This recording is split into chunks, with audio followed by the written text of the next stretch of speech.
Case, Chemirmir.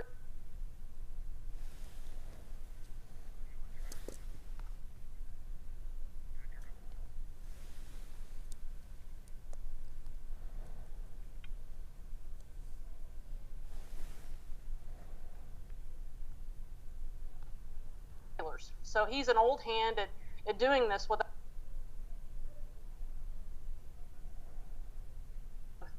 He's charged with 13 counts of capital murder in Dallas County, 5 counts in Collin County, and also 2 counts of attempted capital murder. Chemirmir is accused of smothering and stealing the valuables of his victims. All of the alleged victims were elderly women. Prosecutors say he used his job as a healthcare worker to gain access to some of his victims. Well, I'm trying to myself here. Sorry, guys. So the Dallas prosecutors are planning to try the Kenyan immigrant on 2 capital murder cases. They're going to try one now and one later. And initially, they had filed paperwork seeking to try him for the death penalty, but over this past summer, the DA's office announced that they would not. The case that they are going to be trying today involves the death of Lou Harris. And how this got started was back in 2015. Plano police were investigating the capital murder of a 91-year-old lady, and that ultimately led them to the body of Lou Harris. And Chemirmir was found dumping a jewelry box belonging to Lou Harris in the dumpster, and he was also found with her keys in his car. So it's a pretty good circumstantial case. And so, Judge Cañas, I'm gonna put my IFB back in so I can see. What do you think about this case? Well, good morning, Tanya. And just so you know, I can hear you through the computer, but not in my earpiece. But I think this case, like you just said, I mean, it is going to be circumstantial. I mean, there is no evidence, there is no eyewitness that saw Mr. Chemirmir do the things that he was accused of. And so whenever you have a case like that as the prosecution, you're really going to have to do a good job of tying those knots together. On the defense side, if you're going to represent a client that is charged with something as serious as Mr. Chemirmir is charged with, you want it to be a circumstantial, because then you're going to try to explain all the coincidences, all the circumstances in another way.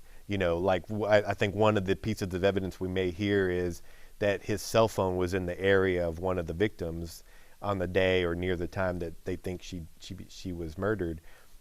But I think he might say he might live in the area, or he was just passing by. Try to explain the circumstances some other way. So this will be a very interesting case. It sounds to me like the prosecution probably has a really good circumstantial case, but it's certainly not a for sure verdict for the prosecution, I would say. Yeah, but I'm gonna how they explain how he had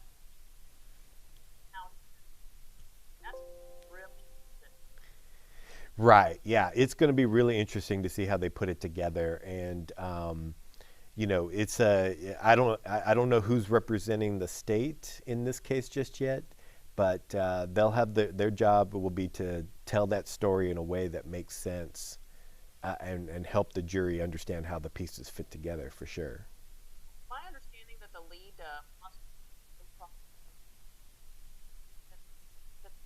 Oh, Glenn Fitzmartin. Yeah. Yes. Yeah.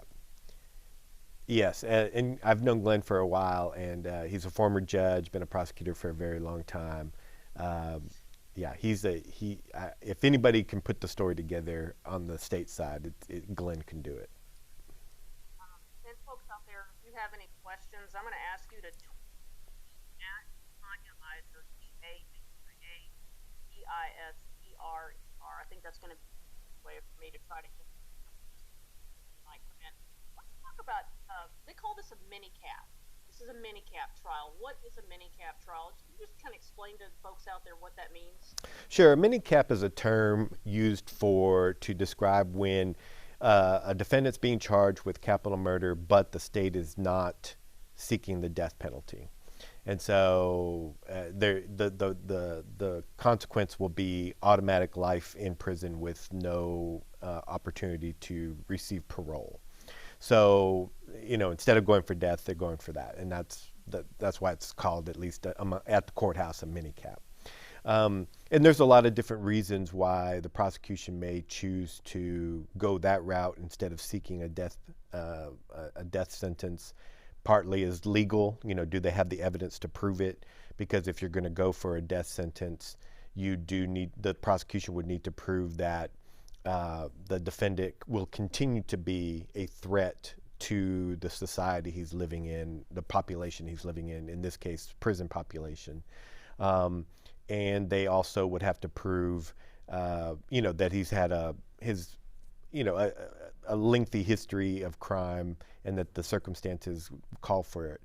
There's also the prosecutor, in this case, John Creuzot, would have to take into account, what are the wishes of the victim's family. Sometimes victims don't like it when death penalty cases, they will continue after the trial because of appeal after appeal. People may not know that in a death penalty case, the first appeal is automatic. Even if the defendant doesn't want it, it's automatic. So it's usually the trial in the courtroom like we're having today is not usually the end of the case when their state is seeking death. And so, and there'll be other considerations, what does society want, things of that nature. I think we've seen the state go for the death penalty in fewer cases, at least in Dallas County, as compared to 15, 20 years ago. If ever you, so if the defense attorney, if the DA's office is not seeking the death penalty in this case, it would indicate that maybe the death penalty is just off the table. Right, and I'd be interested to see what the other counties are going to decide, but I know DA Creuzot has decided that, and it sounds like he might have taken into account some of what the family wanted, some of the evidence, the appeals, things of that nature. Sorry about that. I've got a little bit of an IFB and having a little bit of a. Yeah, and I'm still only hearing you through the computer instead of yeah. Yeah, mine is buzzing out. I guess I'm glad we're figuring this out while we're right. Kind of getting this going. Right. What do you think the key things are going to be that the defense is going to have to do here? Well, I think number one, they're going to have to come up with an explanation as to why, what the puzzle that the state is putting together, why is it not showing the picture the state is saying it's showing? Can they explain away why Mr. Chemirmir had a jewelry of one of the victims? Can they explain why his cell phone at least was in the neighborhood of one of the victims? Things of that nature. So they're going to have to, as the state is putting together the puzzle, the defense is going to have to deconstruct it. I don't know if they can come up with alibis, so to say, or an alternate timeline for Mr. Chemirmir's location. Obviously they're going to want to try to do that, but they're going to have to come up with an alternate story because while it's circumstantial, the circumstances that the state is going to want to put forward is going to be hard to explain. Like, why would you be in possession of somebody else's jewelry, and how did you come about it? If Mr. Chemirmir can't explain to the jury that he had maybe some other connection to the victims, or he knew somebody who knew one of them, those kind of things, it could work. It could work against Mr. Chemirmir if he can't explain away those facts. Do you want to be in the shoes of defense attorneys? Well, that's a good question. Like I said, at least if you're a defense attorney, if your client's going to be charged with something this serious, you want it to be a circumstantial case. But having said that, if you can't come up with an alternate story, then you might be in trouble. And this might be one of those cases where, as a defense attorney, you're asking well in advance of trial, is my client going to be able to testify? Can he get up and explain this? You know, I know he's an immigrant. I don't know what his English proficiency is. You know, will he come across uh, reasonable? You know, all those kinds of things. So, and if he's not going to testify, then who's going to be his storyteller? Who's going to tell his story? And so it'll be interesting to see what the defense does, because I do think they'll need to do something. I don't think they can just sit back and poke holes in the state's case and then rest. I think this is a situation where they're going to want witnesses of some type. Yeah, it seems like it's a really tough case to deal with, and I just I have a hard time understanding how the defense will explain some of these things about this case. Like you said, it is a circumstantial case. There's no witness, that saw him do these things. But they also have. Let me explain a little bit about this case, a little bit more. So there was a woman that was attacked, an elderly woman was attacked in Plano the day before Lou Harris's body is found. And what happened was, um, she's attacked. A neighbor comes over and finds her unconscious, and she survives the attack. And police are able to. Cal Chemirmir comes onto the radar screen as the victim tells police, "Hey, she had seen a man by the elevators," and police are able to get a license plate of a vehicle, and that leads them back to Chemirmir. So Plano police are watching Chemirmir, and they see him throw this jewelry box in the dump.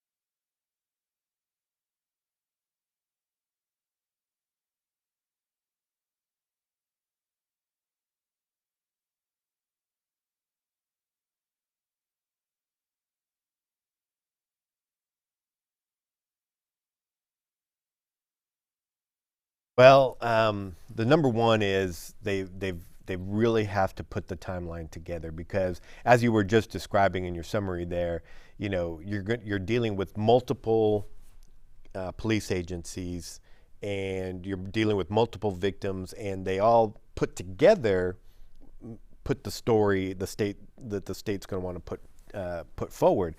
But because you're dealing with this person did that was there, you know, it's not a straight line. And so when you're dealing with 12 jurors, you know, who all have their own way of processing information, it really is a challenge as a trial lawyer to put together a story that's going to make sense. And so you have to really, really be prepared in doing that. So that'll be number one. Number two is, you know, from my understanding of the facts, there is the method that was used to murder these elderly women, you know, was a way that doesn't leave a lot of traces. And because I believe some of the victims may have been buried before an autopsy could have been done, you know, what kind of evidence is there? I saw the indictment, and the indictment is pretty broad. It says, you know, that the Mr. Chemirmir, they're accusing him of either using his hands or some other type of object, an unknown object, it even says in the indictment. And the state is allowed to do that, but you could understand maybe being a juror, and the state might come to you and say, well, we don't know how he did it. We just know that he did it. You know, what's your comfort level going to be? And so if they want the jurors to get to that level to say guilty, the state really is going to have to make sure that they've put their case together. Well, in fact, that is the only death that was initially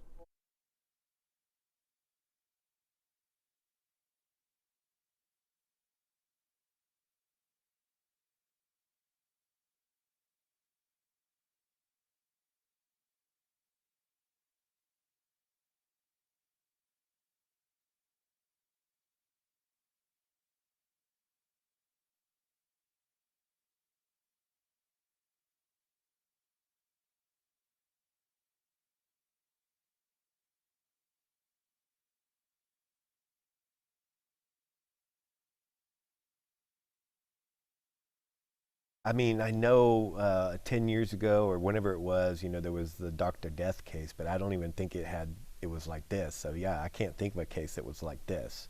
And I think if Mr. Chemirmir did do these things, he was choosing his victims well. They're elderly folks, and natural death wouldn't have been questioned. So if he did do these things, it's the state is probably going to argue that he did choose his victims well, knowing that it would be hard for the state to prove that he did it. So. I was telling a friend of mine yesterday, I said, a little bit like a bank robbery. You can probably rob 10 banks and get away with it. Right. Again, he is innocent until proven guilty. Right. But, what the prosecution is saying is he did over and over and over again until he finally got caught. Right. Because ultimately you will make a mistake. You cannot keep doing these things. But if you had stopped maybe the 10th body, the 10th person, possibly get away with it. Right. And and I'm sure the state will bring up that it was fortunate that the woman in Plano survived the attack, and I still haven't read anything, so I'll be personally very interested to see how they made the connection from the surviving victim to Mr. Chemirmir. I know there was a license plate involved. I guess somebody maybe saw her. Someone outside the victim's apartment may have seen Mr. Chemirmir or thought they saw Mr. Chemirmir there. Maybe that's how they made the connection. But I'd be very interested to see in the fine details how they made the connection to Mr. Chemirmir.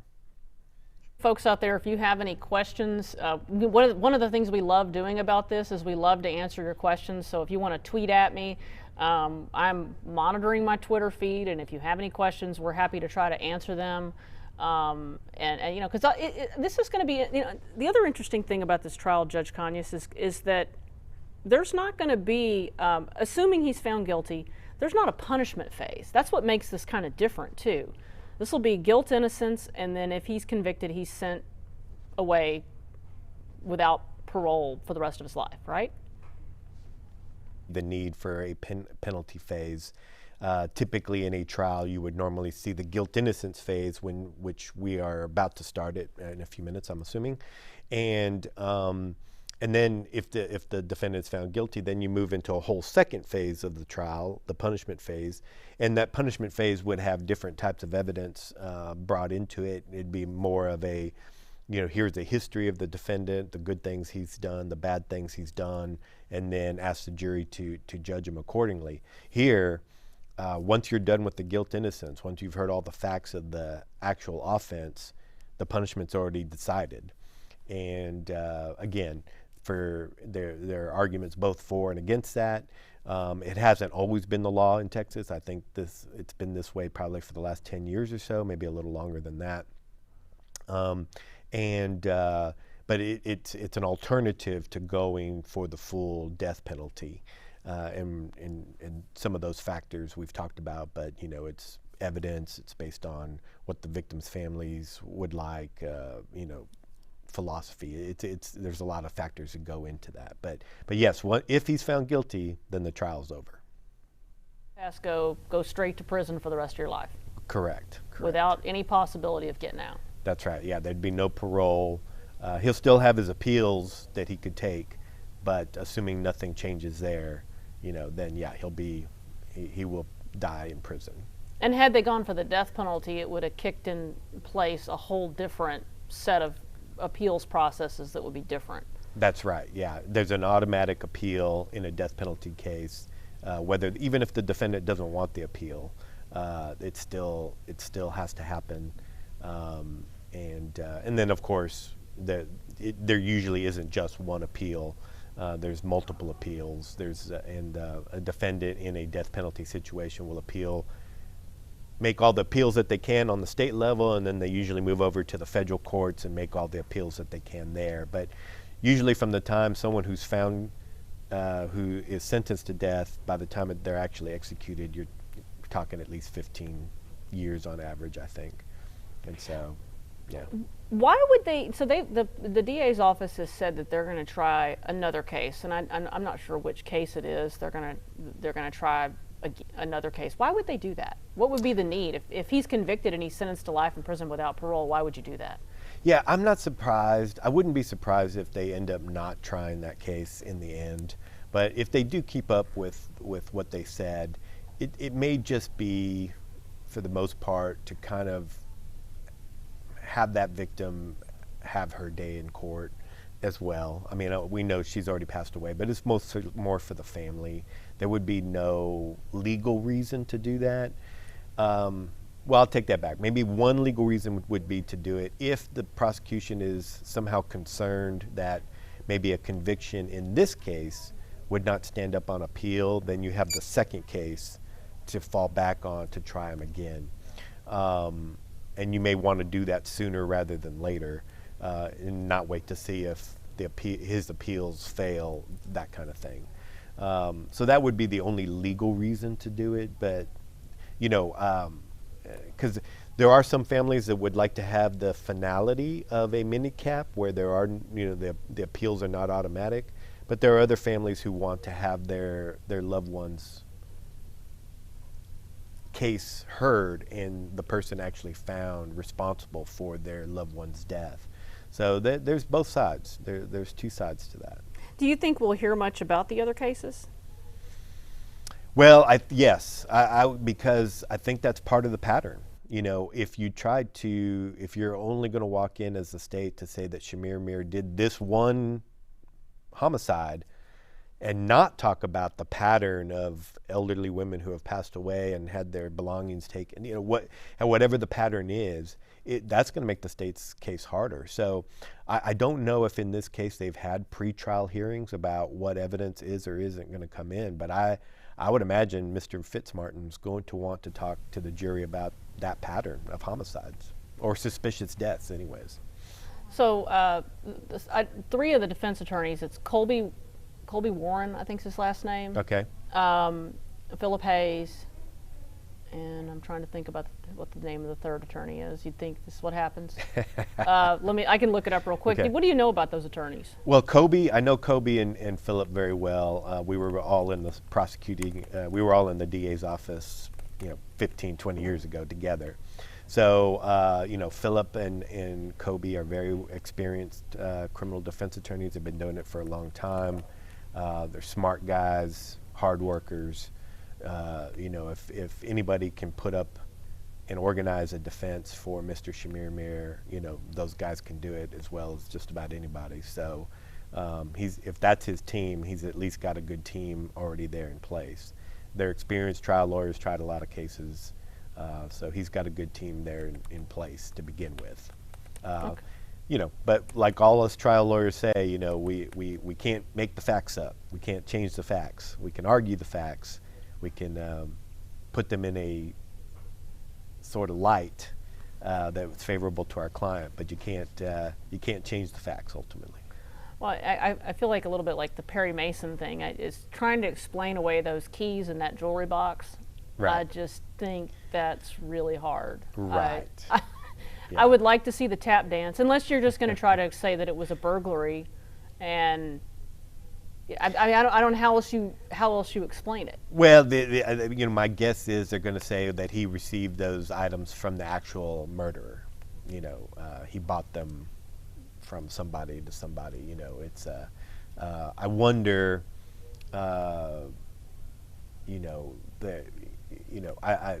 There's a lot of places where you can buy things, flea markets and such. If he's going to try to say he went there to get these items, but I think a timeline by the prosecution may or may not be able to circumvent those or shortcut those arguments before they're made.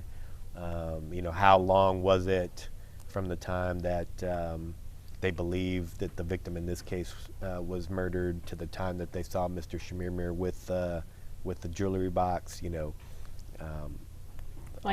was found with those items, and then him being found with those items led to her. Well, the jewelry box specifically led to her being found. Right, and so how long had she been deceased by the time, if they're able to determine that, I don't know. So it'll be all these little facts are going to be really important in this case. and how the both sides put it together or deconstruct them is going to be very important in this case too.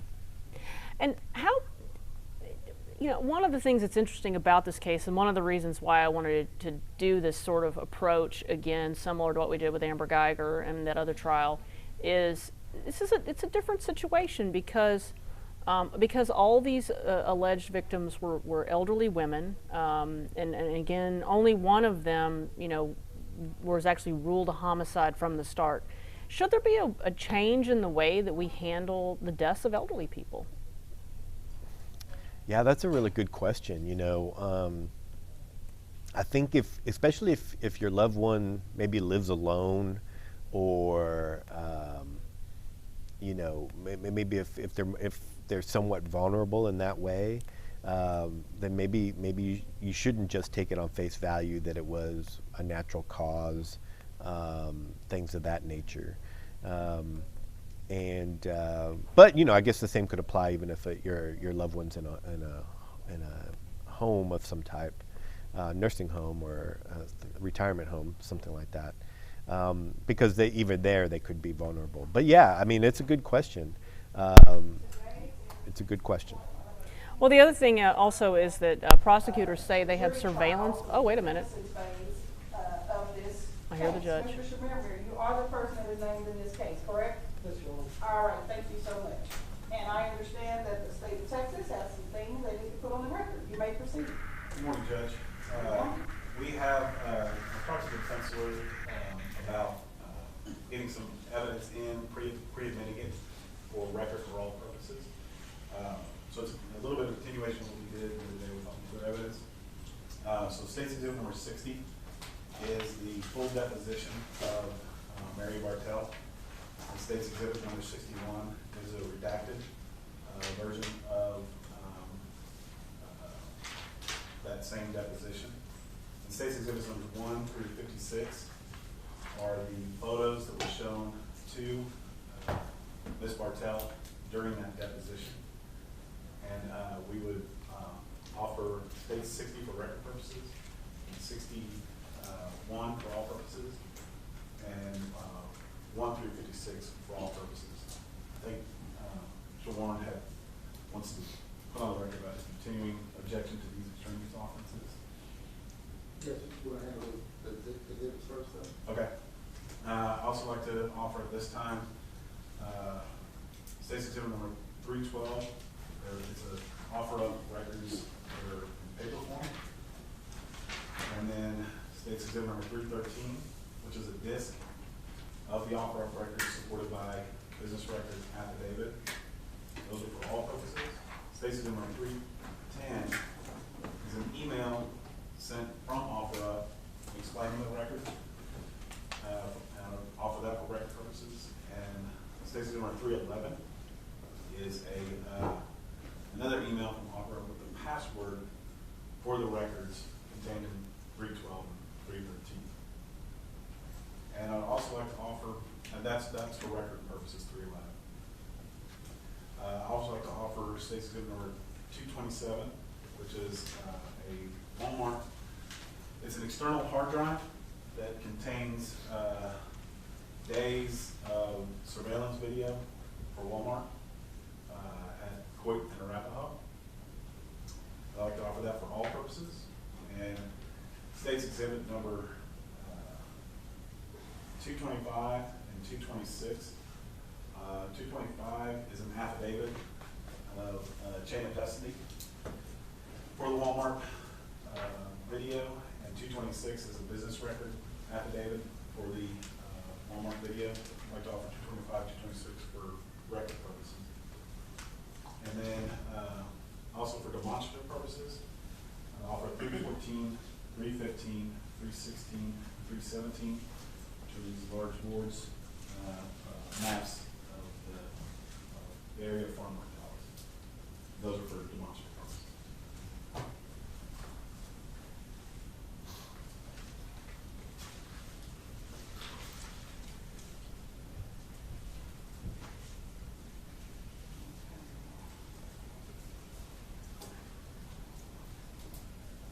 All right, is that all from the state?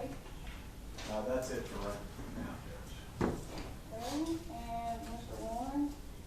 Regarding the exhibits that talked about the state, prosecutor Gunn, there was I believe, based on a conversation had between Mr. Chemirmir and Mr. Hayes, my co-counsel, that we don't have any objections to those pre-admissions. Well, the pre-admitted for the record in all purposes, and I viewed states exhibits 314 through 317 this morning, and I don't have any objections to them.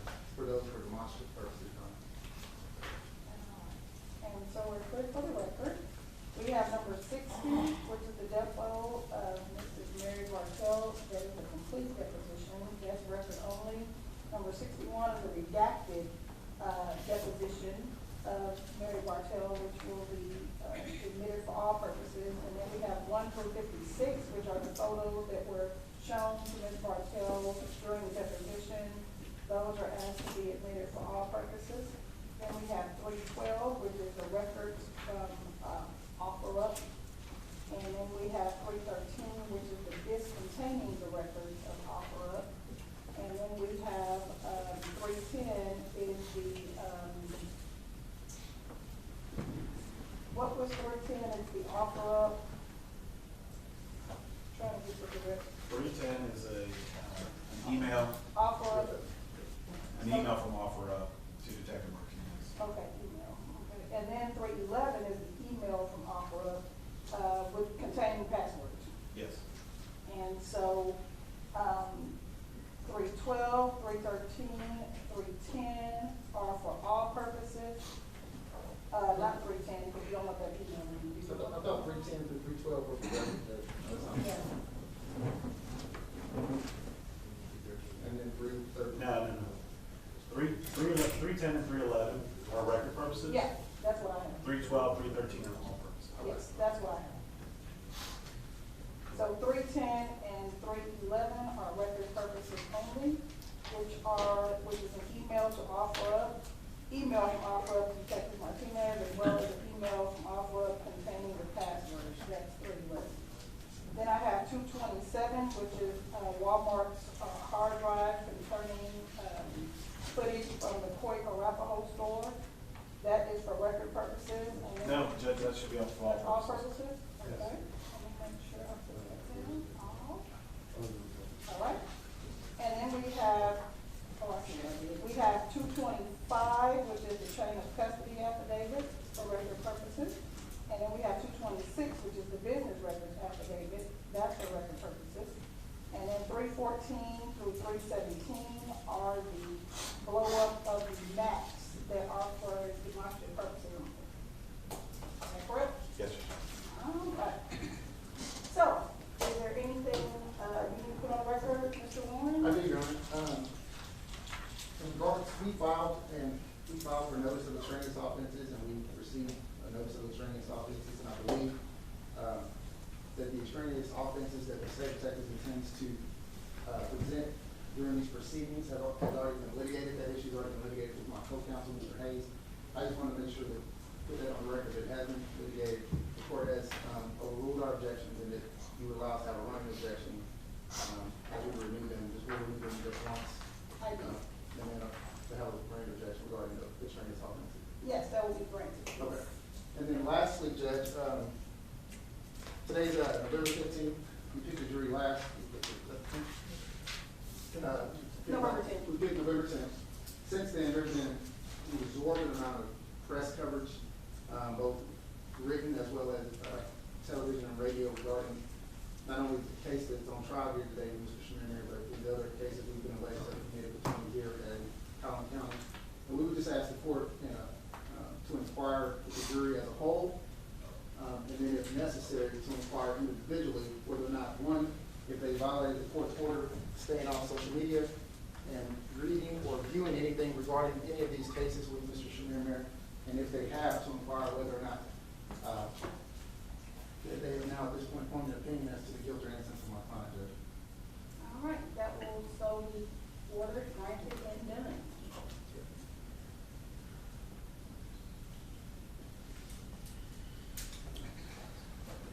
So, Judge, I believe it. And I believe that's it. And then there's one one small,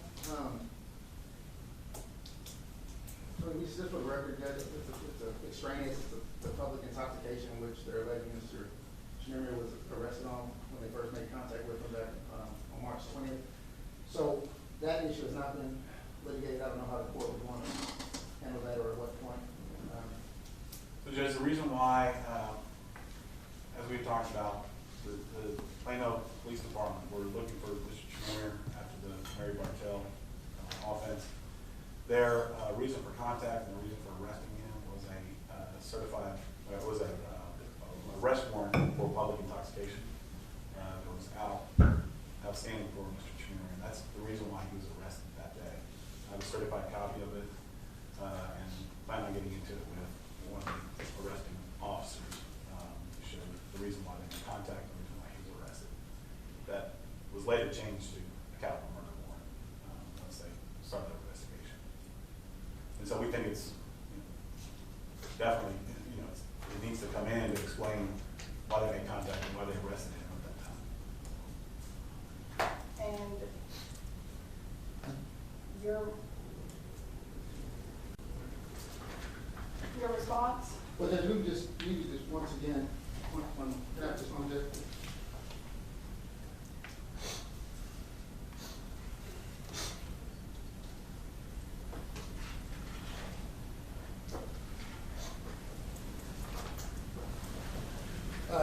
Judge, we would just renew the same objections we had previously made to the other extraneous offenses provided by the state of Texas. And most importantly, 403, as well as the other, just renew those previous objections that are submitted regarding other extraneous offenses. So, it's the court's understanding that a valid and verified warrant was actually on file for Mr. Chemirmir, and that was the reason for the contact with the police department. That will be allowed in. I will, of course, overrule your objection. However, you will have the ability to have a continuing running objection. And Judge, just so the record is clear, it wasn't the reason for contact, it was the reason for the arrest. Arrest, I'm sorry. The reason for the arrest, and then, of course, later on, I understand things changed. So yes, that objection from the defense will be overruled. However, we do have a continuing objection Thank you. in association with that. Is there anything further from the defense? I don't believe so at this point, Judge. I'm sure there will be. Okay, all right. I will embrace that. So if we could please have the jury come in.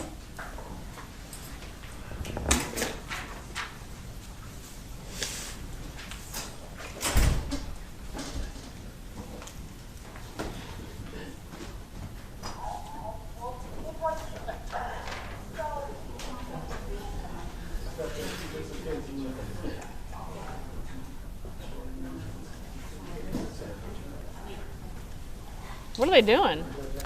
It sounds like they're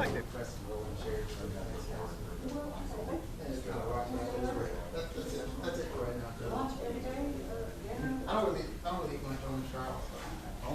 Cody, you're fast. We need to get out of that. Just give me a list of requests that you have. Let us have something.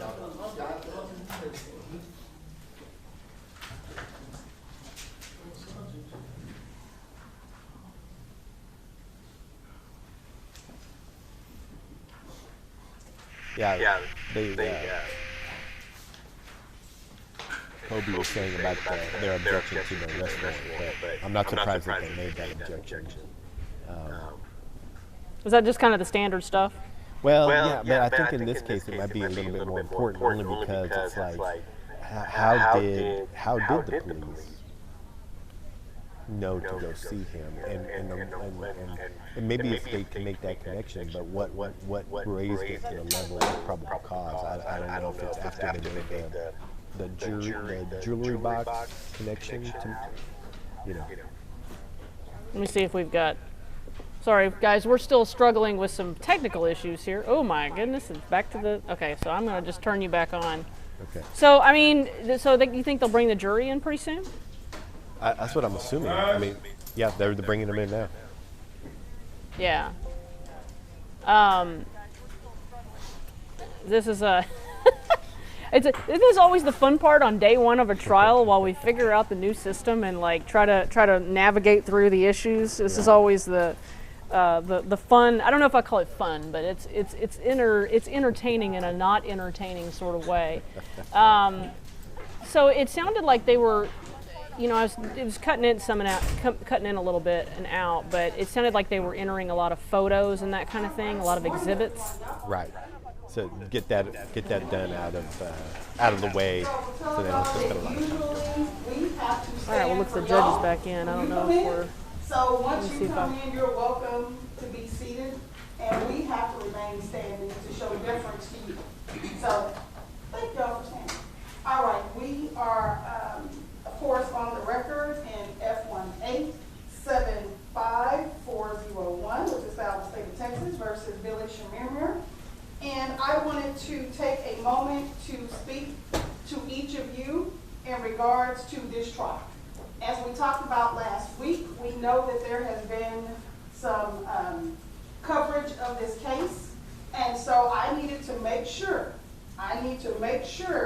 that everyone has followed the court's instructions, as well as no one has violated the court's order and instructions in not reviewing any information regarding this case. So what I need to find out from each of you, first of all, I need to find out if anyone has seen any coverage, and if you have seen that coverage, I'm going to take it a step further. So if you have seen that coverage, if it has in any way, if you have formed an opinion about the guilt innocence of Mr. Chemirmir, or if it will affect you in any way during your interpretation and viewing of the evidence and testimony in this case, as well as if it will affect your deliberations in this case. So the first question is, raise your hand if you've seen any, if there's any information that you saw that would affect your handling of this case, whether it will affect the guilt innocence of Mr. Chemirmir at this time, or if it will affect the way you handle or receive or interpret information and testimony in this case that will affect the deliberations in this case. Does anyone experience that? All right, I hear silence, so I'm going to ask everyone to audibly, and will it affect you in any way?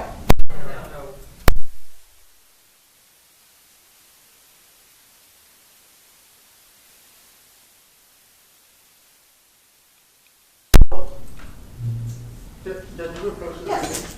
Yes.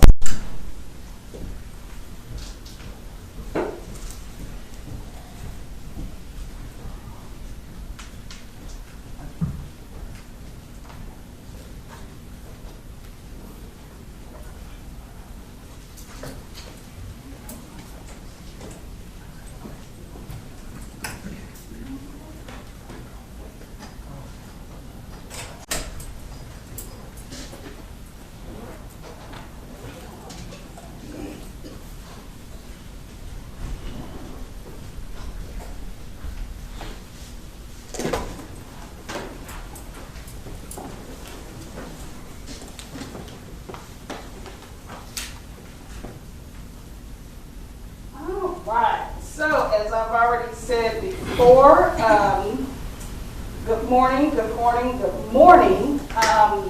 Hope y'all had some of that great coffee that was free. I didn't make it, so, but it's available, we'll say that. As you are aware, we're going to start the trial this morning, and it's the state of Texas versus Billy Chemirmir. Now, when that happens, once this trial actually starts, as we talked about before, we are going to have the state, which will arraign the defendant, and at that time, the defendant will have the opportunity to plead guilty or not guilty. I anticipate that the plea will be not guilty. Now, after the state has the opportunity to arraign the defendant, you will then hear opening statements. The first opening statement you will hear will be from the state of Texas. The defense at that time can make an opening statement if they choose to do so or not. They can either make an opening statement directly after the state of Texas, or they can reserve their right and and they can make an opening statement when it's their case in chief. But remember and recall that as we talked about last week during jury selection, the defense is doing everything that they're supposed to do right now. They are doing everything they're supposed to do right now, meaning that they have to be present and they are not required to do anything other than what we talked about last week. Now, once the opening statements are done, we then will hear testimony. It will be the state's case in chief. You'll hear me use words like that. And the reason I'm telling you these things now, I'm just trying to give you an overlay of what to expect. So after your opening statements, you will then see the evidence that the state will have to present to you during the course of this trial. Now, after the state finishes their case in chief, if the defense would like to present a case, they may. They are not required to present a case, as we talked about last week. After you've heard all the evidence and testimony during the guilt innocence phase, at that time, we then will go into what's called the jury charge. The charge of the court, which will give you all the instructions, all the directions that you need during your deliberations. You will then deliberate, and after you deliberate, you will then return a verdict to us. Okay? So that's kind of how the lay of the land goes. So I will tell you this, that as I told you before last week, that we anticipate that each day we will start between 8:45 and 9 o'clock so that we can keep things rolling for you. We typically take a morning break. That morning break usually occurs around 10:30, 10:45. However, if you need a break prior to that, as I told you last week, wave your hand or do something to get our attention, and we will make sure and take a break prior to that if you need one before that. We then will have a break for lunch. As I instructed last week, Dallas County will be paying for your lunch this week. Yay! And after the lunch break, we then will resume with the trial. Once again, we will have an afternoon break. And as I instructed you last week, if you want to bring in your drinks, you are welcome to do that. You are welcome to do that. At any time, if you feel uncomfortable or you get sleepy or anything that happens, let us know. Kind of give us a little head nod or hand wave, and we'll make sure to take that break so that you can get your blood flowing and maybe shake your legs out. All right? Okay. So at this time, if I can get each and every one of you to stand up for me. Everybody stand up. Will you please raise your right hands? Do you and each of you solemnly swear or affirm that in the case of the state of Texas versus Billy Chemirmir, that you will a true verdict render according to the law and evidence, so help you God? Yes. All right. Thank you so much. You may all be seated. So, is the state ready to proceed? State's ready. And is the defense ready to proceed? Defense is ready, Your Honor. All right. Will the state please arraign the defendant?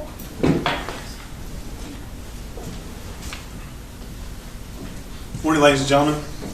What I'm about to read to you is the indictment in this case. It puts the defendant on notice of what he's been charged with, and it tells us what we have to prove. It reads, in the name by the authority of the state of Texas, the grand jury of Dallas County, state of Texas, duly organized at the January term AD 2018 of the 363rd Judicial District Court of said county, upon its oath, do present in and to the said court at said term, that Billy Chemirmir, hereinafter called defendant, on or about the 20th day of March 2018 in the county of Dallas, state of Texas, did unlawfully, then and there, intentionally cause the death of Lou T. Harris, an individual hereinafter called the deceased, by smothering the deceased with a pillow, a deadly weapon, with his hands, a deadly weapon, and with an unknown object, a deadly weapon, the exact nature and description of which is unknown and unknowable to the grand jury. And the defendant was then and there in the course of committing and attempting to commit the offense of burglary of said deceased. And further, did unlawfully, then and there, intentionally cause the death of Lou T. Harris, an individual hereinafter called deceased, by smothering the deceased with a pillow, a deadly weapon, and with hands, a deadly weapon, and with an unknown object, a deadly weapon, the exact nature and description of which is unknown and unknowable to the grand jury. And the defendant did then and there, in the course of committing and attempting to commit the offense of robbery of said deceased, against the peace and dignity of the state, signed by the foreperson of the grand jury. Thank you. And counsel, how does your client plead to that allegation? Your Honor, ladies and gentlemen of the jury, he enters a plea of not guilty. Thank you. You all may be seated. State, are you ready to proceed with opening statement? Yes, sir. You may. Ladies and gentlemen, this is a case about stalking, smothering, and stealing.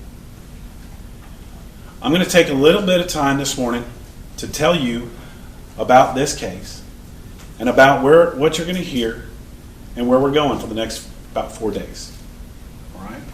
Last Wednesday, when we talked to y'all, it was mentioned a couple of times that this is going to be a difficult chore on your part. I'm going to tell you right now, I don't think it's going to be that difficult. You just heard what I have to prove to you in that indictment. I have to prove that that man right there, Billy Chemirmir, caused the death of Lou T. Harris by smothering and then stole from her. I'm going to tell you there's going to be 3 key facts in this case that you all need to pay attention and listen for. Number one, you're going to hear that on March 20th in 2018, both Mr. Chemirmir and Lou T. Harris were checking out at the Walmart at Coit and Arapahoe at around 3:27 in the afternoon. Together. One's in one checkout, one's in another checkout. They walk out together. He follows her. Or he leaves at the same time, around the same time as she does, on the Walmart.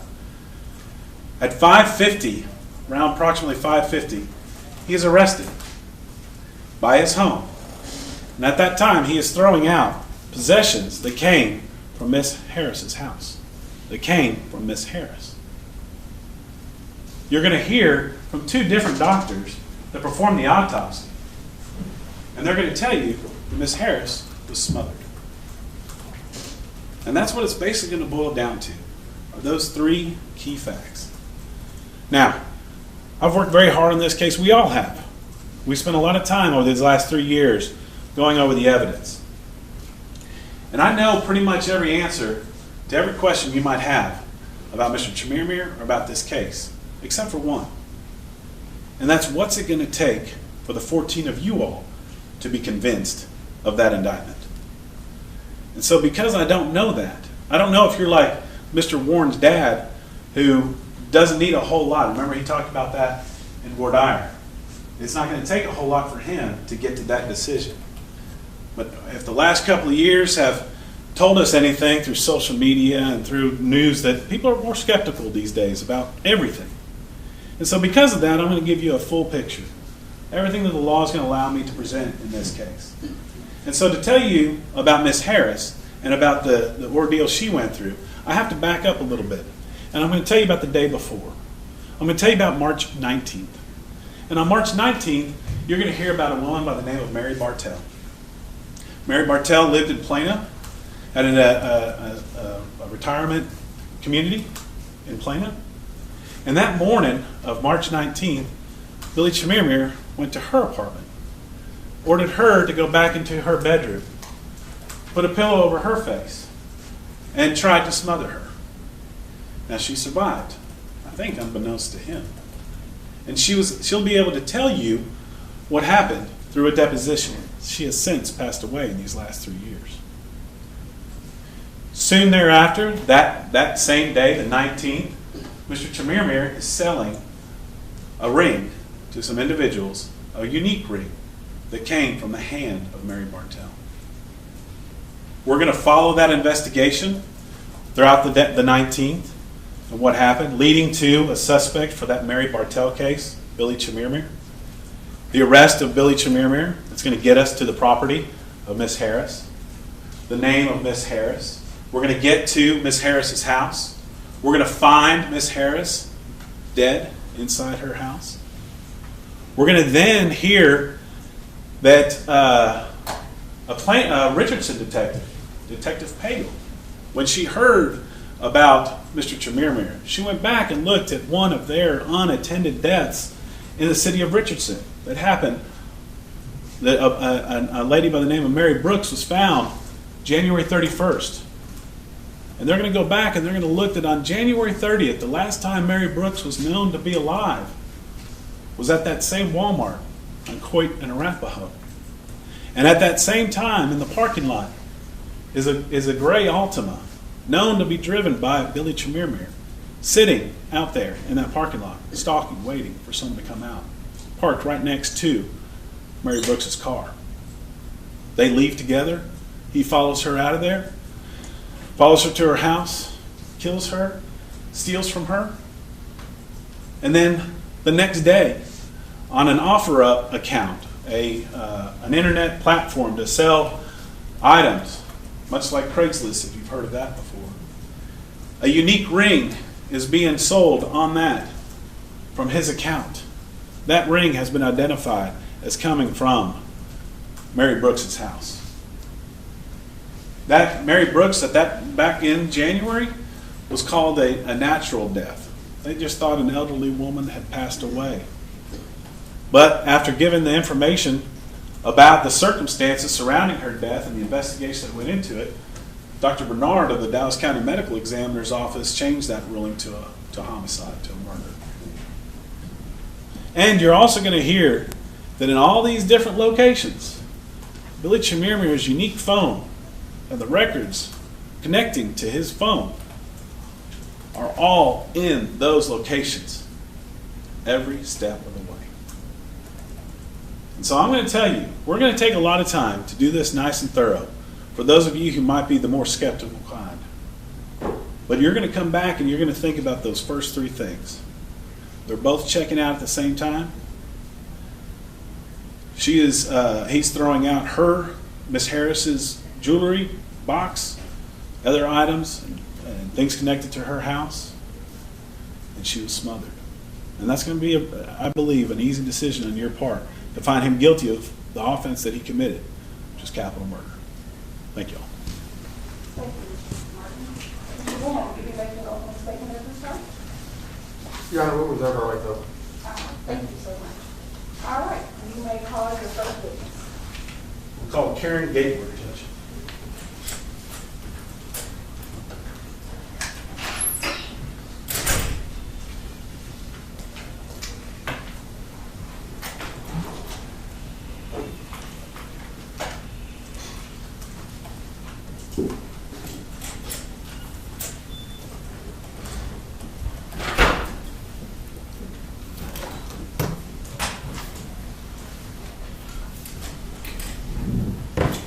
Hello, Ms. Gatewood. Hello. All right. I was going to say, if you feel more comfortable testifying without your mask on, that's fine, because we have a little barrier around you. Okay. But it would definitely be up to you, okay? Okay. All right. You would please raise your right hand for me. Do you so solemnly swear or affirm to tell the truth, the whole truth, and nothing but the truth, so help you God? Yes, I do. All right. Thank you so much. You may put your hand down. Mr. Fitzmartin? Thank you, Judge. Good morning, Ms. Gatewood. Good morning. How are you doing? All right. Good. Can you tell me how you were employed?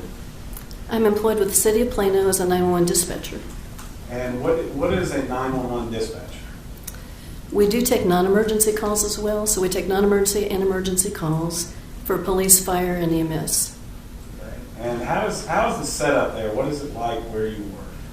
It's the call center, and we all have our own little spot that we sit, our console, and calls come into us individually. For 911 calls, they come to us in particular. For non-emergency calls, it's just whoever can answer it first. Okay. And so, how many of you all are in the room at a time? And I'm sure it varies based on. It does vary, but anywhere from 11 to 13 usually. Okay. And you don't get to pick your calls; they just come straight to your station. Mm-hmm. Okay. And how long have you worked there? 21 years. Were you working on March 19th of 2018? Yes. Commissioner Approach? You may. Let me show you what's marked as State's Exhibit number 57. Did you have an opportunity to look at this beforehand? Yes, or listen to it and see Listen to it. it, I'm sorry. Mhm. Yes. Okay, and does this contain the 911 call that you took on the morning of March 19th, 2018? Yes, it does. Rule off State's Exhibit number 57. No objection, Your Honor. All right. States number 57 will be admitted. Permission to publish? You may.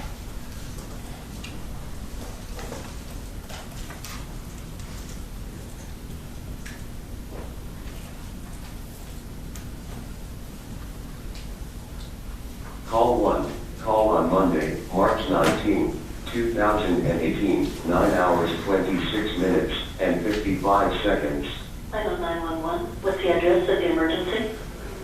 We have a neighbor that we cannot awake. Okay, what's the address? Pardon? What is the address? The address is 816.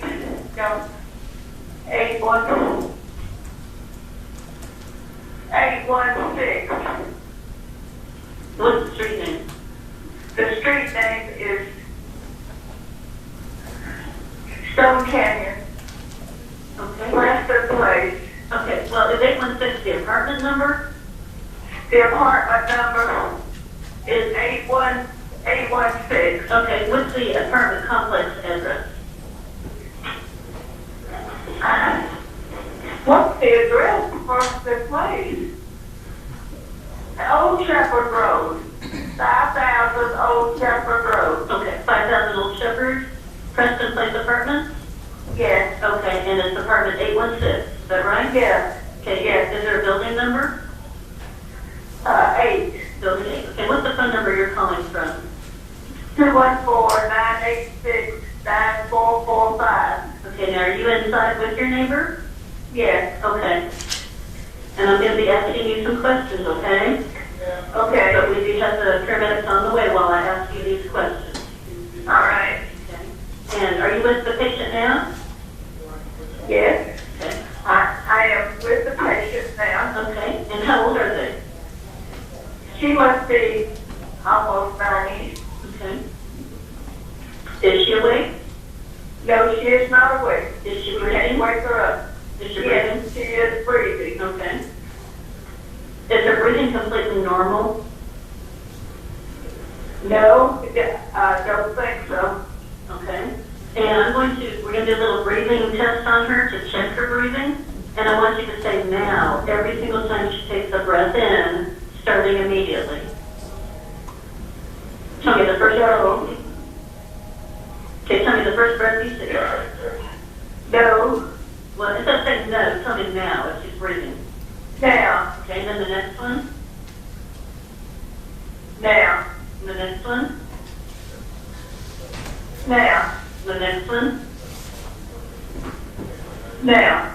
And then one more. Now. Okay, thank you so much.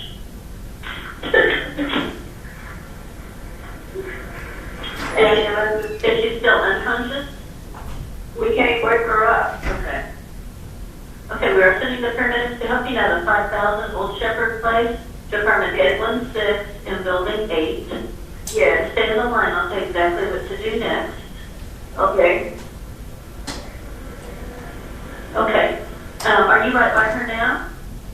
I am with her now. Okay.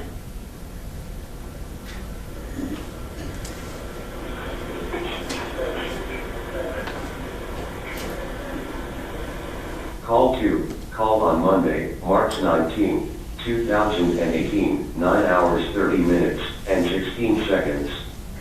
Okay, all right, well, listen carefully. Lay her flat on her back and remove any pillows. She is on her back. Okay. There's no pillars. Okay. And one more time, is she breathing? Yes. Okay. Sucking in air through her mouth. Okay. What we're going to do is maintain her airway for her until the paramedics get there, and I'm going to give you some instructions on how to do that. Place your hand on her forehead. Place my hand on her forehead. And then your other hand under her neck. My other hand under her neck. And then But I have to put my phone down. can you put me on speakerphone? Do you know how to do that? Yes. Okay, go ahead and do that.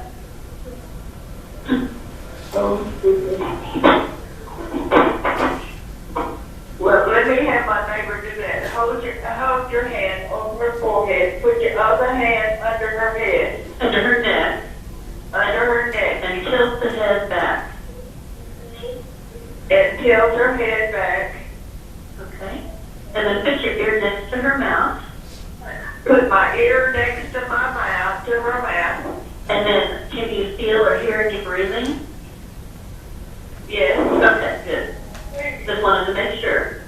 Okay.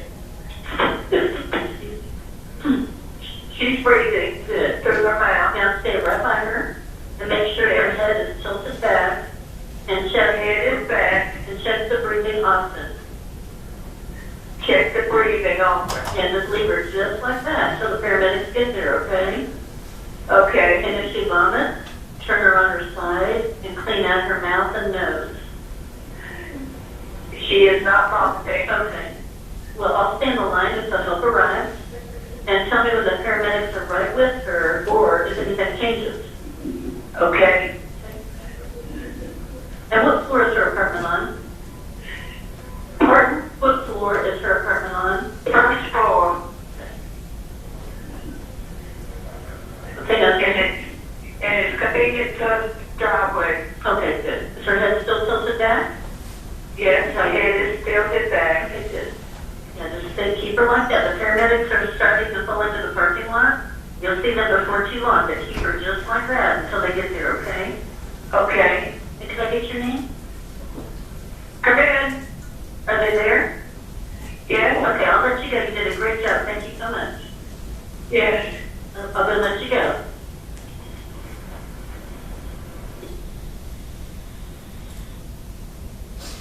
And that was the only call that you all, that you took that way? Yes, that's all. No, I'll pass on this. Any questions, Mr. Moore? No questions, Your Honor. All right, thank you. Ms. Gatewood, you are free to step down. Thank you. May she be excused, Judge? Yes, No objection. objection, all right, you are free from trial. Thank you so much. Okay, thank you. May be excused. We'll call Stephen Tuck.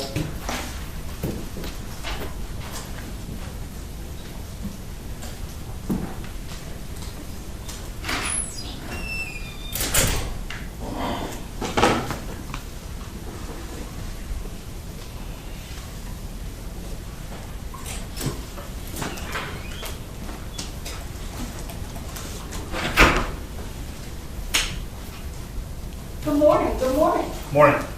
Will you please raise your right hand for me? Do you so solemnly swear to affirm to tell the truth, the whole truth, and nothing but the truth to help you God? I do. Thank you so much. You can be seated. And you are free to testify in your mask, or you can take your mask off, whichever you feel comfortable with, okay? All right. Thank you. Yep. You may proceed. One second.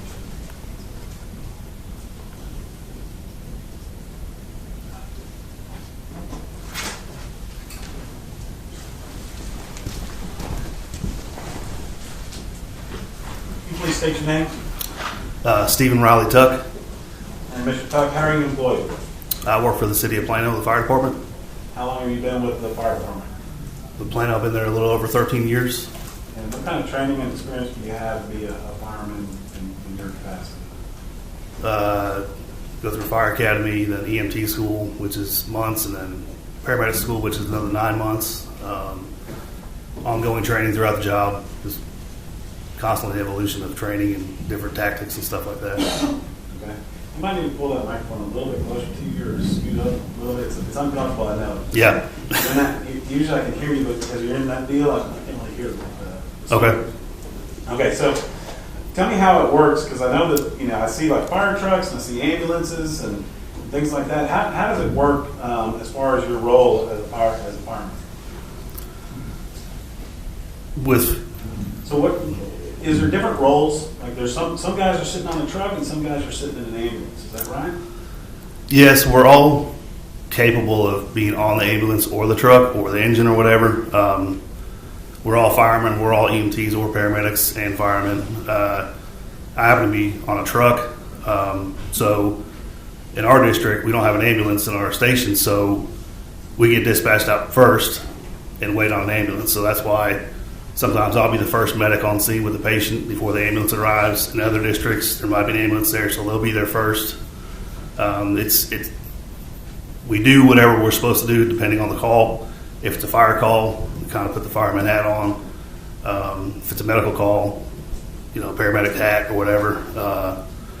Just kind of how each call evolves is kind of the role or training path we go down.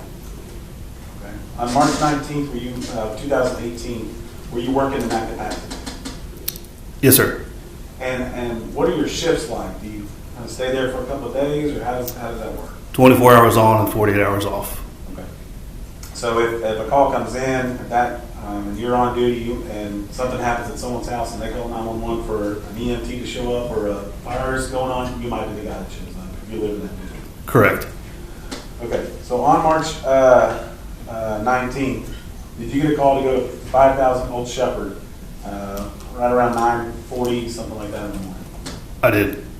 And like you said, you're on a truck. You don't have an ambulance, so the truck arrived first. Is that right? Yes. And how many of y'all are on a truck that shows up? 4 of us. And when you went inside, what did you see when you went into this apartment? There was 2 ladies that met us at the door. We're assuming that they're the ones who called 911, and they were kind of upset and stated that their friend was in her bedroom passed out. You don't need to get into what they were saying. Okay. Did they direct you to a certain location in the apartment? Yes, to the bedroom in the apartment where we found the patient. Okay. And what state was she in when you found her? She was, I would say, not alert. Maybe unconscious. You can say unconscious, but once we got to her, we realized she was breathing. But we say not alert because when we walk in the room, if somebody looks at us, they're alert.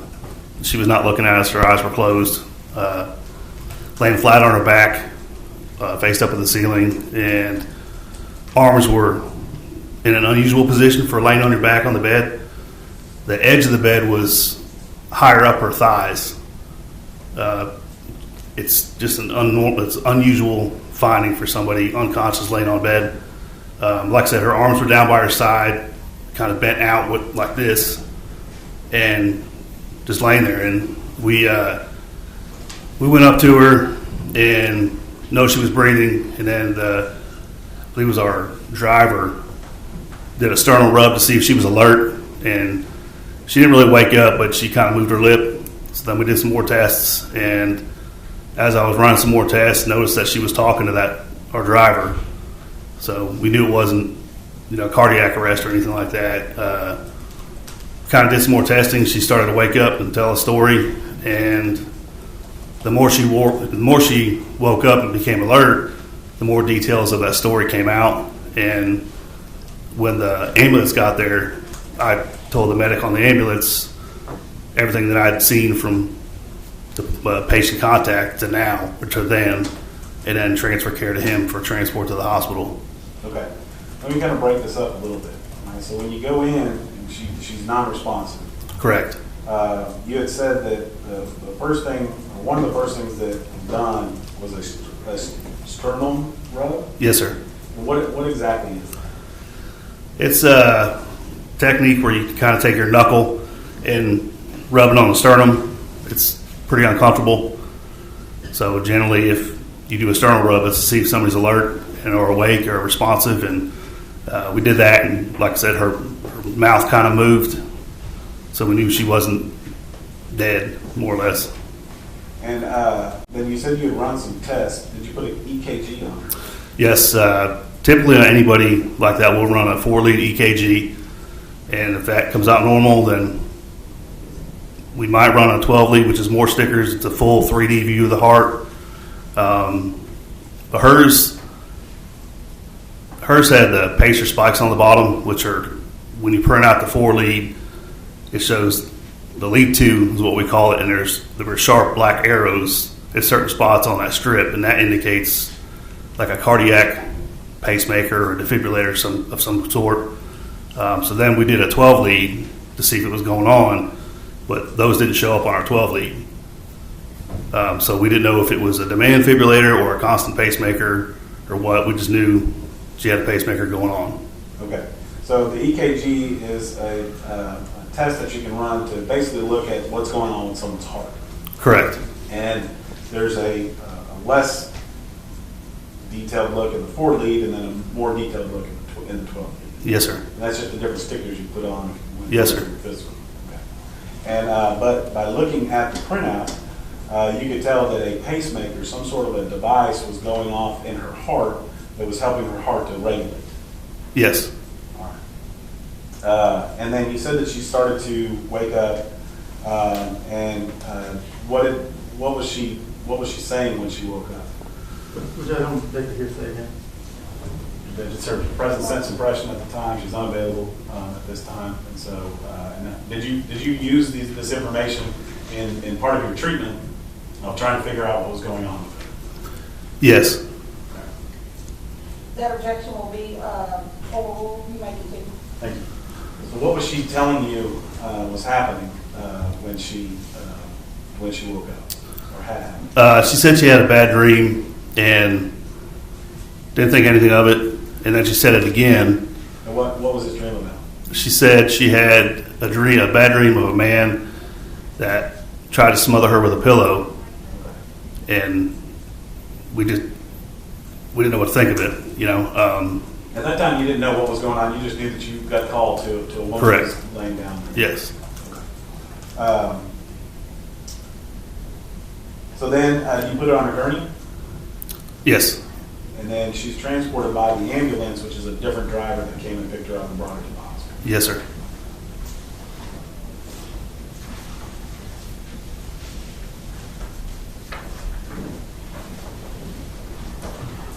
Permission to vote, Judge.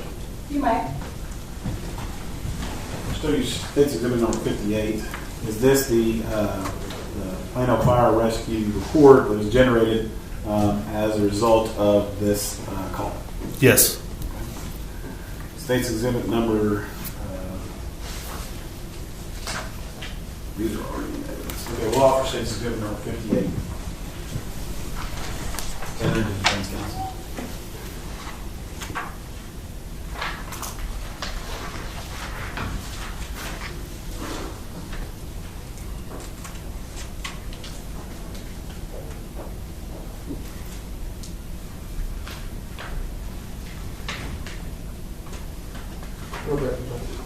All right, so State's Exhibit number 58 is the MT report, correct? Yes, sir. All right, that will be it. Showing you State's Exhibit number 58.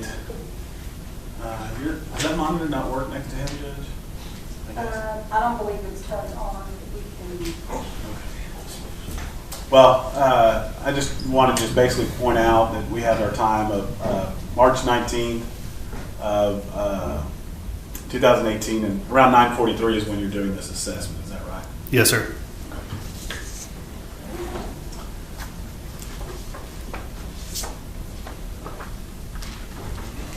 And we had talked about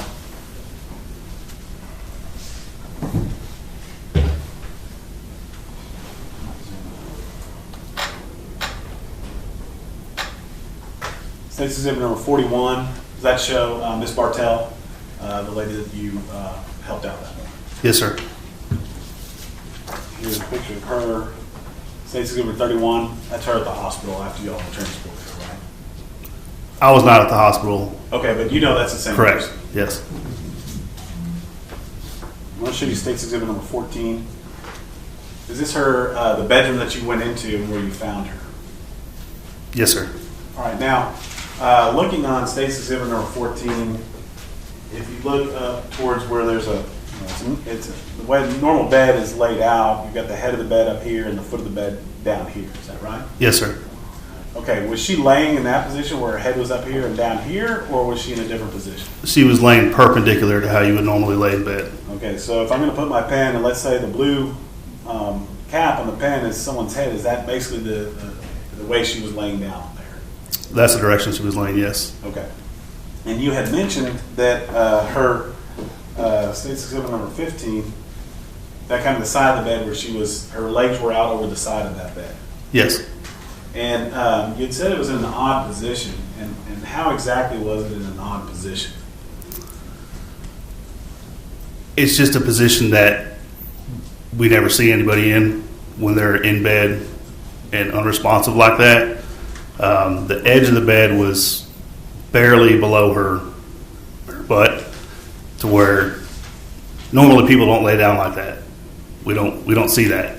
So if I'm, Just the presentation was unusual.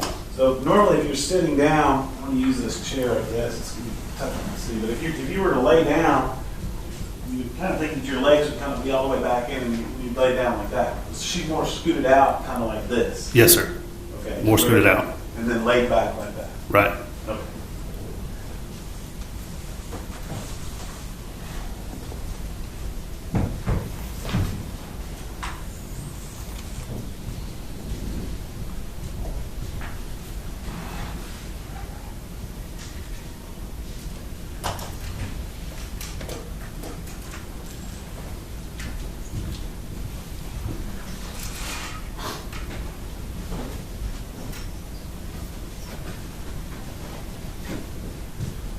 So you said you had responded to Old Shepherd Place?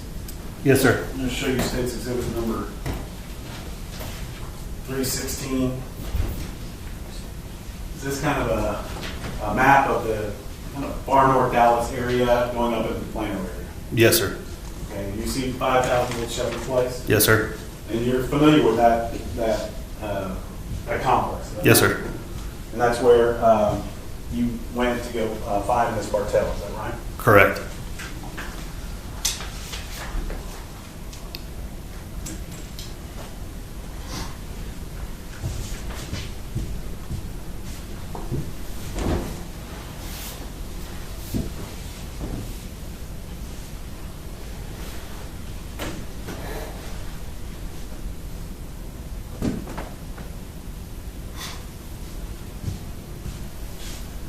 All right, I'll pass over this. Any questions, Mr. Moore? Just briefly, Your Honor, thank you. Yes. Mr. Clark, good morning, how are you? Good. How are you? I'm good, can you hear me? Yes, sir. Okay. My name is Kobe Warren, I represent Mr. Chemirmir in these proceedings. I just have a few questions for you, all right? So you stated you've been with the City of Plano Fire Department for 13 years, is that correct? Yes, sir. Okay. In the same capacity as you were back on March 19th of 2018? Yes, sir. Okay. And I would assume that you responded to these kind of calls on numerous occasions, is that right? Yes, sir. And it's, it'd be fair to say that when you go to a scene and then you assess the scene and if a person's responsive enough to convey information to you, you just take down that information that they give you, is that right? Yes, sir. You have no idea if what they're telling you is true and accurate, is that right? Correct. That's all I have, Your Honor. Thank you. Mr. Fitzmartin, you have any more questions? Yeah, Mr. Tucker, you said that she had mentioned that a man had come in. Did she give you a description of a black man that had come in? Yes, sir. I'm going to object to leading. Same. Did she give you a description of the man as far as his race? Yes, sir. Or what race was that? Black. All right, I'll pass on this. Mr. Warren? Just briefly, Judge, I'm sorry. Mr. Tucker, did you at some point have a conversation with Officer, I believe it's Kemp? You know who Officer Kemp is? I saw him out there this morning. Okay. Do you recall seeing him back on March 19th of 2018? I don't. Okay. Do you recall, without going into what anyone said, do you recall her being unable to identify the race of the individual that morning, Ms. Bartell? No, sir. Okay. But it's your testimony that initially when you came out and you weren't speaking to her directly, but you overheard her speaking of a dream. Is that correct? She was speaking to me directly. Okay. I thought initially you said you overheard her speaking to the person doing the stern word. No, I saw she was trying to talk to him, but not really audible. Okay. So when she told you, though, it was a dream, correct? Yes, sir. Okay. That's all I have now. Thank you. Mr. Fitzmartin? Nothing further. All right, may this witness be excused? No objection, Your Honor. All right, you may sit down. Thank you. Thank you.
Something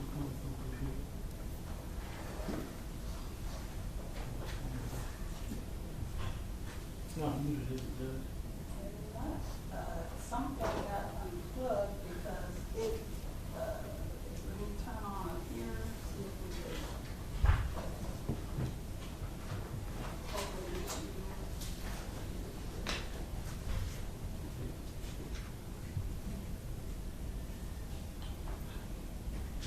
Is that still on?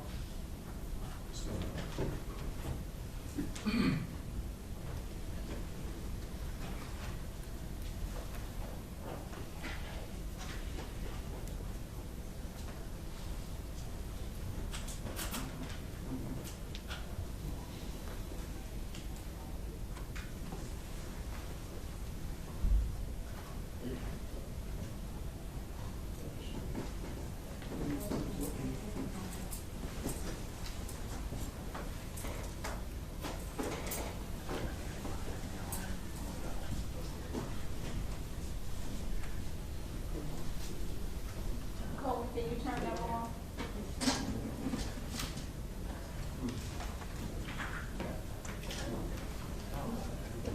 No, we're good. We're good.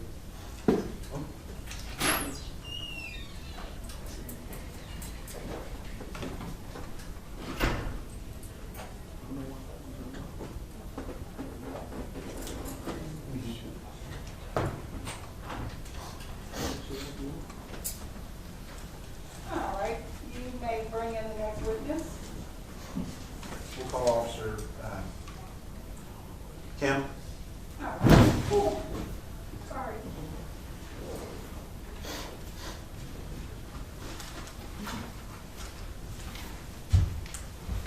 Will you please raise your right hand for me?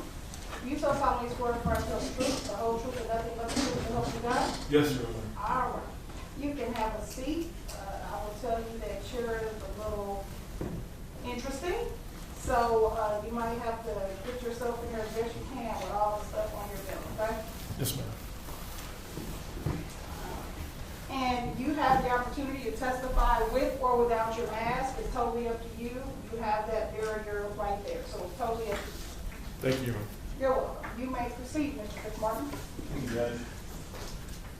Good morning, Officer Kemp. How are you doing? I'm doing good. Please introduce yourself. I am Officer Jamal Kemp, JAMAALKEMP with the Plano Police Department. How long have you been with the Plano Police Department? 13 years. And what are your duties there at the Plano Police Department? I am a patrol officer in the patrol division. All right, so if I were to live in your area and I called 911 and I needed someone to come help me, you might be the guy that shows up and knocks on my door.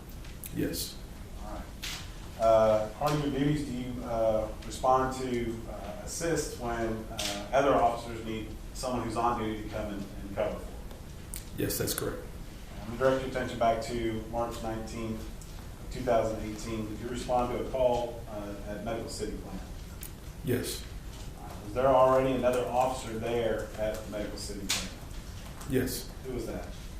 Officer Franz. And when Officer Franz was there, Officer Franz was working an off-duty job, basically at Medical City, being like kind of like official security. Yes. And he had called you in to take a report from an individual that's there at the hospital. Yes.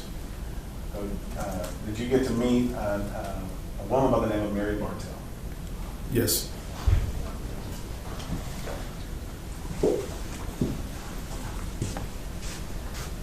Show you State's Exhibit number 32. Is that Ms. Bartell? Yes, it is. And what is your role when you go and talk to an individual like this? To take the initial report. And once you, and did you talk to her about what had happened to her? Yes, I did. After you take that initial report, what do you do with that information? Once we take the initial report and we find out the information, there are various things we can do. In this situation, I contacted a detective. Are there times when in situations like this where you might be the one that generates the report, writes the whole thing, does the investigation, and turns that in? Other times you would bring in a detective based on the information that you're given? Yes, that's correct. Did you notice on Ms. Bartell that she had some red marks on her face, on her nose, and on her chin? Yes, I did. And when you, based on the information that you got from where you said you called the detective, did the detective show up? Yes. Is that Detective Martinez? Judge, I'm sorry, I'd like the object to continue leading, Your Honor. So your objection of leading, Yes, Your Honor. sustained. All right, tell me who showed up.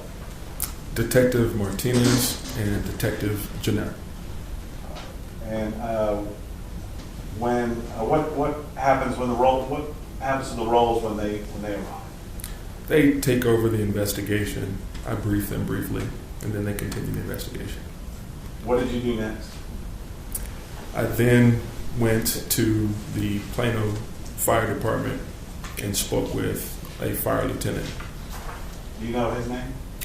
I do, but I can't pronounce it. Do you have your report there? I do. Can you spell his name for the record? Yes.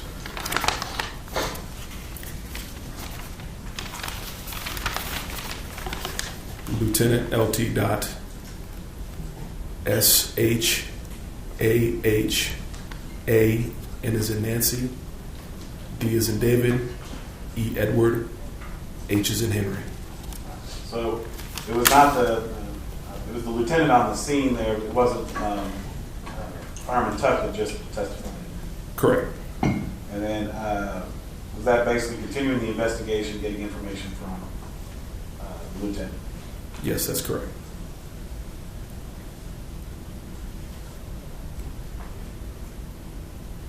And what do you do with that information? I put that information in my report, and if need be, I can call the detective and let him know what's going on, but ultimately, it ends up in my report.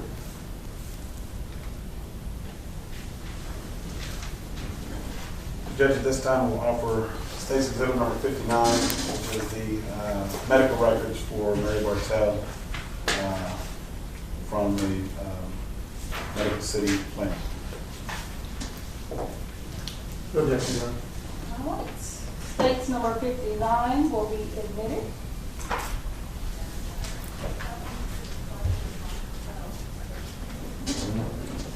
That's for all purposes, Judge. It will be admitted for all purposes. I'll pass witness. Madam President?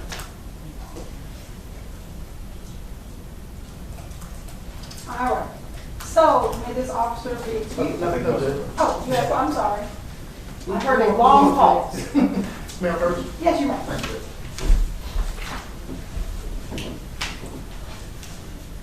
Come on, Officer Kemp, how are you? I'm moving. So I want to take a look at this report that you used to refresh your memory.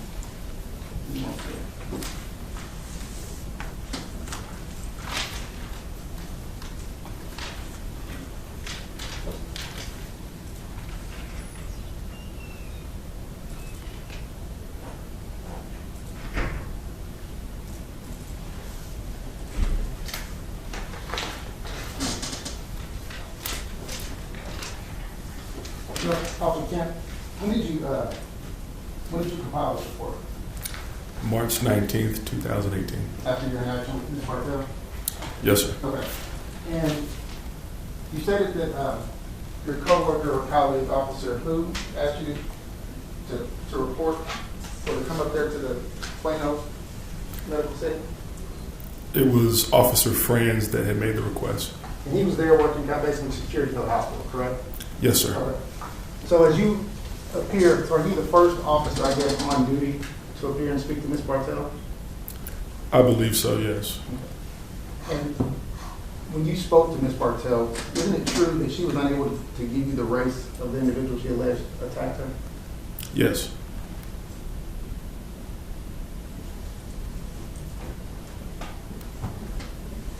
That's all I got.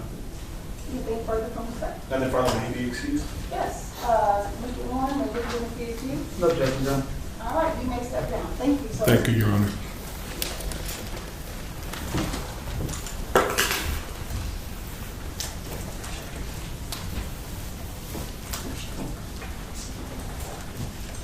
call your next witness. One second.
Your Honor, this time we'd like to invoke the rule, please.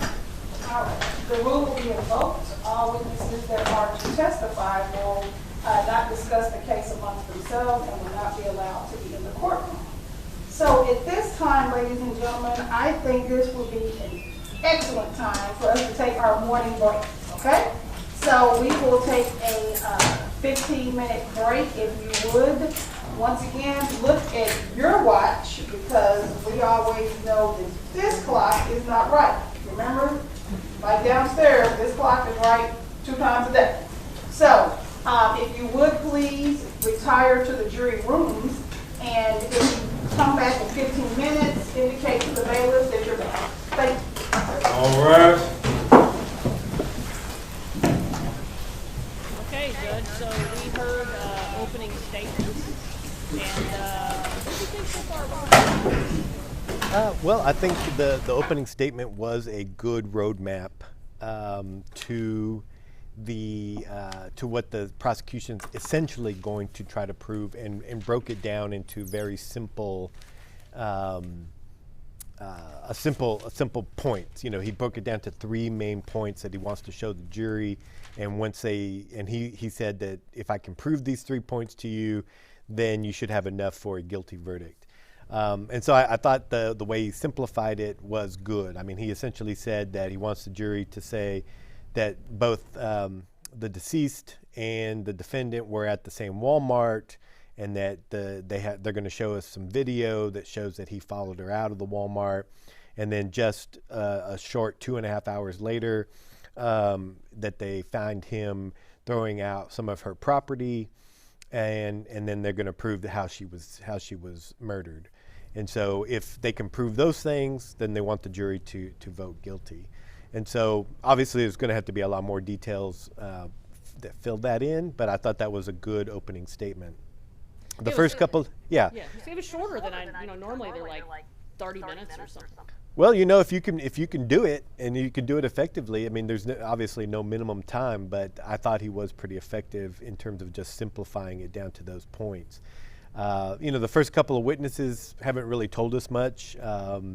It was a little clinical, not overly emotional or exciting. But you know, I think but they would have been witnesses that would have to have been called at some point. You know, it's kind of the art of being a trial lawyer. Is like, do you start off with somebody who's going to grab everybody's attention, who can kind of set the tone, the mood of the seriousness of the case? Maybe Mr. Fitzmartin didn't go there, and there may be some logistical reasons why he needed to call these folks first. maybe so they could get back to work or what have you. But the opening was good. The first couple of witnesses, you know, they did their job, but it wasn't a very emotional beginning, let's say. Well, let me give a recap of where we stand. So this is the trial for Billy Chemirmir. He is accused of 18 counts of capital murder, 13 of those in Dallas County, 5 of those in Collin County. He is being tried for the murder of Lou Harris. She was murdered back in March of 2018. When he was arrested, police found him with a jewelry box that belonged to her. They also found a set of keys in his car that belonged to him. And so she was actually found during a welfare check. And the testimony that we've heard so far this morning was related to a Plano woman named Mary Bartell. And Mary Bartell actually survived the attack. She was found by a friend who called 911, and she describes having a dream, that she thought she was having a dream where someone attacked her. And it was in the course of investigating Plano police investigating Mary Bartell's case that led them to the body of Lou Harris. Do you think that Judge, do you think they're setting up the predicate then to play that deposition of Mary Bartell? She's since passed away. She didn't die from the attack. She later on, died of just normal natural causes. Yeah, they could be doing that. I mean, especially if the defense did not agree to do it to it ahead of time. Depositions in criminal trials are pretty rare things, but they are allowed.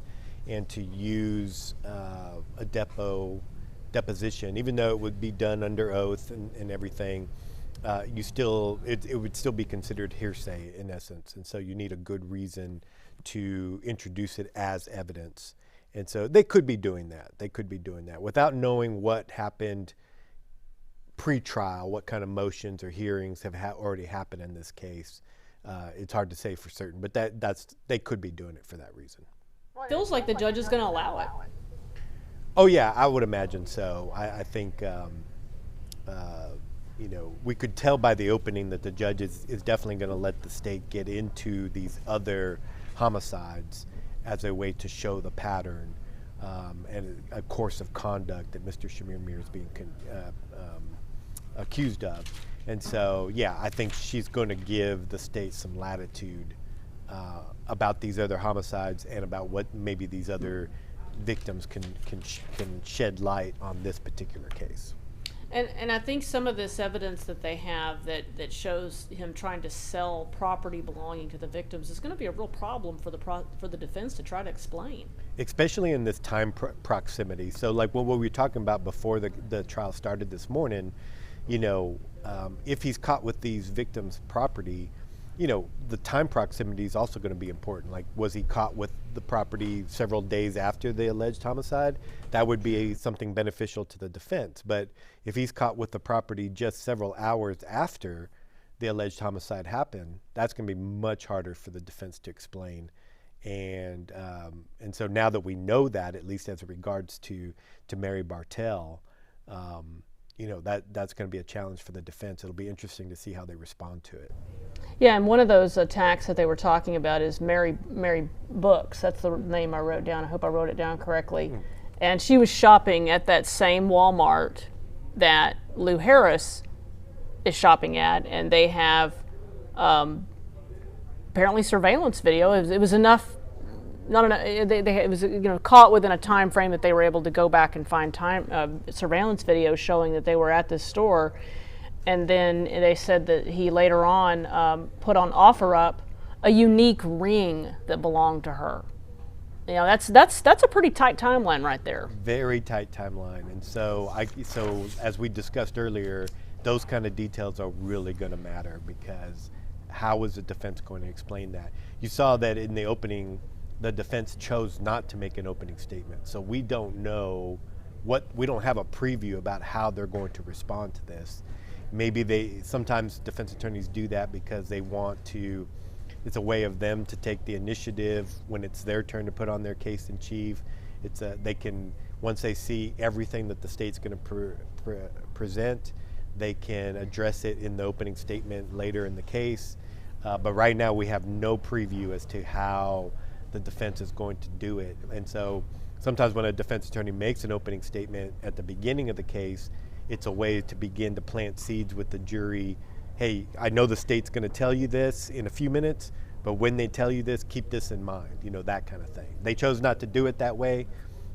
Totally okay. Let's see what they say if they do decide to make an opening statement later in the case.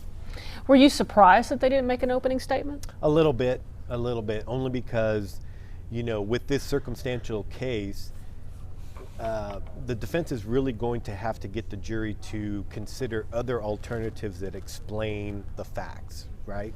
And so if the defense can begin to plant those seeds at the beginning, so the jury can begin to challenge in their own minds the evidence that they're hearing from the state, and say, oh, well, he told me I was going to hear this, and the defense attorney told me to think about it in this light.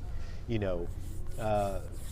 may be able to plant the seeds that the defense can reap later. But so it was interesting. It was interesting that they didn't do that. Could it be that there's no good explanation? Well, that's certainly a possibility. That's certainly a possibility. Sometimes, you'll tell clients, it's like, hey, trials, anything can happen at trial. The state can forget to introduce a piece of evidence. They may do it in a wrong way, and I can keep it out. And so you never know what's going to really happen at trial. And so the defense attorney, Kobe Warren, who's an experienced attorney, may be waiting to just see exactly what makes it into evidence and then choose to respond to it at that time. Yeah, in fact, before I realized Colby was going to be one of the attorneys, he was somebody that I had thought about having as one of my experts this week. So he clearly is somebody who knows what he's doing and has handled a lot of really high-profile, important cases. Right. It's interesting to me also that, what would have happened if the Richardson police detective doesn't go, let me go back and look. Right. What if we only have Lou Harris and Mary Bartell? Right. Yeah. I mean, without some initiative, for sure, by the law enforcement, this might be a different case. But I think, you could talk to a police officer and ask him or her yourself. But my guess is this is the type of case that really kind of gets the blood boiling in it for police officers. Elderly women who are killed in their own home. And then their property is stolen and sold on the internet. I mean, that's a pretty heinous accusation. And so I'm sure when police encounter a situation like that's what gets them out of bed in the morning, I'm sure. Absolutely. And I know when we, began hearing about this case 2 years ago, what police were looking at, and that the authorities were going back and looking at hundreds of deaths. Right. To determine, could there be something else at work here? When you think about it, it was just a massive task to go back and look at all these cases, and then to know, if he is found guilty, you may never know how many alleged victims there really were out there. Right, and it's interesting that you say that last point, because that may have also been a motivation to take death off the table. Is maybe if he's convicted here, and he may be then motivated to come clean on other homicides he may have committed, to just put those cases to bed, so to say. Do you see that? Do you see that as likely to happen? It's really going to come down to what kind of person is Mr. Chemirmir, and what does he want his legacy to be, and that's probably a bad way to put it. More like, how does he want to satisfy his own conscience? Does he want to clear it? Does he not want to? So, legally there wouldn't be anything to offer him that would make his time in prison any better. But so it would be just kind of appealing to his conscience and get him to try to clear it, and maybe have some sympathy for the families, and letting know what happened to their loved one. Because there really aren't any answers, about why he's, again, he's not convicted, but right. Why someone would do something like this. Right. When you asked me to participate, I did give some thought to that, because I mean, if robbery was his real motive, I mean, he could have done that without the homicide part, right? He could have, and probably gotten away with it a little easier. But if he's convicted, if he's guilty of everything that he's being accused of all the charges, both here and in Collin County, I mean, he could end up being one of the most prolific serial killers this area's ever seen, and that's a scary thing. And it could be even nationwide. I haven't gone back and researched it, but we're talking about, quite a few victims. Right, you're right about that. And so, one of the other things that struck me as I was listening to Glenn Fitzmartin, I don't know, for the folks that were watching, I don't know if you noticed that you could not see Glenn Fitzmartin. The camera was not panning on him. And the reason for that was that Fitzmartin was talking to the jury. And so we could not, the cameraman in the courtroom could not put that camera on him because he was standing in front of the jury. And obviously, one of the rules of the road for covering a trial is that you absolutely do not, under any circumstances, show the jury. And so Judge, I know you've been in courtrooms lately, but courtrooms are just also laid out differently right now. Right. This one, I can tell just from what we can see that this courtroom is not laid out as it normally is. Normally, the desks that the lawyers sit in face the judge. Here, they're turned 90 degrees and they face the jury box, which is not how it's normally done. And so I would imagine, we can't see it, but I would imagine that Mr. Fitzmartin's table is, from the jury's perspective, in front of Mr. Warren's table, the defense table. And I think that just because watching the judge, she looked like she was addressing not only the jury box, but out where the audience would be sitting. And so my guess is they probably have the 14 jurors they do. Spread apart. I don't know if they have them 6 feet apart or if it's like every other chair, but I'm thinking some of the jurors are actually sitting where the audience would normally sit. And my guess is that there is no audience in the.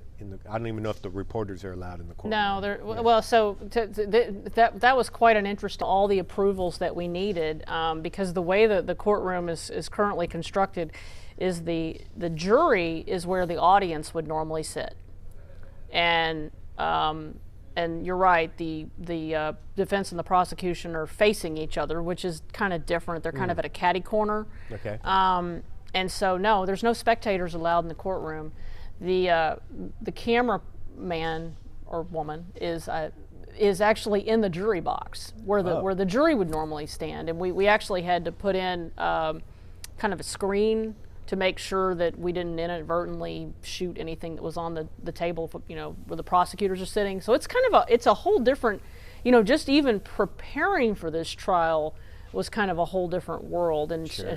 As we all know, COVID has changed a lot of things. Sure. Which is why you and I, we're not actually sitting beside each other right at the moment. You're downstairs, I'm upstairs. It's kind of a different thing, but it's caused everybody to have to adjust and do things differently, and hopefully we'll eventually enter a world where we do not have to do that sooner rather than later, right, Judge? Right. I want to talk about a little bit more about Lou Harris. So this is the case that's being tried right now. Lou Harris, an elderly woman that was found murdered in her Dallas home back in March of 2018.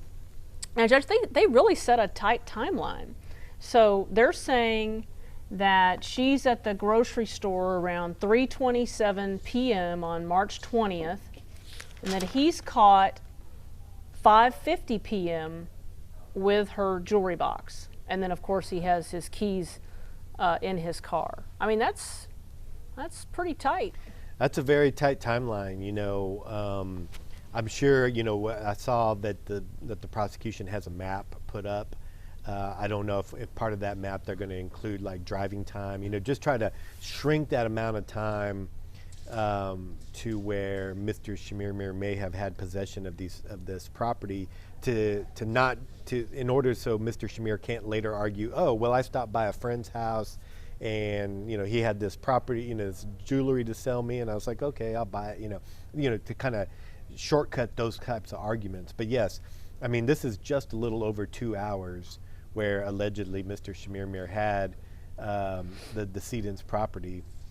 it's going to be hard to argue that that he could have gotten it any other way other than through the deceased directly or from her home.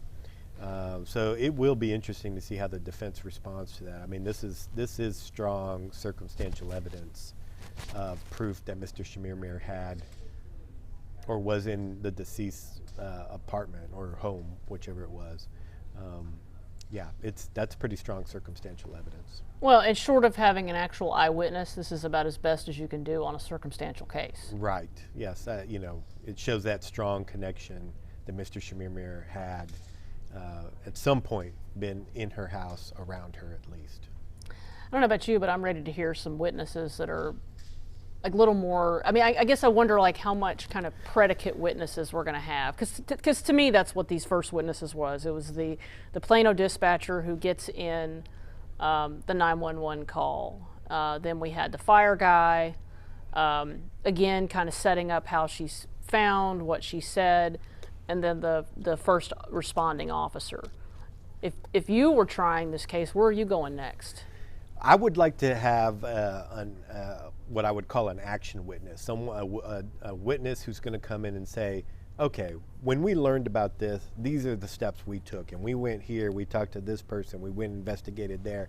You know, let's hear the lead detective, let's hear the person who began to put the pieces together, even if it just to give us a preliminary connection of how Mr. Chemirmir got into this case. You know, somebody who can introduce us how the defendant is involved in this case. Because right now, maybe I think the last witness may have said something, or maybe I think he testified. One of the witnesses testified that it was an African American man that was in the house. That's right. About yeah. That she mentioned an African American man. But we have not gotten a name or anything. We haven't really gotten to Chemirmir yet. Right. So I think the next witness really ought to be someone who says, okay, that African American man that witness talked about was the Chemirmir, and that Mr. Chemirmir, and this is how we got there. It doesn't have to be the whole story, but something that now begins to get the jury to say, oh, okay, now I really do understand how we got here. You know. Or do you put the depo on? Or do we need that investigator next? You know, it just depends on what the deposition says, right? You know, we were talking off camera. I mean, that witness, the one who survived, you know, she was elderly. You know, it's hard to know how helpful that depo is going to be. You know, could she have provided some detail? Did she provide detail, or was it more of, you know, more like she thought she was having a dream, and this is what that happened in the dream, kind of thing. So I don't know. Me personally, if I was Mr. Fitzmartin, I'd be putting on the person who made that first connection that Mr. Chemirmir is our guy. You know, that's what I would be doing. Yeah, because my understanding is what happened was she's attacked, and she tells the police, "Hey, she saw a man near the elevator," and they find a car, they get a license plate, and then that leads them to Chemirmir, and then they begin watching him, and then they see him that next day. They see him dumping that jewelry box, which then leads to the discovery of Lou Harris's body. So right. It's kind of it's like a building block, right? A set of events, right? You know. Somebody, like if you're building a house, you want to you got to put the framework in place first, right, before you start filling in the details. I guess you know, there's many ways you could do that. I think Mr. Fitzmartin, maybe he's doing it a little more subtly versus maybe getting somebody who could essentially follow what he said in opening statement and come and provide a little bit more of the framework, and then start calling in some of these witnesses like we saw this morning so far that kind of begin to fill in the fine details of it. You know, you can do it one way or the other. We'll see if it works for him though in the end. What do you think of the judge in this case, Judge Jones? I've known Judge Jones for a long time. She and I also were in the district attorney's office at the same time, so I've known her a very long time. I mean, she's very well. You can see that, you know, she's got she's got a big smile. She's a very welcoming person. She seems very concerned about the jury's welfare and their comfort and such. But she's also she's a good lawyer, and tough is maybe not the right word, but I think no nonsense. She's no nonsense. Yeah, I mean, if the evidence is there, she will go where the evidence takes her, and she won't hesitate about doing it. And so, yeah, I think she's going to be a good judge for this case. She'll run a tight ship. She'll make sure that it's run well, and I would anticipate that there's going to be a couple of big rulings in this case that will dictate where the evidence goes. So it'll be kind of interesting to see where she's at with that. But yeah, I think she's a good choice or a good judge for this case. She majored in journalism. I didn't know that. I think she went to A&M. Did she? I don't know. I don't recall where she okay. went, but yeah. I know in organizing the this whole process. Like I said, because of COVID, we had to go through a lot more hoops to get permission to get a camera in the courtroom. Sure. Because normally the camera would be towards the back of the courtroom where the jury is currently, and obviously you cannot have a camera back there. Mm-hmm. And so, during the meetings with her, she told us she had majored in journalism, and so she might be one of the few judges that likes us. So yeah, she's really good. I've known her since she was a prosecutor, and I've always been super impressed with her. She's very skilled, very knowledgeable, and from what I can see, very fair, and runs a tight ship. Yeah, I think that's a fair description of her.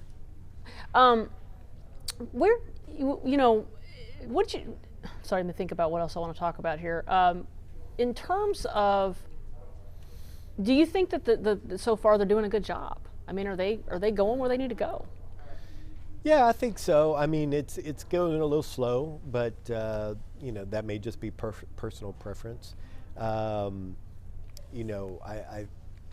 take Glenn at his word when his opening statement that he obviously had some concern that the jury was just going to be naturally skeptical of the case, and maybe you do want that in a jury. You want them to think through. You want them to be open to both sides. You want them to be skeptical, so that way, if they do conclude that what you've brought them is the truth, then everybody can feel good about that. So I'm going to try to start answering some questions here. Okay, sure. We've got a few questions in the YouTube chat. Taffy Bell's wanting to know, apparently work. This person was working and not watching the trial. I guess that's good for the employer.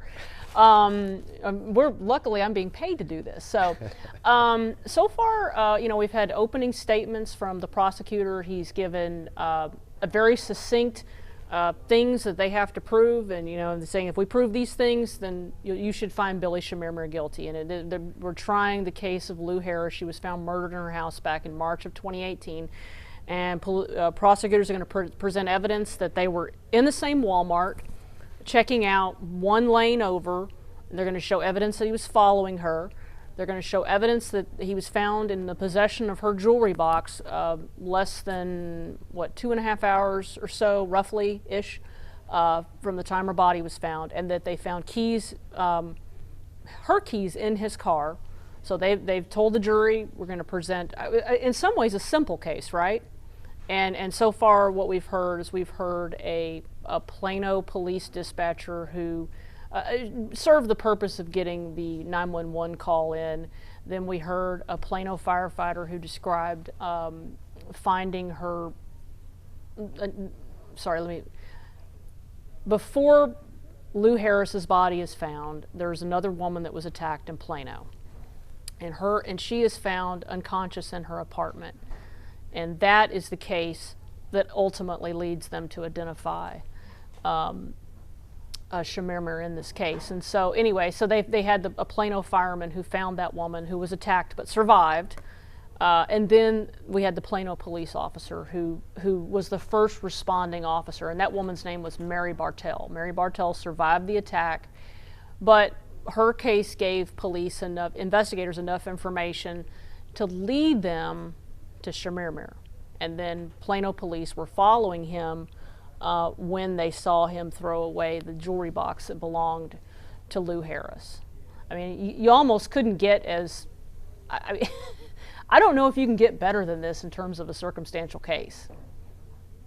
What do you think, Judge? Yeah, I think it's at least of what we've had so far. It's beginning to look like it's pretty tight, and that's what you want with a circumstantial case if you're the state. Oh, the judge is coming back. Right, okay. What are they doing? Yes, Your Honor. You may. We'll call Mary Bartell for deposition.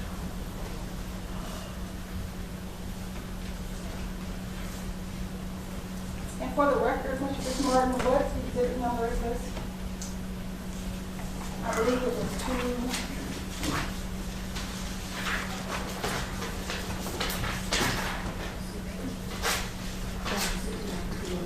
2. It is 61. So this is the deposition of Mary Bartell, and it was already admitted for all purposes, and that would be state's exhibit number 61. Thank you. Now, Glenn Fitzmartin for the state of Texas. Okay, for Mr. Chemirmir. Would you raise your right hand, please? Do you solemnly swear or affirm that the testimony you give in this case today will be the truth, the whole truth, and nothing but the truth? I do. Thank you. Okay, can you please introduce yourself and spell your name? I'm Mary A. Bartell. Mary is the usual spelling, M-A-R-Y. A, my middle initial, and Bartell is B, as in Bob, A-R-T-E-L. And Ms. Bartell, when were you born? March 3rd, 1927. And where were you born? At Linden, Illinois, L-Y-N-D-O-N, Illinois. Okay. And it's sometime, did you move to Texas? Yes, that was in, that was a little over 6 years ago. Okay, it will be around 2012. Mm-hmm. And you have to say yes or no for the court reporter. Sorry. Is that a yes? You have to say yes or no instead of yes. Okay. And your three boys have moved into the Dallas area. Is that right? The 3 sons all lived here at the time. Well, now one has moved with his wife to Carrollton, but that's only a few more minutes away. Okay. And I sometimes use the word Dallas for all of this whole area, and I apologize about that. That's okay. But you, when you moved to Texas in 2012, where did you move to? Where I was residing before I tripped and fell and broke my femur and had to have hip surgery at Preston Place Independent Living. That's where my husband and I moved and where I continue to live. Okay. And you moved in there, and that's at 5000 Old Shepherd. That's correct. And that's actually in Plano and in Collin County. That's true. And you all had and you're in the same apartment now. Yes. If you were able to move back there, and you still own that apartment, or rent that apartment. Rent it by the month. Okay. And it's the same one that you and your husband have moved into. That's true. It's a 2-bedroom. 2-bedroom, 2 baths. All right. Now, why is it? Obviously, you have sons in this area. Was your husband's health starting to fail a bit at that time? That's why we were considering moving here, yes. Then our daughters, the 3 daughters who are still in the Midwest, still living where they lived in 2012, they were 2 to 5 hours away from where we were living in Rockford, Illinois. So when my husband would have a medical emergency, 2 to 5 hours before any of them could get there, and So, yes, I wanted to come here. Because you're about 15 minutes away from your 3 boys, and in maybe different directions, but about 15, That's 20 minutes. correct. All right. That's correct. And then, I think you might have already mentioned this, but your husband passed away in 2015. Yes, he did. Okay. So now that you're still living in the same place, I kind of want to talk to you a little bit about your normal activities that you would have at your apartment, kind of what your normal daily schedule would be. Okay. Tell me what that was like prior to the reason why we're here. Okay, what was your normal schedule? Okay, ever since I retired, and in the summertime, when if I didn't have classes that day, I would always go to 6:30 Mass in the morning, either, in Rockford when we lived there, or when we came here. 6:30 Mass right here at Prince of Peace. All right. And that's in Plano? Right? Yes, 7/10 of a mile from where I live. All right. So you make the 6:30 Mass, and I know those go pretty fast at 6:30 in the morning. 5 days a week, and normally on Saturday the Mass would be 9 o'clock. It varies a little bit as to whether it's during the school year or summertime, or right. which priests are on vacation or whatever. Sure. So you would make that, and then when you come home, what was your normal routine after Mass? I guess we can go with after my husband passed away. Yes, absolutely. Around this time that we're... Okay. So I would get home, around about 7:15, something like that. And I would have breakfast. And then I would usually, my sister-in-law in Rock Island, Illinois, she and I have always been good friends. And so some days I would call her a little before 8 o'clock in the morning. I would call her usually at least once a week. Or I might call some other friends. I still had a lot of friends who were living then who are not living now. Okay. When I'm 91, that's the way it works. Okay. And and then I would like to read the paper for a few minutes, the Dallas Morning News. And then I would usually go to the computer room and check to see if I had any emails and write emails and so on and so forth. And then 6 days a week, I would always walk to aerobic exercises at our veranda. That's our center where we have, you can eat lunch, or they have various activities there, including aerobics. And that was kind of your normal morning routine? Yes, yes. Some days might differ, but if it was a normal day, that's what you might do. Did they provide food for you there at Parkview, as far as breakfast, lunch, and dinner? No. You can purchase lunch and dinner there if you wish. And lunch is normally people go to the dining room in the veranda, the community center, for lunch, although you could have it delivered if you want to. The evening meal, if you order it, is always delivered to your apartment. Okay. Did you make use of that, or would you kind of fix your own food? I usually fixed my own food.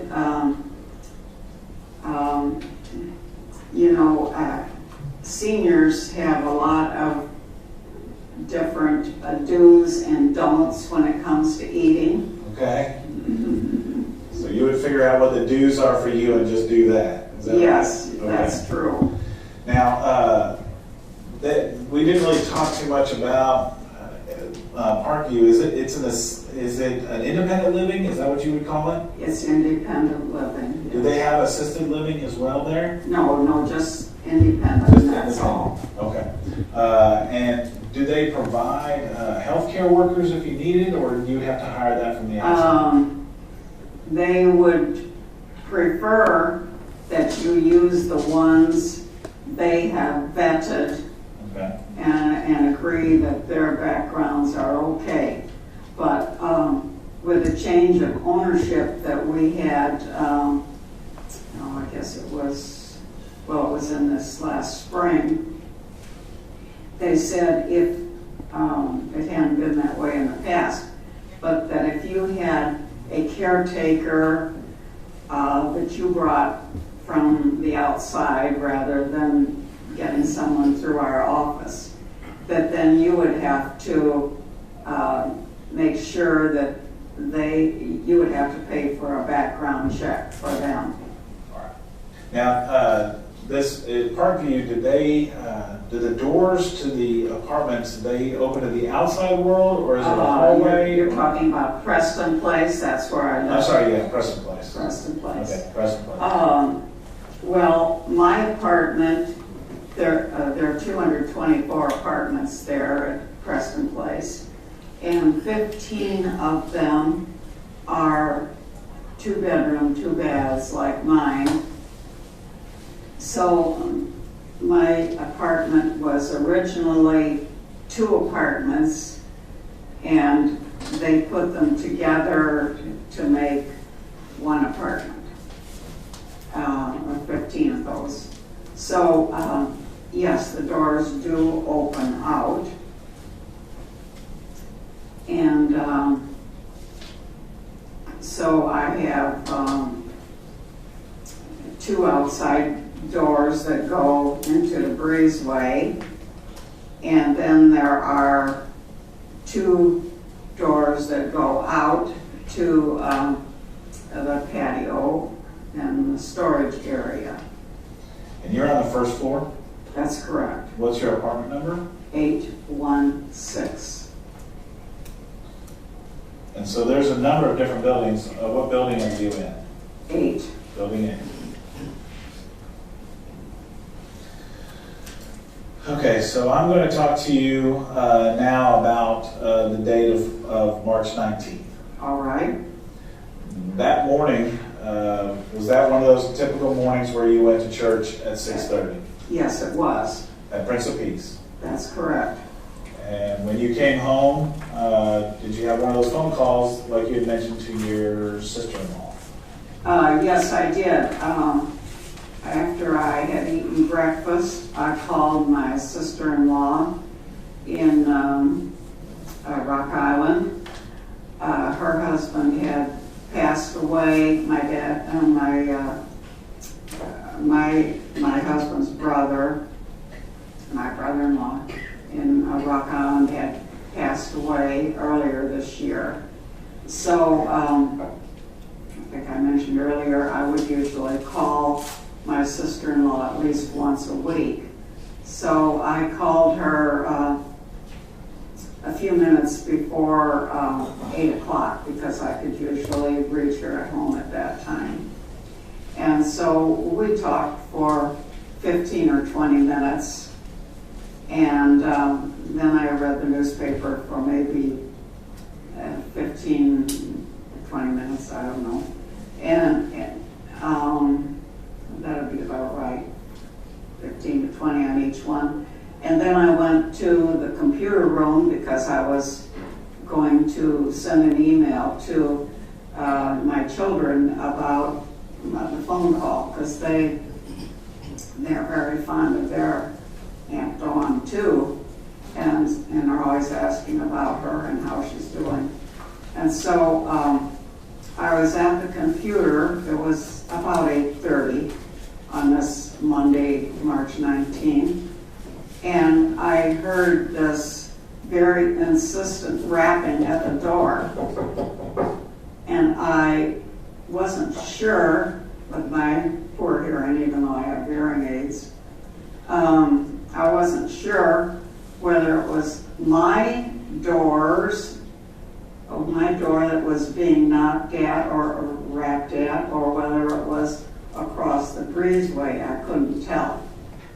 So just let me stop you there. So does your door and then would it be 817 is across the hall from you? Well, I'm not exactly sure how those numbers go. Whatever the number is, would it be directly across the hall, like the doors kind of opened up into each other? Well, if I opened this door, for example, the main door that I used for 816, if I opened the door, would open, let's see, it opened inward, I believe, didn't it? You can't ask him any no, questions. no, It's I can't okay. ask It's him. okay. Your son's sitting next to you, but you can't ask him. No, I know that's true. Yeah, I know that's true. don't worry about how it Okay. opens, but directly All right, across the door opened inward, because I remember when I went to the door, and you know, they say before you open the door, ask, who is it? Well, if it's one of my neighbors, they're probably as deaf as I am, and I would never know who was at the door. Okay. So anyway, the door was opening inward, and when my eyes were just fixated on these green rubber gloves that I saw.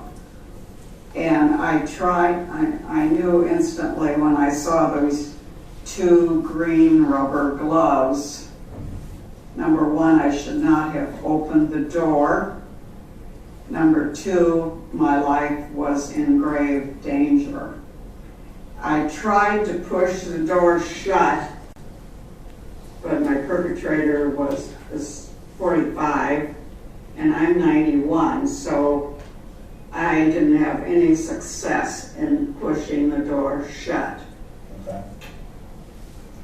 So he was inside in my apartment, and he said, "Don't fight me, lie on the bed." So I did as he said, because I knew I could not overpower him physically.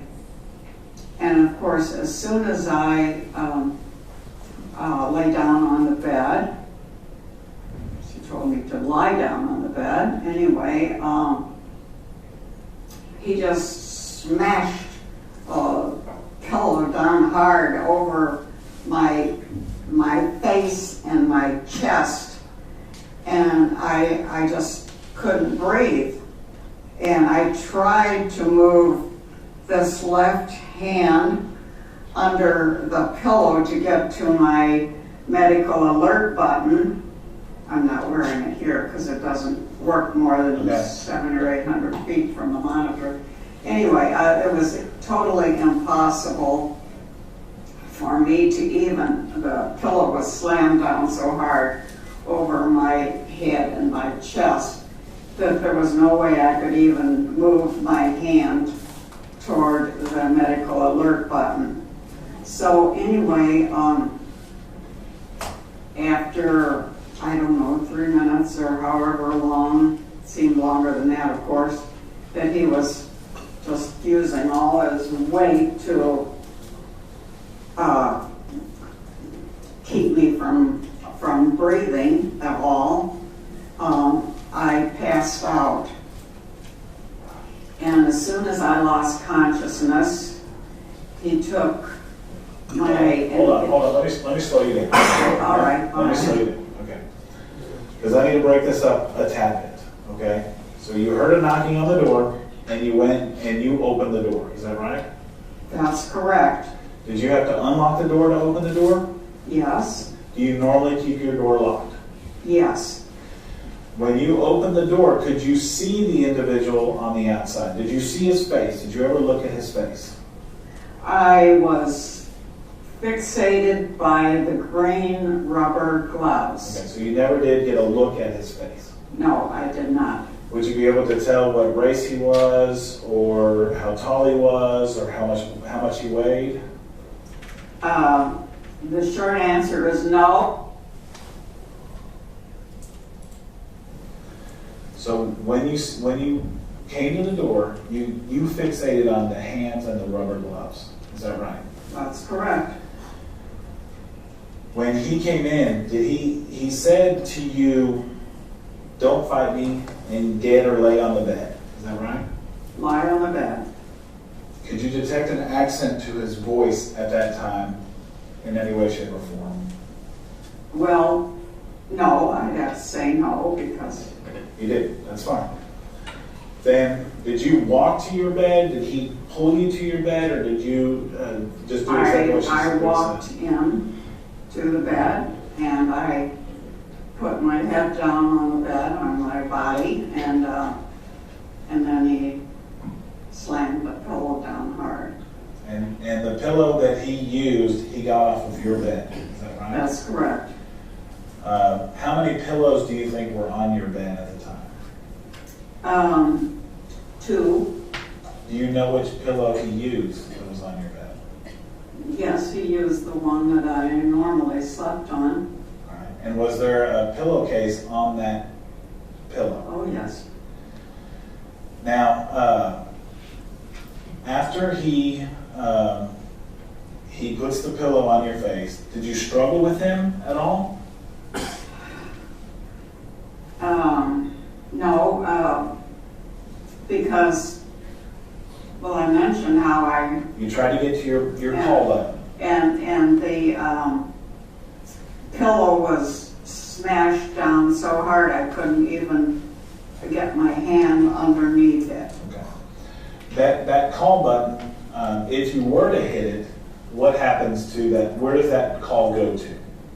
It goes to the call center, and they immediately, there's this loud, I didn't set it off, but this is the way it works. There's this loud squawking noise in the apartment, which just, you couldn't miss it no matter how deaf you were. Emergency, emergency, emergency, and so on. Does it call someone at Preston Place, or is it an outside contractor that it calls? I think it probably calls the closest fire station with EMTs. The next thing that happened after he puts the pillow over your face, you try to press the button, is that you know that you passed out. Or I lost consciousness. What is the next thing that you remember happening after that time? All right. I came to when I was on a gurney with the EMTs outside my bedroom in my dining room area. Okay. And I said to the EMTs, could you please take me to Med Center of Plano? And they already had the information from my refrigerator, and they said yes. Were any of your friends at your apartment at that point in time? Yes. Jackie Midkiff, who lives in my building, 8, and she and I would walk to aerobic exercises in the veranda 6 days a week. Okay. Was there anybody else, any of your other friends in your apartment? Yes. Betty Brady, who lived across, she lived in the same corridor. She came by to go to exercise too, and Jackie had already, she tried the door when she was there by herself. Let me stop you there, because we're not going to go into, because she would have had to have told you that. Yes, okay, Yeah, all right. I want you to go into anybody. All right, I came to, I regained consciousness. I was getting oxygen when I was on a gurney outside my bedroom. Did they transport you to the hospital you wanted to go to? Yes, and may I add, there was also another friend. Okay, who was that? My registered nurse friend, Barbara Quarry. It's Quarrry. She and Jackie and Betty Brady were the three people that I saw in my apartment when I regained consciousness. Okay. And you were transported to the hospital through the ambulance? That's correct. Did any of your friends ride with you in the ambulance? Or was it just the paramedics? No, they did not. I don't think that's allowed. Okay. So when you get to the hospital, at some point in time, your son, John, is called. Is that right? Or how does that happen? I think they called him while I was still in my apartment. Okay. Did they use your phone to do that? I think they used my cell phone. Okay. At that time, where was John? He was at the Denver airport on his way to my sister-in-law's funeral in Idaho. Okay. At some point in time, when you get to the hospital, do your other sons show up at the hospital? Yes, they were there, Rick and Tom. They were there, I think about as soon as I got there. Okay. At some point in time, do you talk to the police officers at the hospital? Yes. Now, was there some question, did the police initially not think that you may not have been attacked like you were? Do you remember that? Yes, I remember exactly. All right. And but you were able to convince them that it really was an attack?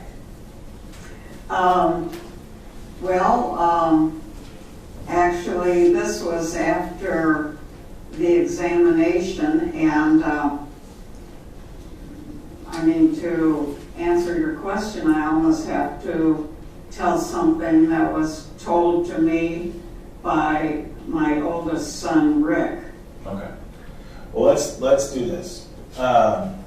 When you came to, did you notice on your hands, or did someone notice on your hands that you were missing some jewelry? Well, I noticed it. All right. What were you missing on your hands? I was missing my engagement ring and my wedding ring. All right. So you're pointing to your left hand at this point in time. Yes. You had a wedding band. Was it a gold wedding band? Yes. And then a engagement ring, and it had a diamond. Yes. On your left hand ring finger. Yes, that's correct. Did you normally wear a ring on your right hand? Yes, my husband gave me a diamond ring about 50 years previously, and I always wore that on my right hand. And it was a unique looking ring, is that right? Yes, yes. It had a stone in the middle and then maybe 3 smaller stones on either side? That's correct. And a kind of a little design pattern to either side? Yes, that's correct. So you knew those were gone at the hospital. Did you know of anything else that was missing from your apartment at the hospital? You didn't know what was missing there at that time? I don't think I realized the other 4 pieces of jewelry that were missing while I was on my way to the emergency room. Okay. When you got back to your apartment, at some point in time you were allowed back to your apartment, is that right? Yes, not the first 2 days. It was a crime scene. Okay. When you got back in there, did you look around and notice that there are some other pieces of jewelry that are missing? Yes, there were 4 that were missing. What did those generally look like? Well, one was a gold locket from the Vatican library. It opened and it and my son Tom and his wife gave me that 1 year after my husband passed away. It had my husband's picture in it. And then there were, there were 2 other gold locket or gold crucifixes that were missing from the jewelry box that was on top of the dresser at the foot of my bed. And there was also a silver-plated Swarovski bracelet missing from the box that was there on at the foot of my bed. On top of the dresser that was there. That's correct. Now, you have, at some point in time, were you given a pacemaker in your heart? Yeah, I have it right here. Okay. Tell me about that. When did you get a pacemaker? I had a non-functioning right kidney removed, and I can't remember whether it was 2013. It must have been 2014. I know my husband was still alive. 2014, and I had the surgery in the afternoon, and that evening my heart was only beating 5 times per minute. Okay. So they decided to do something about that. Yes. Yeah, they called the superintendent of the hospital 2 o'clock in the morning. I don't know what they thought he would do, but. Okay. So after that, you had a pacemaker that helps you to regulate your heartbeat. Is that right? Correct.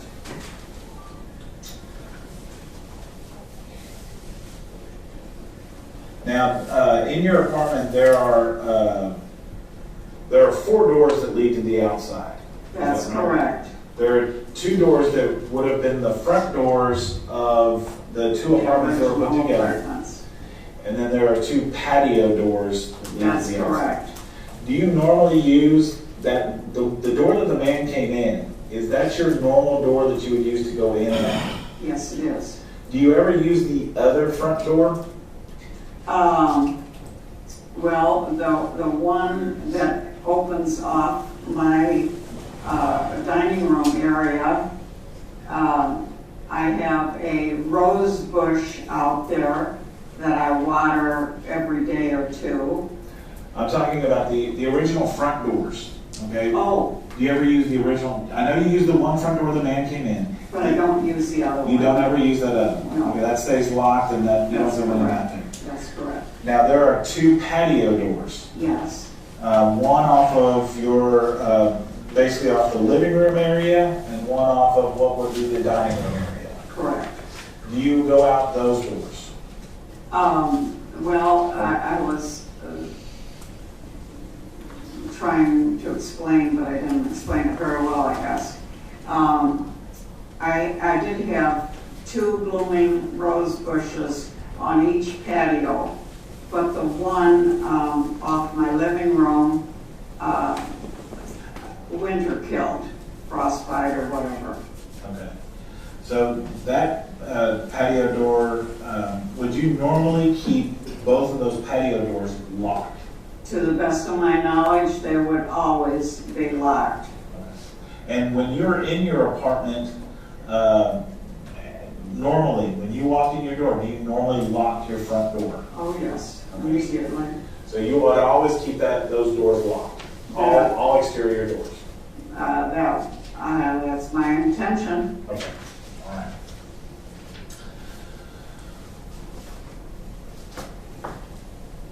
Okay, I'm going to show you some pictures, okay? All right. All right.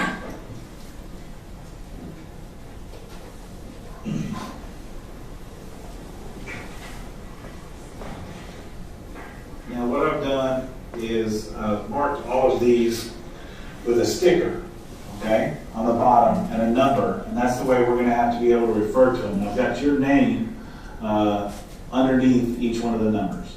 Okay? So first I want to show you what's been marked as State's Exhibit number 1 for Bartell. Does this, what are we looking at when we look at this? Well, we're looking at the Preston Place Retirement Community and the layout of the buildings. So it's on the corner of Preston Road and Old Church? Covered Place. All right.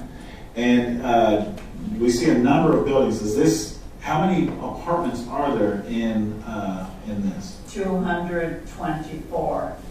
Now, do you hold, which building is your building? Well, mine is building 8. You can go ahead and circle it on State's Exhibit number 1. This is rather... So if you have Old Shepherd up here and the pool is here, is your area down there? Let's see. Come in, I go that way. And I go this way.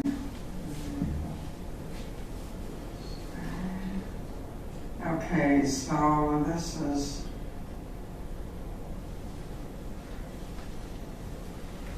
If you don't know, that's fine. This should be my building here, I guess. Well, if you don't, I don't want you to guess, so don't mark it if you're guessing. If it's not that building, that's fine.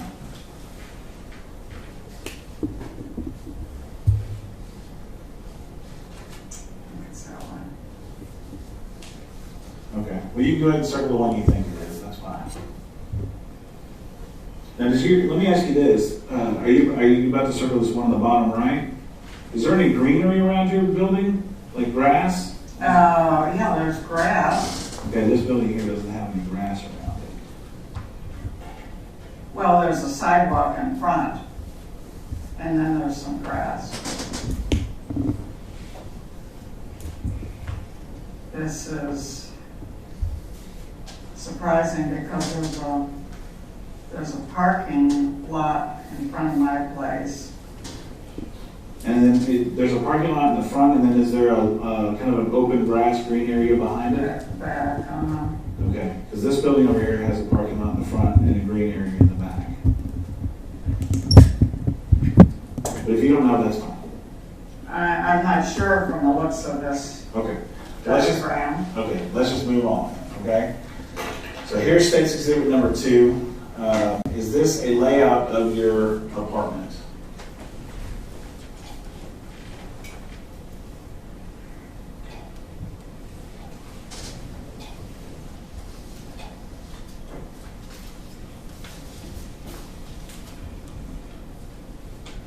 Yes, that's accurate. Okay. And the door that, in which one of these bedrooms on State's Exhibit number 2 would be the bedroom that you normally slept in? This one. Okay, so the one in the top left-hand corner of the diagram. And then it says back here, because we got this off the internet, is that the door that you would normally use? Yes. The one that says back? Yes, that one that I would normally use. And is that the one the man came in? Yes, it is. All right. And then over on the other side, you see it says front, but that's the door you would normally keep locked. That's correct. Now we have a living room and a dining room. Yes. The living room, the patio and balcony, is that the patio and balcony where you said the rosebush dive? Yes, that's correct. All right. And on the other side of that patio and balcony out there, does that kind of open up into a green Grass space? area. Okay, and there is a walkway out there, is that right? Directly behind, yes, there is a sidewalk. Okay.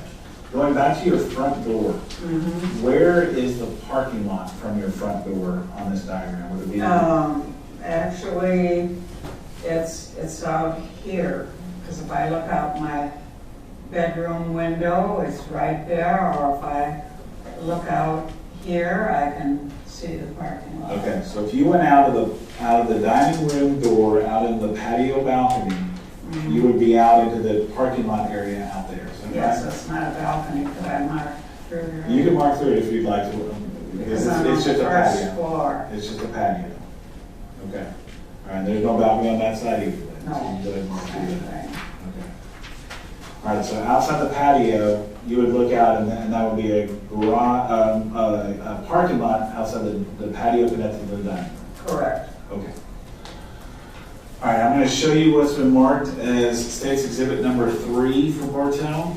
And this is your building, is that right? Building 8. Yes, it is. Okay.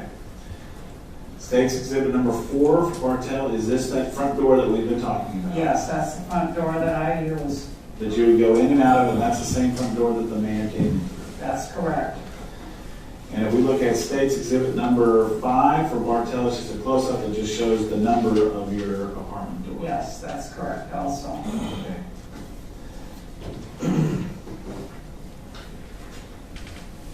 State's Exhibit number 6 for Bartell is this. When we step inside your front door, is this what we see as far as the dining room side of your Yes, apartment? it is.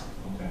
And you had mentioned about reading a newspaper that morning. We see on the table a newspaper. Is that the Yes. newspaper we're talking about? That's the one. Okay. State's Exhibit number 7, we're a little bit further into that room, and we can now see a hallway and what looks like maybe a walker underneath a crucifix. That's correct.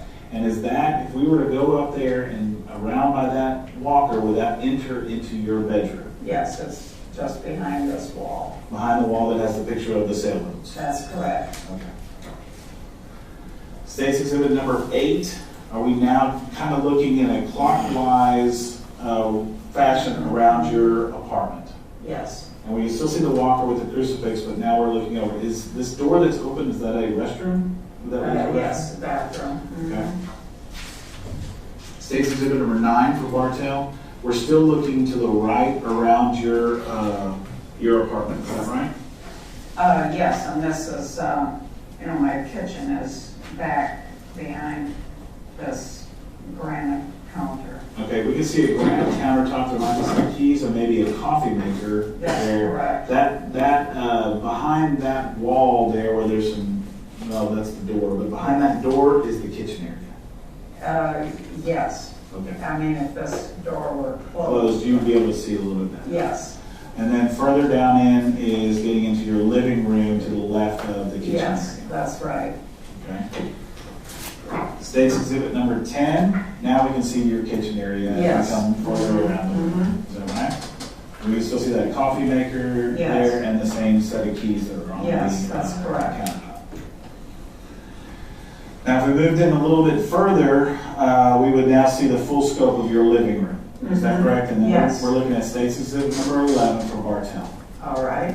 And out that door there is the bush that we were talking about, and I'm showing the door that's in the middle of the room.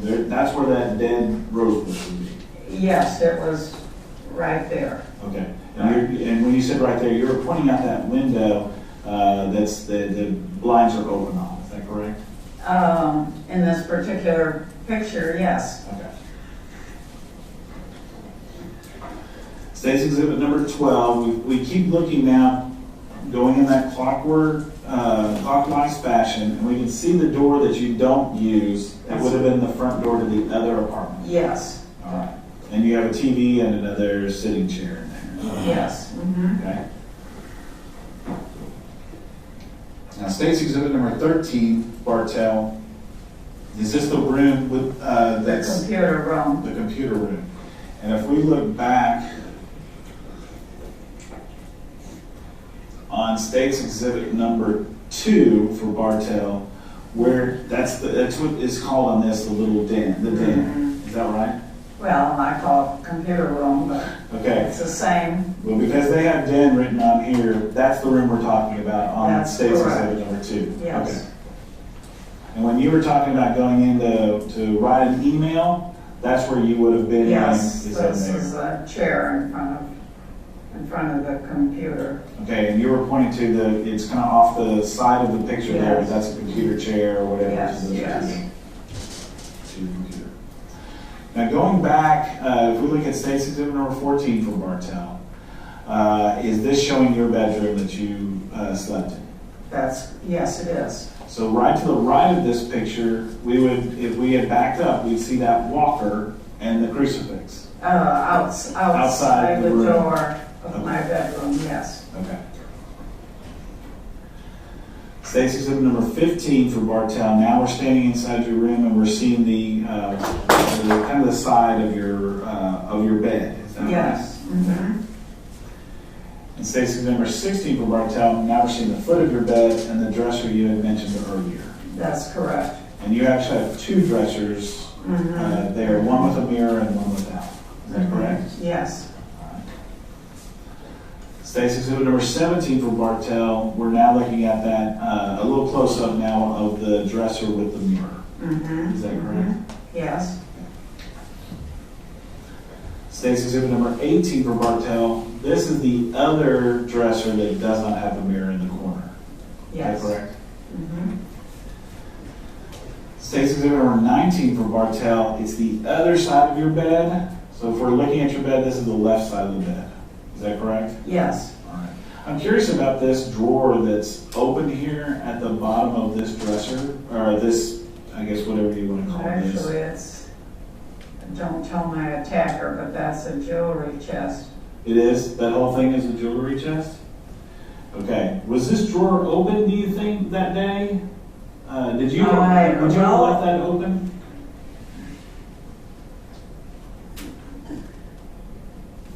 I doubt it, but You don't know for sure?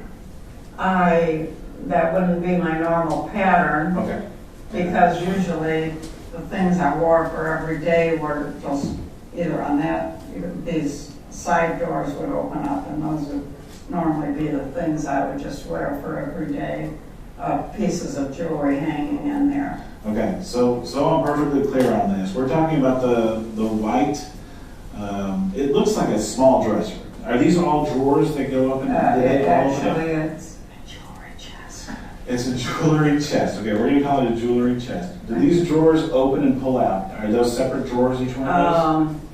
Let's see, there may be, I think the top one, I don't think it pulls out because this box on top, if you take that up, then this is a lid that opens up. All right, that's what I was going to ask you about, because you're talking about doors opening. So the lid can open up, which would make that top drawer actually stationary. Yes. And then there's items in there. Do these side doors they swing open. They swing open, so you have other items inside there. And then we're looking at State's exhibit number 19 for Bartell. Yes. But these other, apart from the top one, these 1, 2, 3, 4, 5, it seems like some of those might open up as drawers. They all do, except for the top one. Except for the top one, okay. And your normal practice is not to leave that bottom one open? No, I wouldn't have it open because unless I was going to some very special event where I kept my more expensive jewelry there.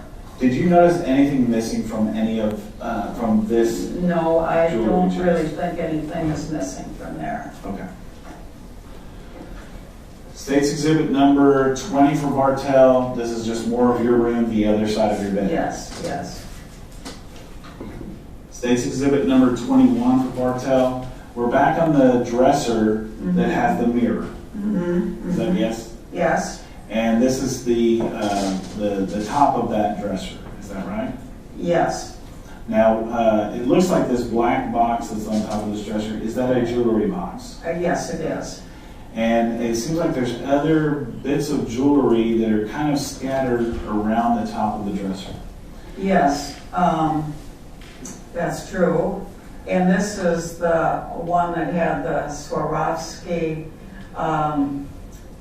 silver-plated bracelet in it. And when you're pointing at this one, you're meaning the black box that has the red ribbon on it. Yes. Now, before this day, were these boxes out and open like this and jewelry moved around like Yes, that? they were. Okay. You kept that, that's the normal look for I'm that afraid kind. so. Okay, all right. State's Exhibit number 22 for Bartell. There again, there's other items that look like jewelry there that were not taken. Is that right? Because they're still there. Yes, that's correct. Now you had mentioned there were there were some crucifixes and there was a locket, chains or things. Were they from this area that they were taken? Well, the 2 gold crucifixes were in this jewelry chest here. Okay, I'm going to bring you back to State's Exhibit number 21. You're talking about it looks black in this picture. I'm not sure what it is. Well, it's pretty much black. Okay, so this black box, you're saying 2 of the crucifixes came from that black box? Yes. Okay, and then where were the other? The other one, I think, was just laying in this box. Okay. Separate. I mean, it wasn't in a container, separate container. And you're talking about on State's Exhibit number 21 for Bartell, inside the green-looking kind of box that has another silver item, yes, necklace kind of item in there. You're saying one was in there. Where was the locket? Oh, it was probably just right about there. Also in that green box as well? Mm-hmm. Okay. But the 2 crucifixes were in this box. We're in the black box that's yes. adjacent to the green box. Okay. Now, if we opened up that black box, here's State's Exhibit number 23 for Bartell. That's what the interior of that black box looks like. Yes, and this is where the Swarovski silver-plated bracelet was in this empty box. Okay, so now we've opened up the black box with the red ribbon on it, and you can see that it is empty in State's Exhibit number 23. Right. And then in State's Exhibit number 23, the big black box is open as well. Jewelry box. And there are two things missing out of there. There were 2 gold crucifixes in this bottom left space. Okay, so there's a bottom left space on this that's empty, and there's 2 gold crucifixes in there. That's correct. And then the third one, the locket, was in this box, as we mentioned earlier. Okay. Are you pointing to the light green box or the dark green box? It was just laying there in the light green box. Okay.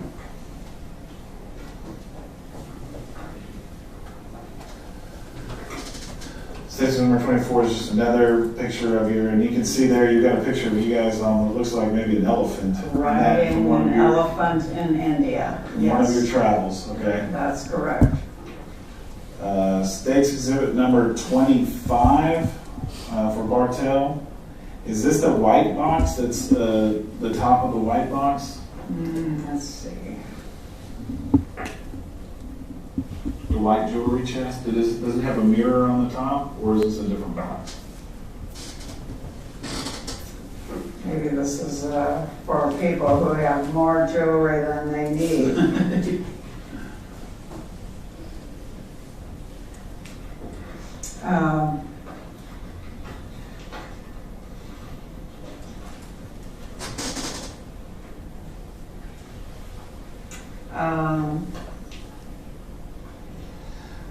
So if we look at this box here, and you see how this, if I was looking at it, I would think that this is the top part of your white box opened up. Is that this red box on top? Right. So if we took the red box, we're looking at State's Exhibit number 19. If we took the red box off and we open that lid, this is what we would be looking down into on State's Exhibit number 25. Is that right? I think so. I think it's in the red box. Okay.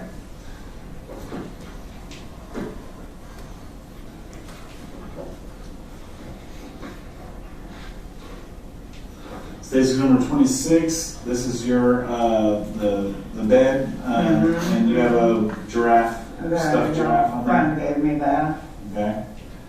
State's Exhibit number 27 for Bartell. They've numbered this. Do you remember if any of these pillows were the pillows that might have been used? Oh, sure. Well, there was one just like that that was put over my head, yes.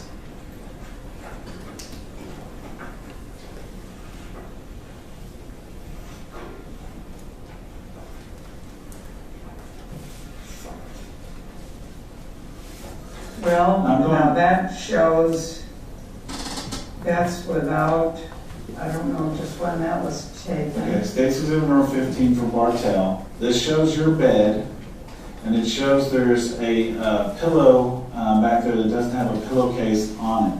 Do you remember washing a pillowcase before this? I always did my laundry on Monday morning. Okay. This is a Monday morning. Do you think you would have taken your pillowcase off of that? Yes. But would it be normal? Is that the only pillow that you use, and so you don't wash the other pillow? Depending on whether the laundry was dry by the time I came back from exercise, if it wasn't dry yet, I would move this pillow over and try to get in a short nap before activities that afternoon. Okay. So, do you know which pillow was actually used on you, or you just know it's one of these pillows? Oh, well, I'm pretty certain that it had a pillowcase on it. Okay. So it was probably one like that. Okay. I'm going to show you State's Exhibit number 28 for Bartell. And what this is showing is that door that's going out to the rose bush that didn't make it through the winter. Okay? And it's just showing that when the police were there, the door was unlocked at the time, which is unusual for the way you run your house. That would surprise me. Okay. State's Exhibit number 29 for Bartell. This is standing on your patio looking out, and that rose bush should be right to the left of the photographer. That's correct. And then if you went a little bit further out and maybe stood on just past the bushes there, is this what else you would see in that back area on State's Exhibit 30 for Bartell? You're right. Okay. All right, now we get to the hospital, and I'm going to emergency room. And State's Exhibit number 31 for Bartell. Do you recognize who's in this picture? Yes. And who is in this picture? That's a picture of me in the emergency room. All right, and there's a green, what would you call it? A smock or that's whatever? one of those lovely ones they put on you when you... That's a hospital gown, yes, is that right? Yes, okay. It is. And because they were having to work on you, to get you there, so that's the gown that they gave you. Once I got to the emergency room, yes. Okay. I'm going to show you what's been marked as State's Exhibit number 32 for Bartell. Is that a close-up of your face? Yes, it shows how my nose was all smashed and how on my right cheek, the effects of having all that pressure on there, and I don't know that it's gone away yet because it takes quite a while to heal. So it's kind of a red, it looks sort of like a light abrasion, but it's a discoloration to your face that you didn't have prior to this. That's correct. Your face looked more like it does on the left-hand side prior to that. Okay. In case you wondered, my dermatologist said those are wisdom spots. I have a lot of them myself. Yes. We're not as many. Yes. State's Exhibit number 33. Is this a close-up of your chin, also showing, and your cheek, showing some of those red marks? Yes. Okay. State's Exhibit number 34. This is the right side of your face, a little bit closer up, showing those marks. Is that right? That's correct. And then they focused in on your nose on State's Exhibit number 35. And the cheeks. The deep bruise there. Okay. State's Exhibit number 36. Someone is pulling back your eyes to show you your eyeballs, correct? Those are your eyeballs. I would say so. All right. Statistics number 37 for Bartell. There it's focusing on your left eyeball. And I then, think they did do an, he didn't ask me about an MRI. okay, States Exhibit number 38 for Bartell. Now you're pulling down the lower parts of your eyes to show the under parts of the eyeballs. Is that correct? Yes. And then they're showing in States Exhibit number 39, this is your eyes more closed, but showing the inside of the eyelids, at least of your left eyelid. Correct? Lovely. Yes. Okay. These aren't the most flattering of pictures, I would admit, but nonetheless, they were taken. We're just going to get through them. I was the person they were photographing. States number 40, your eyes again. Correct? Yes. Now, States Exhibit number 41 shows to be taken a couple of days later, maybe, but we can still see those abrasions on your face. Is that right? The red marks. Nose and my right cheek. Okay. States Exhibit number 42 for Bartell. They've kind of focused in and got a little bit closer. Is that correct? Yes. States Exhibit number 43 for Bartell. We're back at the hospital from this day, and that's your left hand. Is that right? Yes, it is. And it's missing its ring that was originally on there. Is that right? The engagement ring and the wedding ring. And the wedding ring. In States Exhibit number 44 for Bartell, there is you're missing your right ring finger. The diamond ring that I wore for 50 years after my husband gave it to me. Okay. I'm going to show you States Exhibit number 45 for Bartell. And is this a picture of your hand that had that unique ring that you're missing? That I wore on my right hand. And you or your family provided this to the Plano Police Department as an example of what that ring looked like. Yes, that's my understanding. At some point in time, were you shown States Exhibit, a picture similar to States Exhibit number 46? And I said, that is my ring, my diamond ring that my husband gave me 50 years ago. And on this picture, that is not your finger, though, that ring is on? No. Okay. States Exhibit number 47. Do you remember the Plano Police Department having you come down and identify some pictures? Yes. And inside this packet, is that what this packet is? It's showing that their version of that same States Exhibit number 46. Yes. Mm-hmm. And did you initial that was your ring? Yes, I did. And that's on the second page. On the third page, they show it to you again, and there is that same picture, and you're able to initial that. And this is on April 2nd of 2008. Yes. Mm-hmm. This is the picture that I guess they had maybe emailed it to you, and you were able to see it, and someone had reported back. Tom, I guess, Bartell reported back that yes, that's the ring from her right hand. Yes. And then you initialed that as well on that same day. Mm-hmm. Then they also had gotten a portion of your phone activity from that morning, and it's showing that at 7:50, that's your call to Dawn Bartell, your sister-in-law. That's correct. States Exhibit number 48. Is this another picture provided by you or your family that shows your wedding ring and your engagement ring? Yes, it is. All right. States Exhibit number 49, Bartell. It's just a different view, but just capturing your wedding ring and your engagement ring. Yes. States Exhibit number 50 for Bartell. Was there a solitaire missing at some point in time? Do you know anything about a solitaire diamond missing? Well, this is, that's the locket. Okay, we're talking about, let's jump to States Exhibit number 53 for Bartell.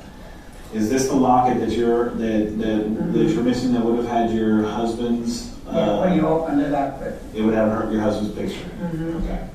And station number 52, is this a picture off the internet or someplace that your family had found that they said this is what it looks like? Similar to it? Yes. Okay. Yeah, actually, it's very much similar, isn't it? Yeah, very similar. And but this picture is a picture of you in a turtleneck wearing this line. Yes.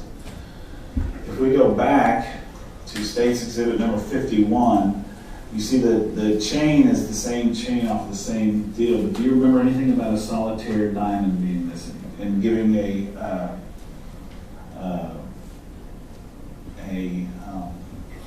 appraisal of it? If you don't, I don't recall that. Okay. Okay. That I have that missing. Okay, so that was it. So station number 50 and station number 51, you don't remember that, or you don't identify with that. Well, like you said, the chain looks similar. Okay, and it's fine. But station number 52 and 53, you do remember having that and not being able to find that out? Oh, yes, definitely. That's the one I mentioned that was missing. Okay. Look at station exhibit number 55. Does that look like one of the gold? This looks more like the Swarovski silver-plated bracelet. Okay, it had a crucifix on it? Yes, it did, and this, of course, would tighten up, for the wrist. Okay.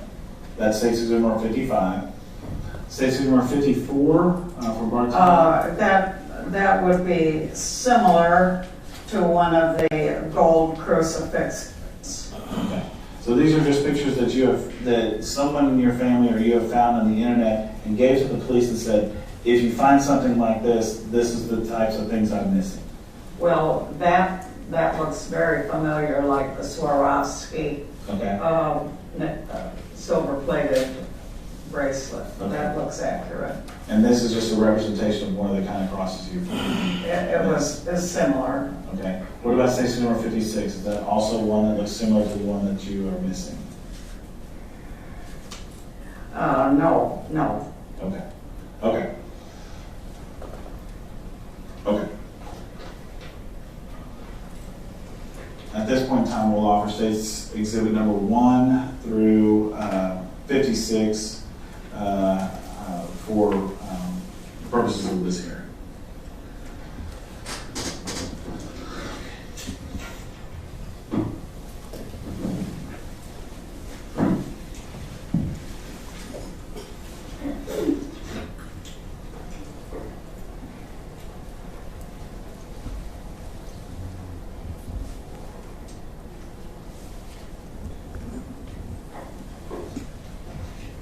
Now, when you're at the hospital, the police come and talk to you, is that right?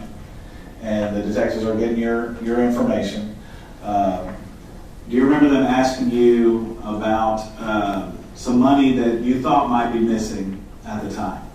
Well, I was told that the apartment would be a crime scene for at least 2 days. And none of my family would have access to the apartment. And I said I was concerned because I had just been to the bank a day or two before and gotten some money that was in my purse on the floor in my bedroom. And was there some question about how much money it was, right? They were asking you how much? Yes, there was. And actually, the policeman was talking to my sons Rick and Tom outside the hospital room. And the policeman said, I'll go in and ask your mother how much money she got. And I know I'm only supposed to report what I heard, but story sort of loses its emphasis unless you know that the policeman said to my two sons, Well, you know, these elderly people, when someone dies, they just go in their apartment and take all their jewelry and start wearing it. The other people who live in the apartment, they were thinking that maybe this wasn't, that you're just losing this because other people are taking it from you. Yeah. But so he was going to test your memory of whether or not you were with it. Yes, a policeman said to not John, he was on his way to Idaho, my other two sons, that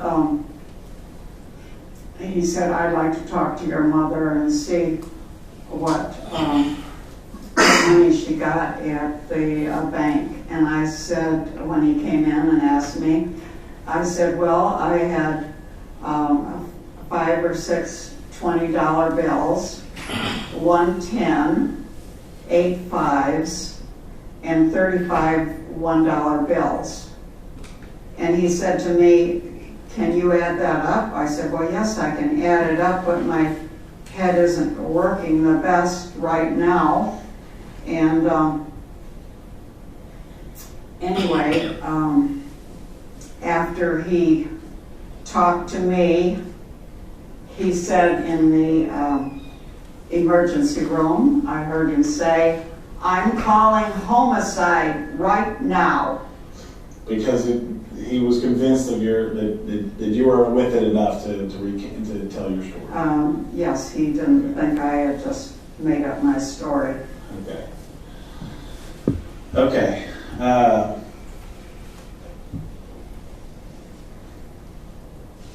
Okay. I'll pass it next time. Do you need a break or anything before we go along? Are you okay? No, I don't think so. Need more water? That'd be nice. Thank you. That's good, thanks. How are you doing, Ms. Bartell? How am I doing? Okay. A whole lot better before I broke my leg. I mean, I know we're reliving some bad memories today, but you're okay? You need a break at any point? Let us know. No. Okay. And I'm going to ask you some questions, and you may not know the answer. If you don't know, just say you don't know. And some of the things I'm asking about is because I don't know. I wasn't there. You weren't. Okay. Matter of fact, none of us were there. So you're the only person that can answer some of these questions. Okay. Okay. All right. And as the court will probably tell you, I have a tendency to talk too fast. So if I do, just tell me to slow down or start over. And I will. Well, you know, people with hard of hearing, if you speak slowly, I'm more apt to understand what you are saying. Okay. Rather than having everything run together. Well, I will try to do that, and if I don't, just call me out on it, okay? I don't have a lot of questions for you. I think that Mr. Bismarck covered most of it, but there's a few things I just wanted to go over with you, okay? All right. The fella who did this to you on that day, you've never seen him there before that you know of. Is that right? That's correct. Okay. And quite honestly, you wouldn't know if you had or not because you didn't identify. You couldn't identify him because you didn't really look at his face that day. That's correct. And I think you told the police, and you repeated today that once you saw those green gloves, that's kind of what you fixated on. Yes. Did you? And I think you told them, the police, when they talked to you in the hospital, that you don't even know what race the fellow was. No, that didn't bother me either because I know that, you know, when people pick someone out of a lineup, they're wrong more often than they are correct. Well, I don't disagree, and I'm not trying to indicate that it should bother you. I don't. That's not what I'm getting at. I just mean that as far as description, you weren't able to give skin color, skin tone. I think you gave him a height of about 5'7" or 5'9". I don't remember. You gave him a height. Do you remember that? Well, that's probably within the range. He wasn't exceptionally tall, that's sure. And I think you said his build was similar to one of your sons. No, I never said that. I never said there was any similarity to any of my sons. Okay. Well, I mean... Except that they were male. Okay. Well, I mean, you did, but it's just you were saying he had a normal build, kind of like one of my sons. And then y'all started talking about weight. I mean, I wasn't trying to indicate that either of your sons did anything wrong. But that's... I understand. Okay, but that's kind of, as far as a description goes, that's about what you were able to give the police. Yes. And honestly, that's all you knew at the time. Well, I knew I was in bad shape after all that. And I'm not saying that you weren't. I'm just trying to get some specifics. Mm-hmm. I don't envy what you've been through, and I'm not trying to say that it didn't happen. I hope that's not the impression I'm giving. I'm just trying to make sure that we figure out if we have the right person or not. Okay? All right. At some point, you said there might have been a mask over his face. Do you remember telling the police that? I do not remember. Okay. Well, your memory today is if you told the police that, that might have been something you were thinking at the time, but it's not something you remember independently today. No, and I mean, maybe I said it. I don't know. I don't recall. Okay. But all I'm saying, you don't remember that. You don't think that's the case today as we stand here or sit here. A mask? No, I don't think so. I doubt it. Okay. And you didn't notice, I think Mr. Fitzmartin asked this, but you didn't notice any kind of accent or anything about his voice that stood out to you? No, I was just mainly concerned about whether I could get some help before I died. Well, and I'm glad you did. I'm just, like I say, I'm just trying to get some specifics, okay? Mm-hmm. The person who came to your house that day and roughed you up and abused you, he made you go to your bed. Were you able to determine whether or not he was actually on the bed with you, or if he was to the side of the bed, or do you have any idea where he was standing or what his position was? I would guess, I don't know for sure, because my face, my eyes were totally blocked out by the pillow. I would sort of guess that he was also on the bed because the pillow was being slammed down and held down so hard without any let up whatsoever. Okay. So, I mean, a guess, and you're guessing better than anybody else? I'm guessing that he was also on the bed, but I don't know for sure. Okay. At one point, you said he might have been wearing a long sleeve shirt. Do you remember anything about that at this point? I don't recall. Do not recall. Oh.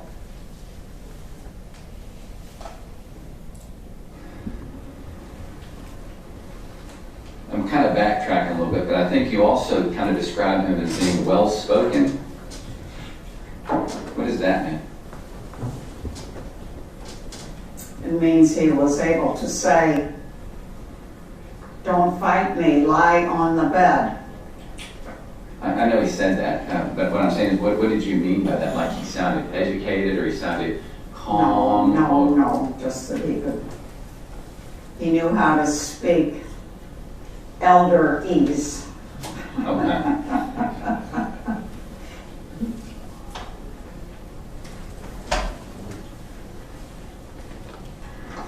The rings that were taken off your hands, were you already unconscious or passed out whenever those rings were removed?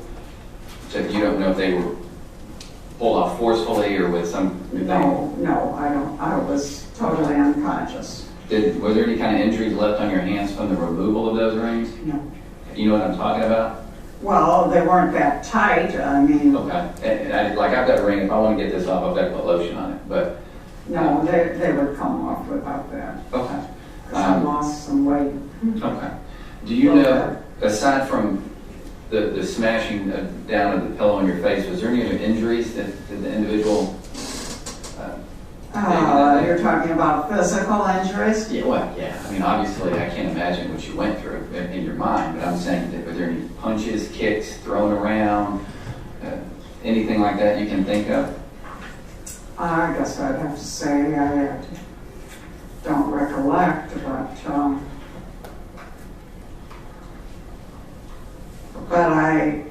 I know I didn't want to stay by myself right away after that.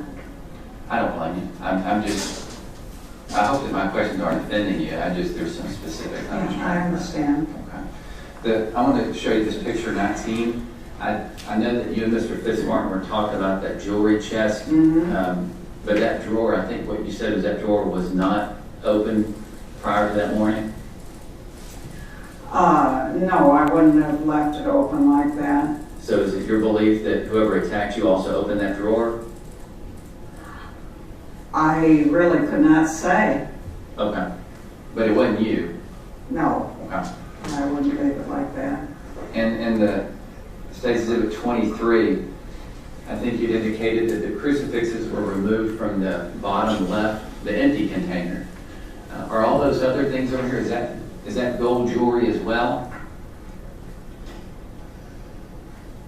Oh, that's just a handle on, this was originally a tea box. And that gold there is just a handle. There's a handle on each side of it. I know that, but I'm talking about like these things in the middle, the thing in the bag. It appears to be a couple of chains and some things like that. No, these are very individualized. No one would want to take anything that was that easy to identify. Well, that may be the case, but were those gold jewelry as well? Some of those? No, we just took the gold ones there and the gold locket that was there and the Swarovski. Here's 24, it's kind of another view. It looks like that's what I'm talking about, that jewelry back there in those bags. Is that gold or is that just? Oh, I think those are different awards and so on and so forth, but they're not very big. Okay, so whoever went through there, I guess, picked out a couple things, but didn't take it all. Well, obviously. Didn't want to take things that were, well, I think, I'm not sure what was going on in his head. And I wasn't asking that. I'm just saying that it appeared that they took some things and not other things. Well, definitely left some things. It wasn't. And one more question about this. Some of the chains right here look like they're kind of hanging over the dividers. Did you have it like that, or was it kind of? I'm afraid so, I did. Okay. So it wasn't, does it look like someone kind of grabbed it out and threw it back in, or that's just how it looked? I don't think those were touched from the way I left them. Okay.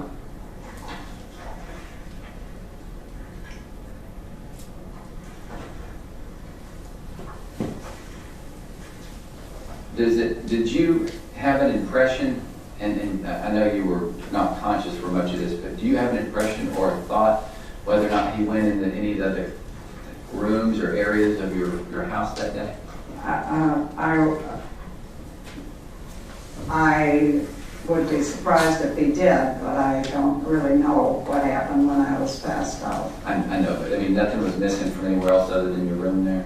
Did anything look like it had been gone through, doors opened, nothing missing from the bathroom that you know of?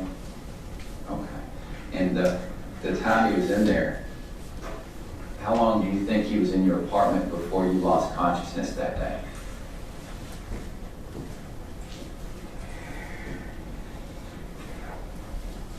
I really don't know whether it was altogether 10 minutes or how long. Several minutes? Yeah. Oh. I said it might have been 10 minutes from the time he entered. I don't really know how long it takes to make someone unconscious when they're getting no air. Well, I'm not trying to pin you down to a time. My question comes to this, and the entire time he was in there, which we agree was several minutes, but probably less than 10. Is that fair? Well, maybe. I don't really know. I couldn't say for sure how long. Once he got past the threshold of your door, did he say anything else to you while he was in there?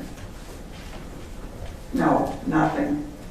So the whole time he didn't mutter anything? He didn't curse? Did you say anything to him that you can remember? It's very hard to speak when... I agree, but I mean, I would think if it was me... I said nothing. It was impossible to say anything. Like if someone's hurt me, I'd say like, please stop, something like that. But there was just no conversation that entire time between either one of you. Not when your face is mouth, chest, everything's just smashed with a pillow to suffocate you, no. Yes, ma'am. And while that I'm fellow, not recommending you try it, but you'll find out it doesn't work. okay. And while the fellow was doing that, he wasn't saying anything to you either. It was just total silence in that apartment. Was that right? Yes. Okay. Waiting for me to pass out, I guess.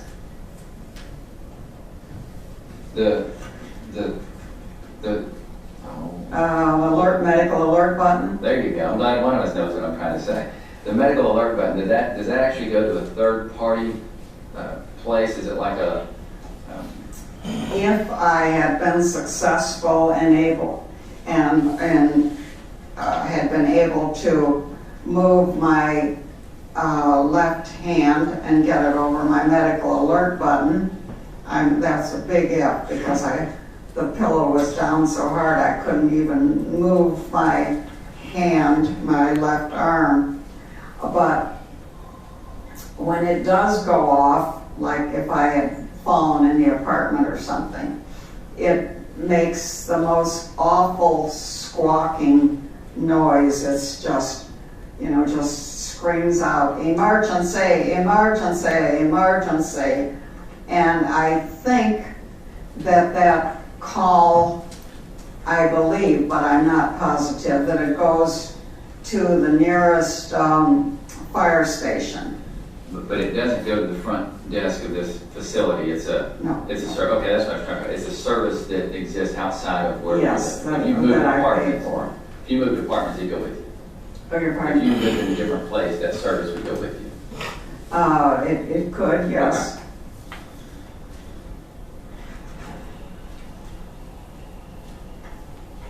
When you came to, you know where that pillow was? The pillow that had been pushed down on your face? I must say that was the least of my concerns, but it was still on the bed, I'm sure. When you woke up, was it over your face still, or did someone remove it from your face beforehand? And if you don't know, that's... I'm not positive. Okay. What's the first thing you do remember when you woke up? When I woke up, the first thing I remembered, I was on a gurney outside my bedroom, and the EMTs were giving me oxygen. So when the ladies got there and they found you unconscious, you never woke up during that time until... No, I did not. Okay. Well, I don't think I have any more questions for you, but I appreciate your time. Thank you. Thank you. A couple of things. You said that you didn't want to stay by yourself. Who did stay with you after this? My son John took 3 months of family leave to stay with me. Okay, to make sure that you were okay to take care of it. Yes. What was going through your mind when, from the minute those gloves started coming towards you, what was going through your mind? Well, as I mentioned, 2 things. Number 1, I should not have opened the door.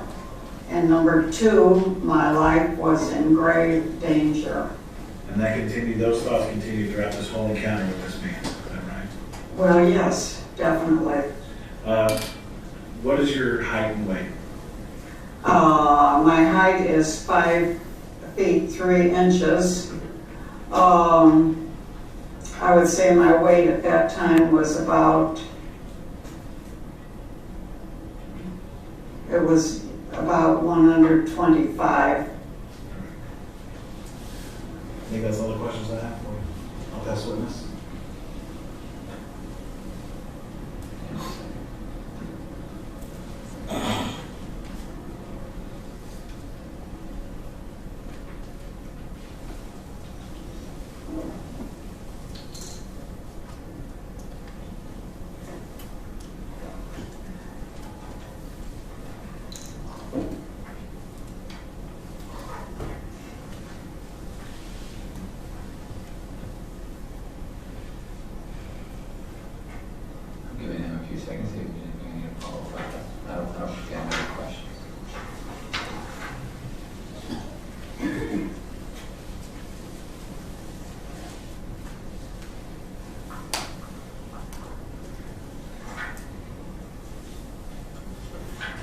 a lot of anticipation, but I don't think I have any questions. So thank you, ma'am. We're operating at 2.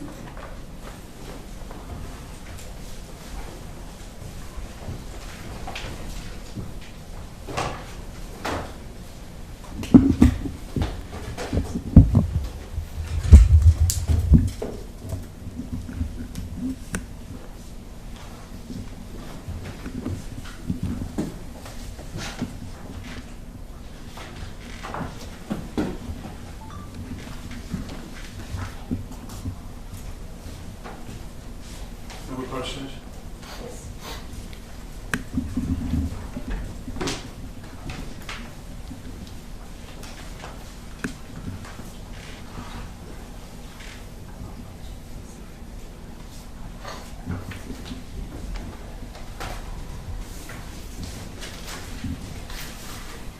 All right, ladies and gentlemen, I believe this would be a very good time for us to take our lunch break.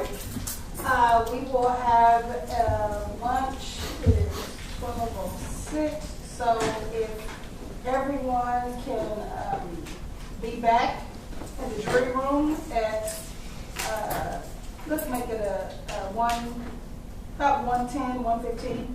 That way it gives you a pretty good little break there. So as soon as everyone is there, push that red button and we'll come running, all right? And thank you so much. All right.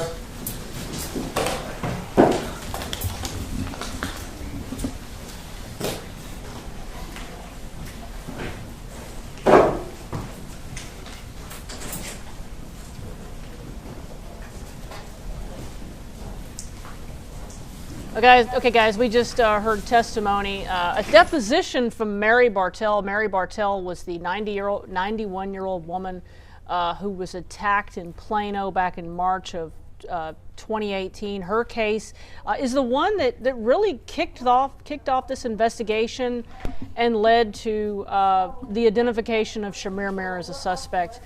Judge Cañas, what did you think so far about what you heard? Well, I think it's it's very methodical for sure. I think when Prosecutor Fitzmartin said he was going to be very detailed, I think he's living up to that promise. The deposition of the surviving victim, was. It did its job.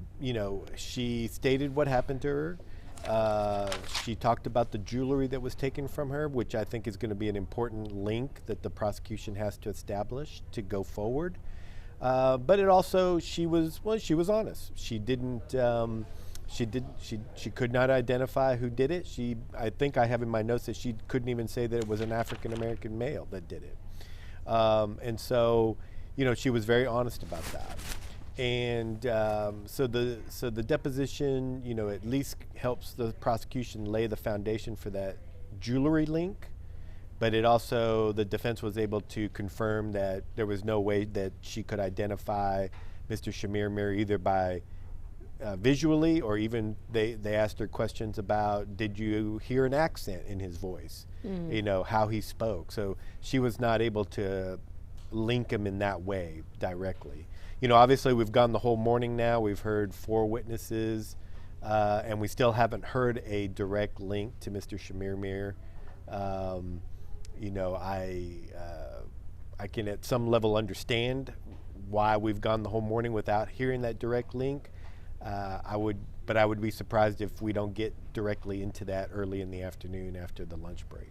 Well, I would almost bet lunch, but we've already got lunch here, that we're going to hear from an investigator. That to me, you've got to now take us to Chemirmir. How does Chemirmir come into the picture? And that, to me, that seems like the logical place. So if I was a betting person, I would say we're going to hear from an investigator with the Plano Police Department. Yeah, yeah, go ahead, I'm sorry. You go ahead, Judge. No, I think that's right, because I think if, without knowing who is sitting in that jury, if the prosecution has any doubts about whether those jurors, where they're starting off at, I think for the jury at least, they're going to need to make that connection here pretty soon. and if not only for emotional reasons, but just to get that jury to say, okay, we're on the right track. The prosecution's going somewhere. You know, I'm going to stay invested in this.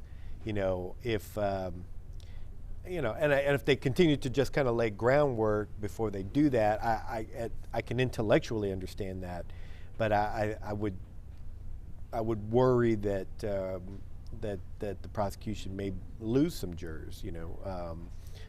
And, well, right. If you and I are getting a little bit, I mean, and you and I would consider us courthouse denizens. You know, right.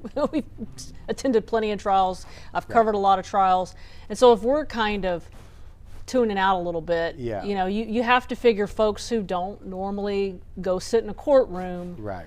You know, but I get why they're doing it. They're trying to establish where that jewelry was, that it should not have been not where it was. You know, that her wedding ring was on one hand, that her engagement ring was on the other. So they're laying all that. I understand why they're doing it, but it felt kind of lengthy. And part of me kept thinking, God, could we show the TV version of this, the clipped down version? But maybe not. Maybe that wasn't possible. Right. Yeah, and it may not have been possible. And so we'll see. I mean, we'll have to see how it all fits together in the end, and maybe at the end of their presentation, at the end of their case in chief, it may make total sense how they put this together. You know, the defense, we heard them ask some questions of substance for the first time in that deposition, and you know, some of those questions were rather routine. Some of them were just to confirm that she couldn't identify Mr. Chemirmir in any way. You know, they did not ask any questions regarding, like, could somebody else have come into the apartment and taken the jewelry? You know, was the person that she let in the only person that came in? You know, they didn't ask any questions of that sort. You know, even, you know, could she confirm that the jewelry was there on that date, that it hadn't been taken earlier? You know, those kinds of things. So maybe the defense isn't going to go there. Maybe they're just content to say, hey, this particular witness cannot identify our client, so we can concede that she was robbed, but, you know, she's not going to identify our client as the one who did it. Well, and obviously you have to be gentle with a 91-year-old woman.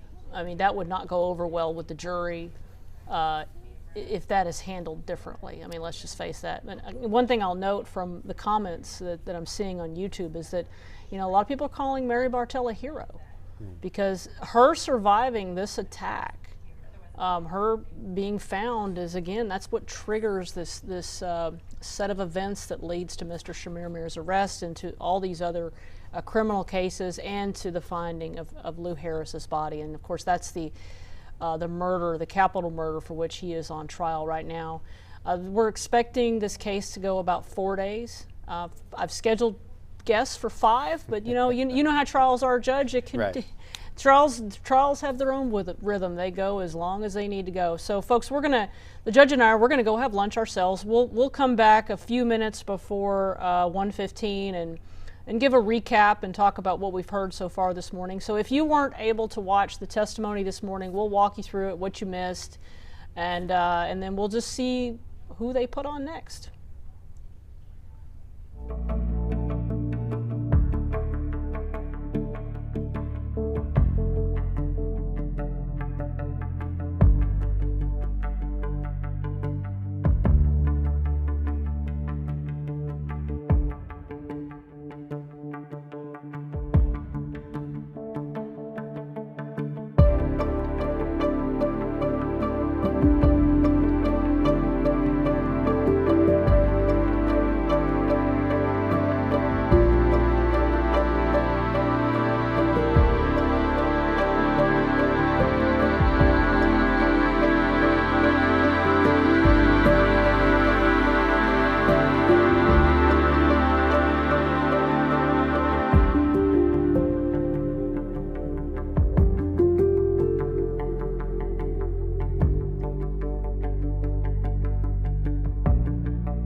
I'm Tanya Eiserer. I'm an investigative reporter here at Channel 8. I'm joined by Judge Rob Cañas, and we've been listening to testimony this morning in the trial of Billy Chemirmir. Chemirmir is an accused serial killer. He's accused of killing 18 elderly women over a 2 or 3 year time span. He's being tried on the murder of Lou Harris. She was found dead in her home back in March of 2018. Let's talk a little bit about the testimony we've heard. We've heard testimony about an attack that occurred in Plano, as the attack of Mary Bartell.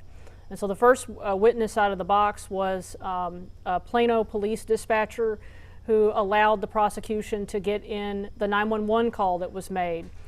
Then we heard from a Plano firefighter describing a paramedic finding her unconscious in her apartment.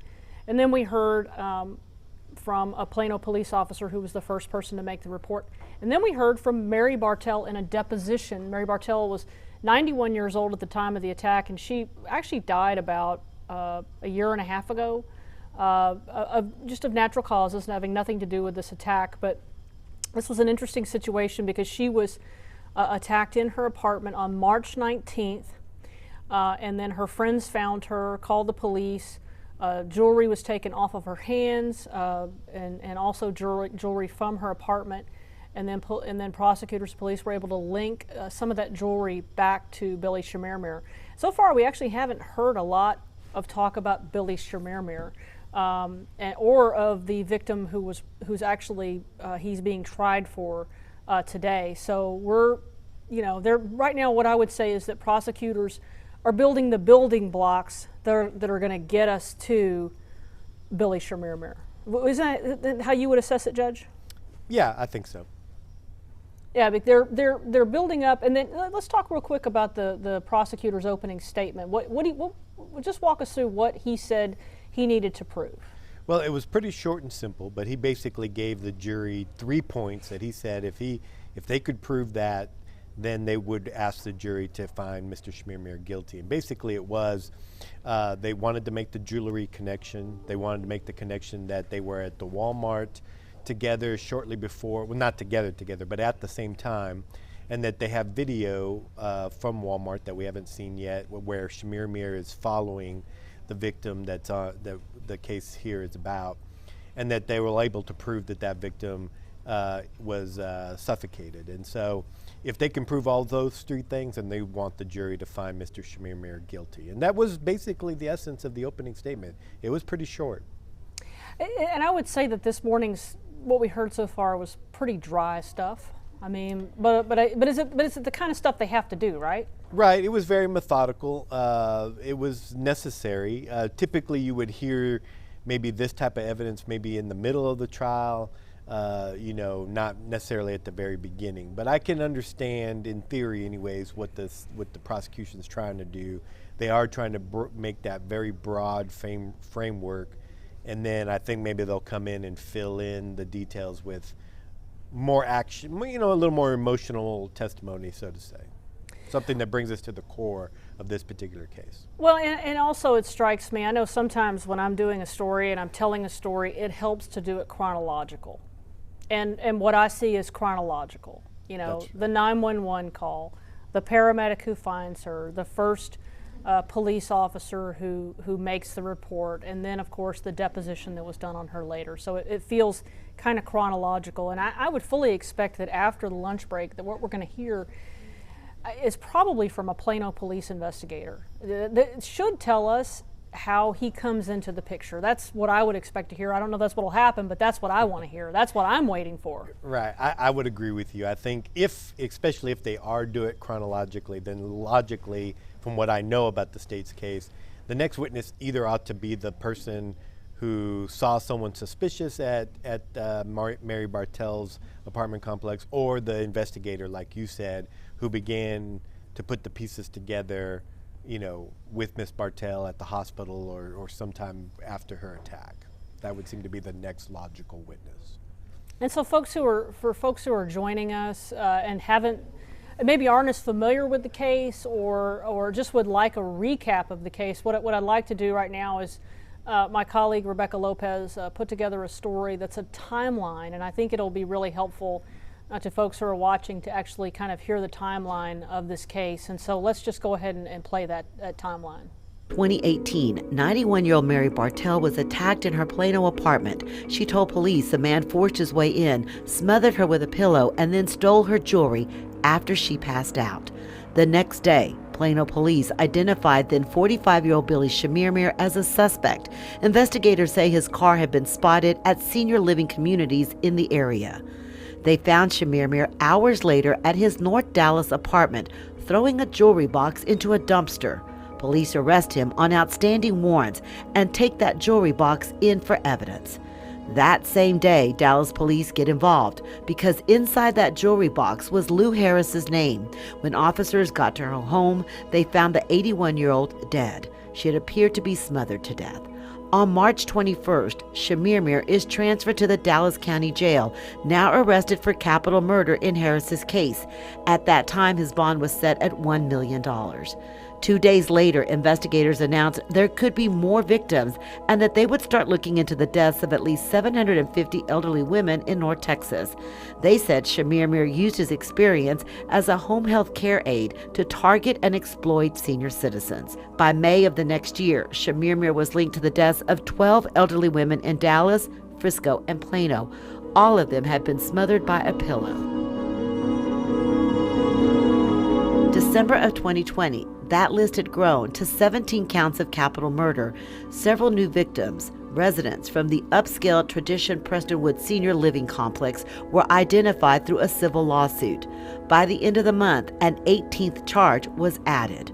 But despite the long list of charges against Chemirmir, in June, Dallas County District Attorney John Creuzot told the victims' families he would not be seeking the death penalty. Instead, the DA's office will request 2 jury trials with the goal of securing 2 life sentences without the possibility of parole. In a statement, Creuzot wrote, "In effect, there will be no chance for Mr. Chemirmir to die anywhere except in a Texas prison." Chemirmir is currently being held on $17.6 million bond.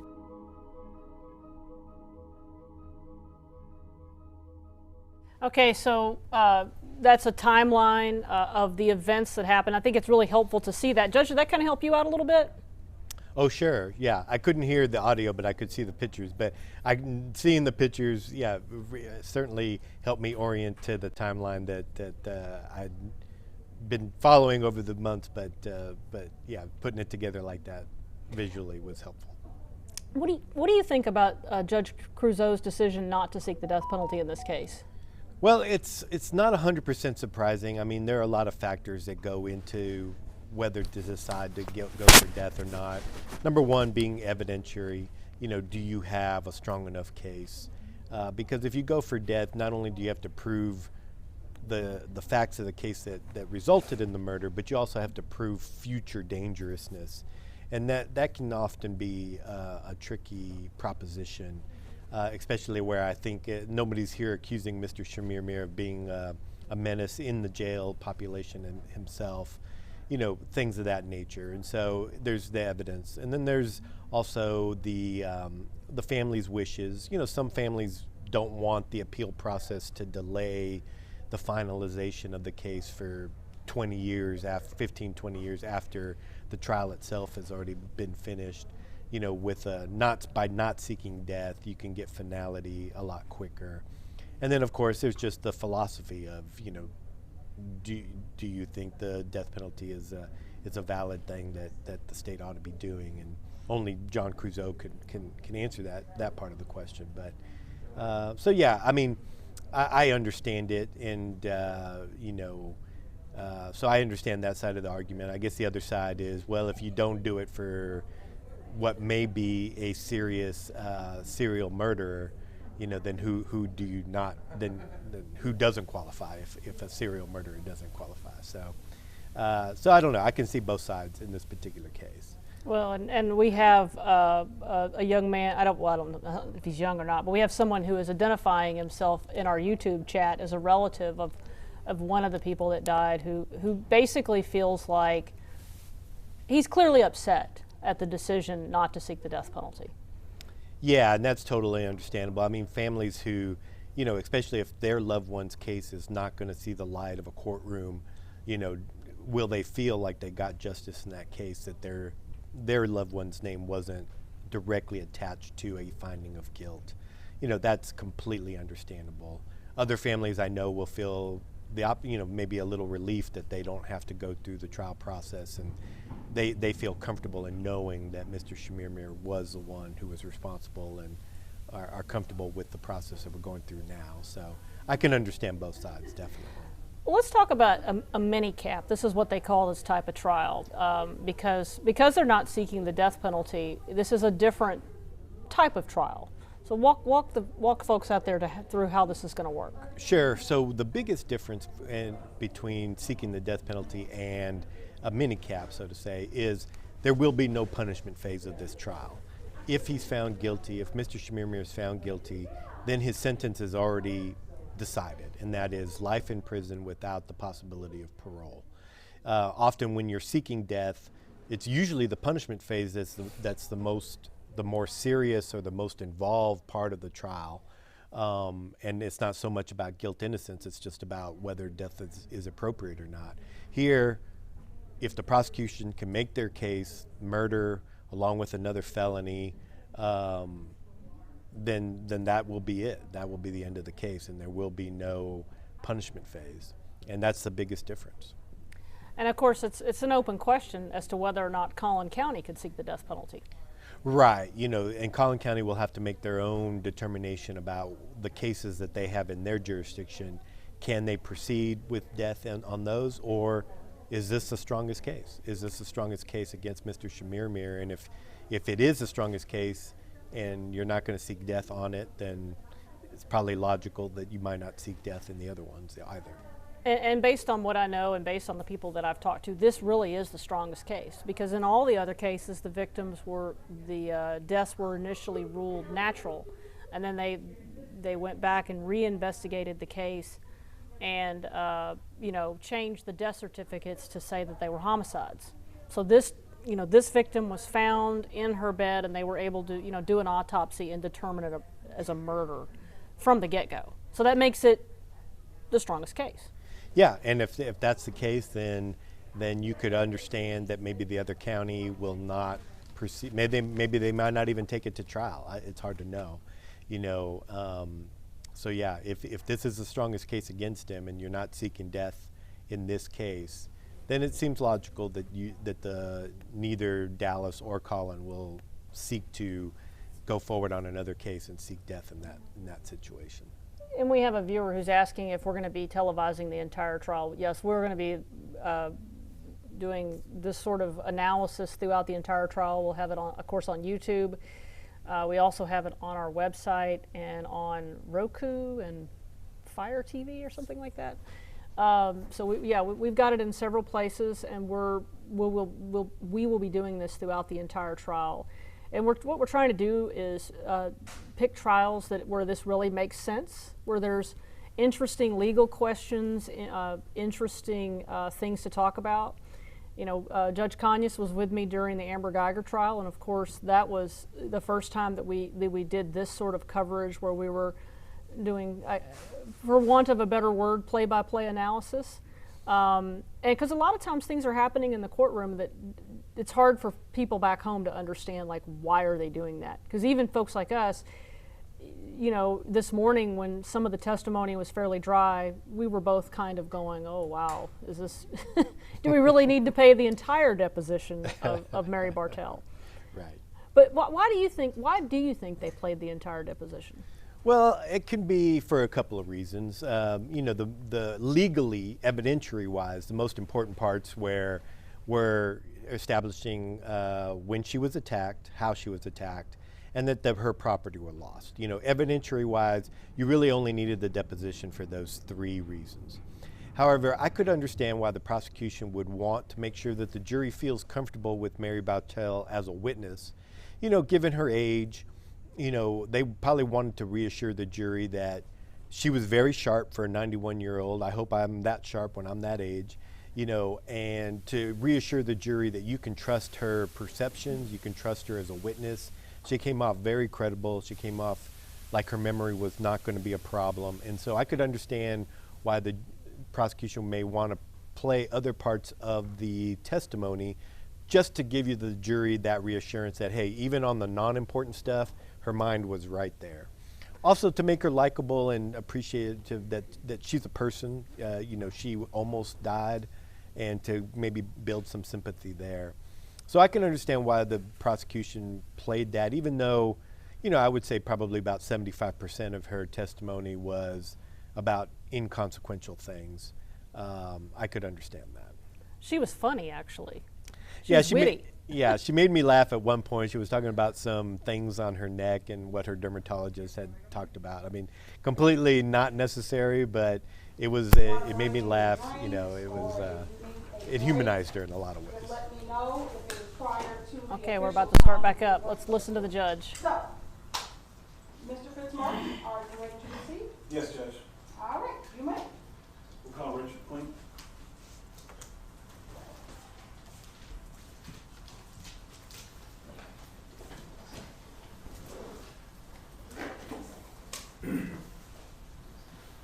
All right, if you would please raise your right hand for me. Do you so solemnly swear or affirm to tell the truth, the whole truth, and nothing but the truth, so help you God? I do. All right, thank you so much. Thank you. You may proceed. Good afternoon. Good afternoon. Can you please state your name? My name is Richard Plank. Can you spell your last name? Yes, it's P as in Peter, L-I-N-C-K. And Mr. Quinn, do you live here in the Dallas-Fort Worth metropolitan area? Yes, I live in Allen. In Allen, okay. Now, I'm going to direct your attention to, we've been hearing a lot today about March 19th. I want to direct your attention to March 15th, okay, of 2018. Did you have your mother, did she live at 5000 Old Shepherd Place? Correct. And tell me about that facility. What kind of a facility is it? It's a seniors independent living. So you have to be pretty functional. There's no assistance there. You may have, there may be people that would have caregivers or therapists, but it's essentially, you know, independent living. And about how many years do you recall your mom living there? She lived there about 18 years. So I'm assuming you visited her often at that location? Yes, at least a couple times a week. And back in 2018, did you visit her on March 15th of 2018? Yes, I did, and I was taken to a doctor's appointment. What building did she live in? She lived in Building 8. Permission to approach. You may. Let me show you what's marked as State's Exhibit number 64. Do you recognize this? Yes. And is that a diagram or a layout, basically, of the post-equation requirement? Yes, it is. We'll offer State's Exhibit number 64.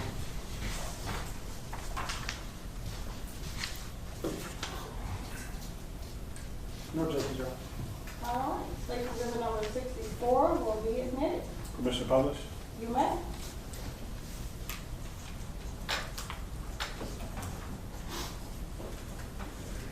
Okay, if I'm looking at State's Exhibit number 64, to the top up here,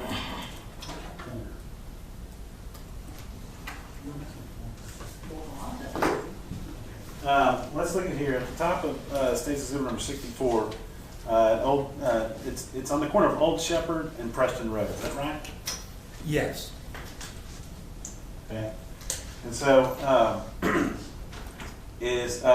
you were talking about Building 8. Is that the building that your mom lived in? Yes, it is. And did you know Mary Bartell? Yes, I did. And did she also live in Building 8? Yes, she did. She lived on the first floor. And your mom lived on the second floor? Correct. And when we look at State's Exhibit number 64, this kind of gray shaded area here, what is that gray shaded area there? That would be the part like the parking lot, the drive-through. Okay. And back over here on this backside, is that kind of like a green lawn type area back there? Yes, it is. Now, your mom, was her a one-bedroom or a two-bedroom? It was a one-bedroom. And but you know, Miss Bartell had a two-bedroom that spanned the entire distance of that building. Yes, it is. Yes. All right. So on March 15th, you said you went there that morning to pick up your mom and take her to a doctor's visit. Correct. And what time did you pick her up? 10 a.m. And how long did you stay gone with her, and what time did you come back? Came back at 12:30. We went to the doctor's appointment, and then after that we went out for lunch. So we returned around 12:30. At 10 o'clock in that parking area outside of Building 8, did you see anyone or notice anyone that was out there? Yes, I did. And what did you notice? Well, I noticed a gentleman standing there, fairly well dressed, and with a car there, right by his car, and but nowhere really. No specific place to go. Didn't appear headed with any direction or coming from anywhere. And what type of car was it? It was a Nissan.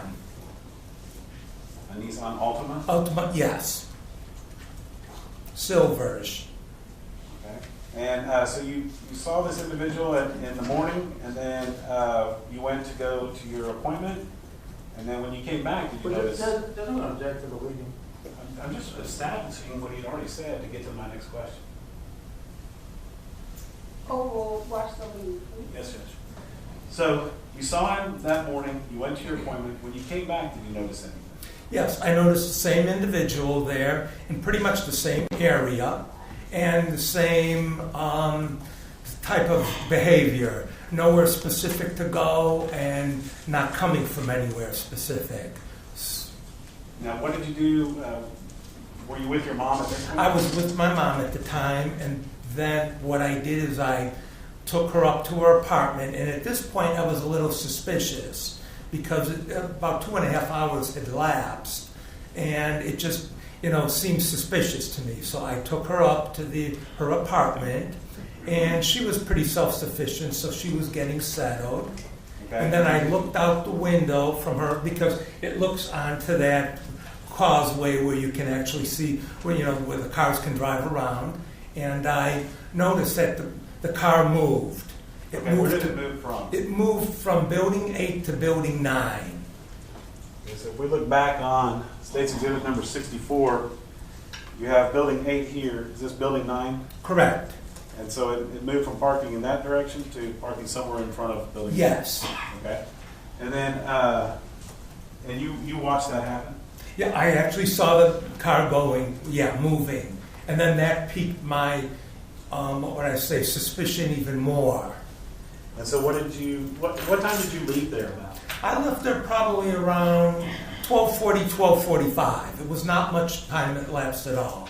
And did you have an occasion to go and talk to the man that was in this car? Yeah, when I saw that happen, I decided I'm going to get the make, model, color, and the license plate of the car.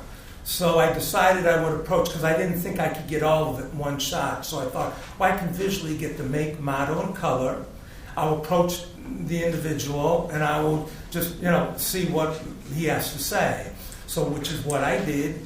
And I asked him if I could help him.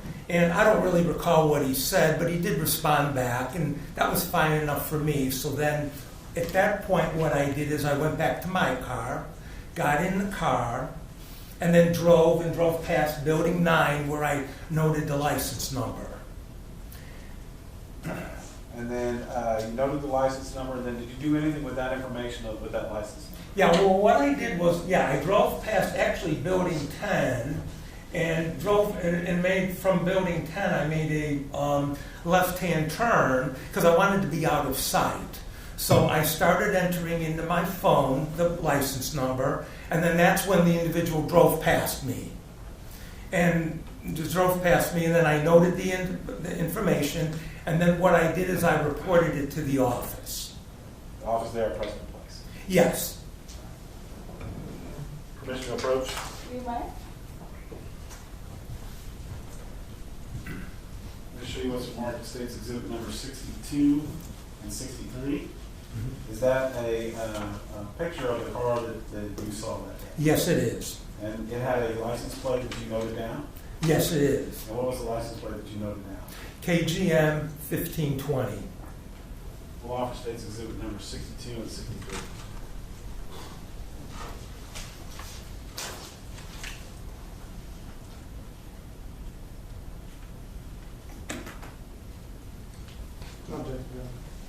All right, State's Exhibits number 62 and 63 will be admitted. Permission to publish? You may. Here's State's Exhibit number 62. Was that the license plate, the Nissan Altima with license plate KGM 1520? Yes. And then here's a side view of that same vehicle. Is that right? Yes. I'm going to ask you, do you recognize that individual that you talked to that day here in the courtroom?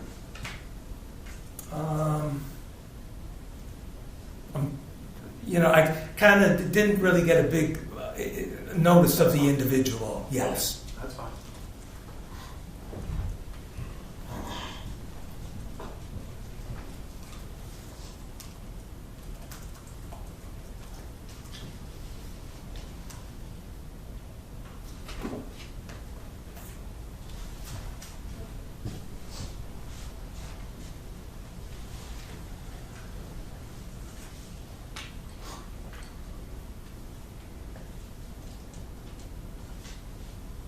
Now, when you went up to approach him, what did y'all talk about? I just asked if I could help him, and I believe he said I was. I'm going to object to hearsay, Your Honor. Mr. Martin? Well, you asked him. Okay, so don't get into what he responded. Okay. What did you ask him? I asked him if I could be of assistance. Okay.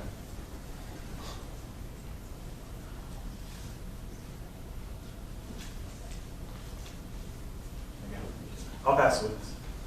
Mr. Warren? Thank you, Your Honor. Mr. Plink, how are you this afternoon? I'm doing great. How are you? I'm well, thank you. My name is Kobe Warren, and I represent Mr. Chemirmir in these proceedings, and I just have a couple of questions for you, okay? Okay, sure. So on that day back on March 15th of 2018, I guess something that the jury is clear. The only thing that you thought was a little odd or peculiar was that when you left around 10-something that morning to take your mom to the doctor and then eventually lunch, when you came back, you said you saw the same vehicle there. Is that correct? Saw the same vehicle and the same individual in the exact same spots. Okay. And to be fair, you have no idea if that vehicle had moved during that 2-hour time frame, correct? That is true. Okay. That is true. And when you left and when you came back, prior to speaking to whoever you spoke to in that car, you have no idea what their business was during that time frame also. Is that right? That is true. Thank you, Mr. Blake. I'll pass it with you. Well, the individual that you talked to, you asked him what his business was, right? Well, I asked if I could help him. Okay, and what did he say? The judge don't object to saying hearsay. Well, he's now he can answer the question because it might be hearsay, but he asked what the business was, and the man told him what he was there for. Your legal objection is hearsay. Yes, ma'am. Your response is that he asked him a direct question and he answered. Well, it's now his present sense impression of what the man was there for because he's asking. It's not even offer for the truth of the matter asserted. It's just he asked, what is he there for? And this is now to answer that question. I didn't ask for his response in regards to what he was there for. I asked him, he didn't have no idea what his business was there. I didn't ask him what his response was in regards to this question. It's, Judge, I'll withdraw. It's fine. Okay, thank you, Mr. Martin. Nothing further from this one. Okay. All right. Anything further, Mr. Warren? Nothing from this witness, Your Honor. Thank you. All right, may this witness be excused. No objection. No objection, Your Honor. All right, you are excused. Thank you so much. Okay, thank you.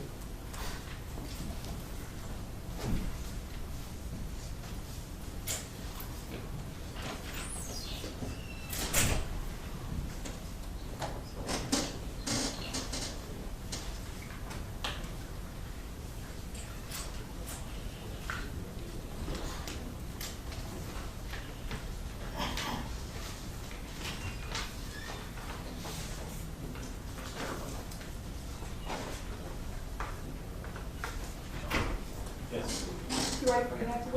Yes, Detective Johnson. Okay.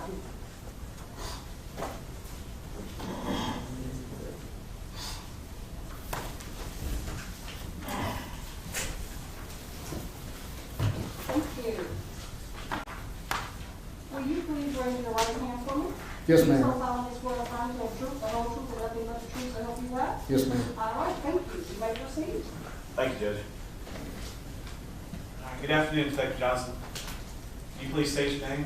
George Johnson, And how are you employed? for the City of Plano, Plano Police Department, How long have you been with the City of Plano? over 21 years. And what is your current assignment? I work in the Plano Police Department's intelligence unit. And were you working in that capacity back in 2018 around March? Yes, sir. On March the 19th, did you become involved in an investigation that led to the arrest of Billy Chemirmir? Yes, sir. How did you get started in this investigation?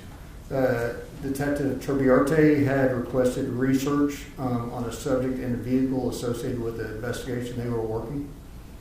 And the vehicle that they had information on, do you recall what type of vehicle that was? Yes, sir. That was a Nissan Altima. And was there a license plate associated with that Nissan? Yes, sir. It was King George Mary 1520. And based on that information that they had, did you start doing research on that vehicle? Yes, sir. And what type of things do you do to do research on a vehicle? When I research a vehicle, I use the various databases. Most are databases that are paid by our department, like Accurate, TLO. There's Learn, which is a database that captures license plates, Texas driver's license database, National Crime Information Center Network, and so forth. So these license plate website or databases, what exactly is that? What that is, again, it's a service that our department pays for, many departments pay for, and there are cameras that are on police cars and actually other commercial vehicles like tow trucks that capture license plates at different locations. We can put a license plate in this database and see when that license plate was captured, the date and time and location of where that vehicle was located. So you put a date range in, and you say that license plate hit at all these different times in all these different locations. Yes, sir. And does it just give you the license plate, or does it give you a picture of the car, or what type of information? Sometimes, most of the time it gives you a picture of the car. If it's at nighttime, sometimes you can't actually see the car, but for the most part you can see, especially daytime, a picture of the car also. And you can see, based on that information, can you use any of that information to look for trends? Yes, sir. So the license plate that you had, the KGM 1520, did that come back to a registered number? Yes, sir. It came back to the Tom Ogden. Okay. And spell that last name. Ondeng, which is Ocean Nora David Edward Nora George. And when you started looking at the trends of that license plate of the hits, did it seem to match up to you that it was Mr. Onding's car? No, sir, it did not. Why is that? I found that Mr. Ogden actually had 3 vehicles registered in his name. His driver's license address was 7220 McAllen Boulevard. The vehicle that we're talking about, the Nissan Altima, wasn't hitting on Learn at that address, but was hitting at 4500 Pear Ridge in Dallas. But one of the other vehicles that was registered in was hitting at his address at 7220 McAllen, indicating that he was most likely driving the other vehicle, which led me to believe that he was not driving the Nissan Altima. All right, so this address of 4500 Pear Ridge came up over and over again in association with this Nissan Altima. Yes, sir. There was multiple hits on the Learn system between January and March of 2018 at that address. Now, did you look for any police reports regarding that license plate of KGM 1520? Yes, sir. I was requested any Dallas reports, and I received an accident report showing that Chemirmir was driving the vehicle on March 17th. of that year, 2018. Permission to approach. Yes. This should state exhibit number 65. Is this a copy of that accident? Yes, sir, it is. Law for states exhibit number 65, attending defense counsel for inspection.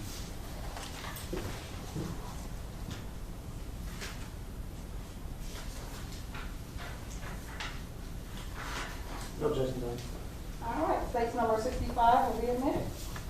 Permission to publish? Yes. The first page of this is just the records affidavit.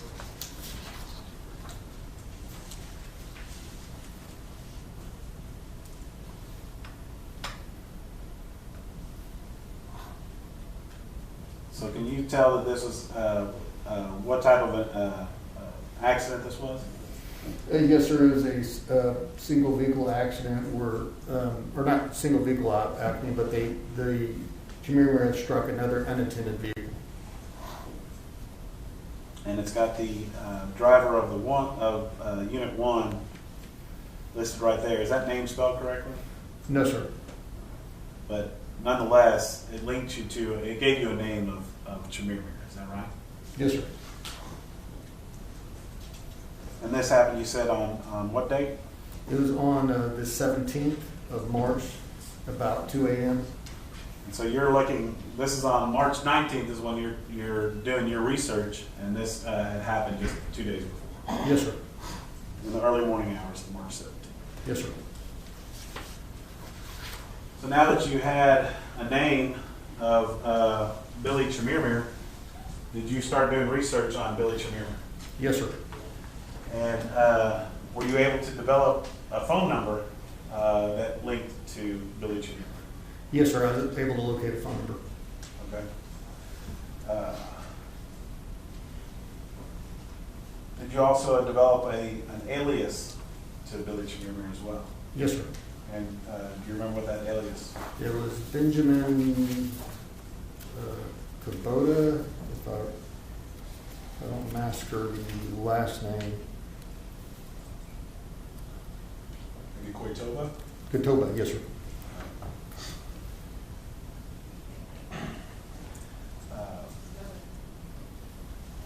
Can you spell that again for us?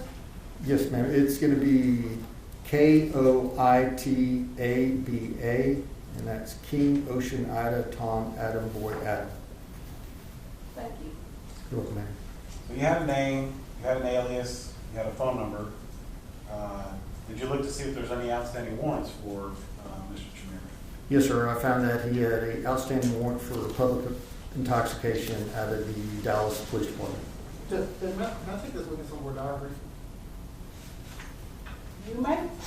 So, Detective Johnson, I see that you're up there reviewing something. Can you tell me exactly what it is you're reviewing? This is my supplemental report, sir. Can I approach you now? You may.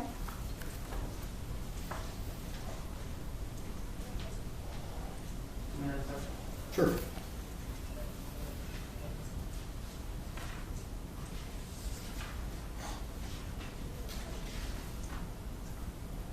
Any other reports? It's a copy of the accident report. This is a search warrant for his phone. This is a briefing sheet that I provided to other detectives the next morning. The rest of these are just other reports. If I'm a detective and reading all these reports, he needs to recollect his memory, refresh his memory, has to be done so properly. All right. Thank you.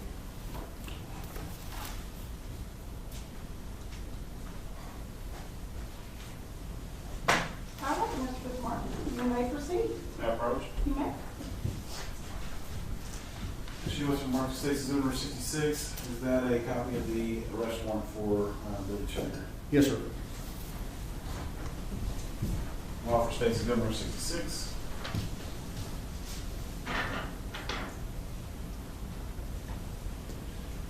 And we'll review our previous objections, Judge, in regards to State's Exhibit number 66. All right, so noted. Is it admitted, Judge? It is admitted. And this basically is just an arrest warrant for a Class C ticket for public intoxication. Yes, sir.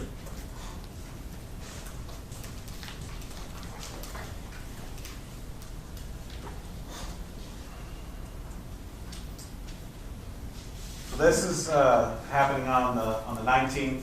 On the 20th, did you and other detectives of the Plano Police Department get together to discuss what you had found? Yes, sir. And what did you all decide to do as far as apprehending Mr. Chemirmir? I did a briefing sheet. We had pictures of him, associates, vehicles, map locations, and provided to several other detectives in our department. I provided phone numbers for himself, his wife, Detective Benzic, to get GPS locations for his phone to find him, to arrest him for the location. Researched other possible locations he could be, and sent several detectives in different areas where he could possibly be. Basically, any address that you had that might have been associated with Mr. Chemirmir, you had detectives out looking for him in those locations. Yes, sir. You had mentioned that Detective Benzic. Is that another detective at the Plano Police Department? Yes, sir. And is Detective Benzic kind of a specialist in phones and technology? Yes, sir. Was there a warrant written for Mr. Chemirmir's phone? Yes, sir. And tell us what that does. Detective Benzic did an evidentiary and a GPS, warrant to the phone company requesting historical records and GPS locations for Chemirmir's phone. And when that information comes back in, how is it sent back in to you all as far as the GPS location? Via email, sir, every 15 minutes. And were you one of the recipients of the information that came back on that on those emails? Yes, sir. Do you recall what time your first email came back in with a potential location of Mr. Chemirmir's phone? I do not recall the exact time. I'd have to refer to my supplement, sir.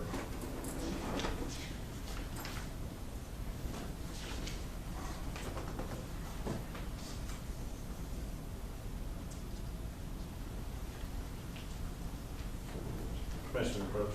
You may. Show your supplement.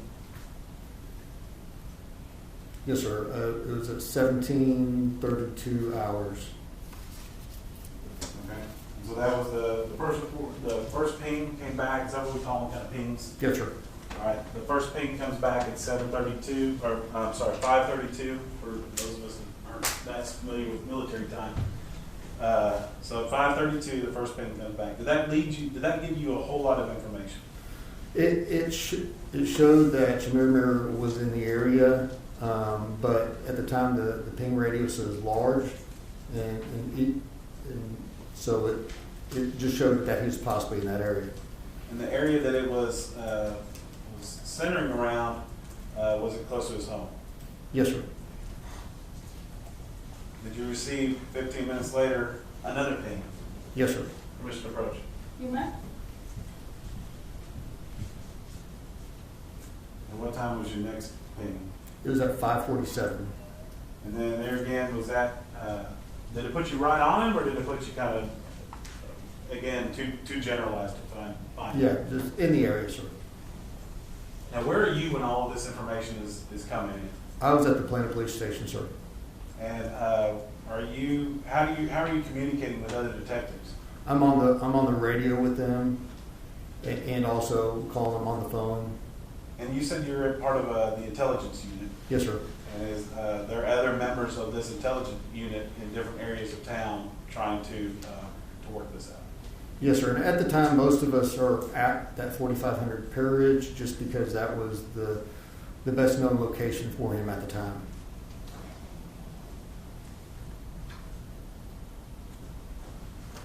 Did you learn of that Mr. Chemirmir was apprehended? Yes, sir. You know exactly the time? I believe it was 17:55 hours off the top of my head. After that, where did you go, or what did you do? At that time, I didn't go to the scene of the arrest, but later I'd gone down and kept eyes on apartment, I believe it was 3110, which is Chemirmir's apartment, until a search warrant was completed there. So after the arrest, you go to that 4500 Pier Ridge to keep an eye on the apartment while the search warrants will be written. Yes, sir. And did anyone come or go from that apartment while you were watching? Not that I recall, sir.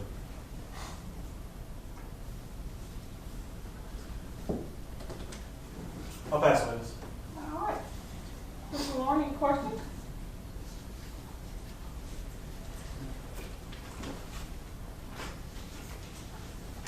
Detective, just briefly, and I think you kind of cleared up a little bit with Mr. Fitzmartin, but when you say you guys were describing that Chemirmir was in the area, but what the data actually tells you is that the device or the phone is what's sending the ping. Is that correct? Yes, sir. Okay, you have no idea who may have that phone or anything to that effect. Is that correct? That's not correct, sir. How so? Because we were able to identify that from previous information. We got that he was utilizing that phone number, which leads us to believe that he would be in the area, sir. Right, so when you're receiving these pings, I believe you said at 5:32 and 5:47, you just knew that that phone number associated, or you believe was associated with Mr. Chemirmir, was that correct? Correct. You didn't know if that, what individual actually may have had that phone, correct? No, sir. Until the person was arrested, you had no idea who had the phone, right? Not correct, sir. Okay, how not? Because based on the research we did, we believed he had the phone. Correct, you believed, but you didn't know until he was arrested, correct? It's a simple yes or no answer. You just stated you believed that he had that phone. Yes, sir. And until he was arrested was when you were certain that he had a phone, correct? Yes, sir, until we were certain that he had a phone, correct. Thank you, that's all I have to say. You actually got a third ping, right? Yes, sir. And do you recall what time that third ping came in? I believe it was at 6:02 hours, but I'd have to look at my supplement to make sure. Commissioner Roach? You might. Yes, sir, it was at 6:02 hours. And where did that ping hit from at 6:02? It was hit at the arrest location of the Chemirmir. So you went from the first ping was really wide, second ping was smaller, and the third ping was right where he was arrested. Yes, sir. It was that last ping was very small. I'll pass witness. No, nothing further, Your Honor. All right, thank you. May this witness be excused? No objection, Judge. No objection, Your Honor. All right, you are excused. Thank you so much. Thank you, Judge. Appreciate it.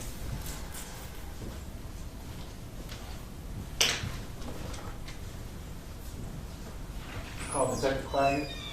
All right.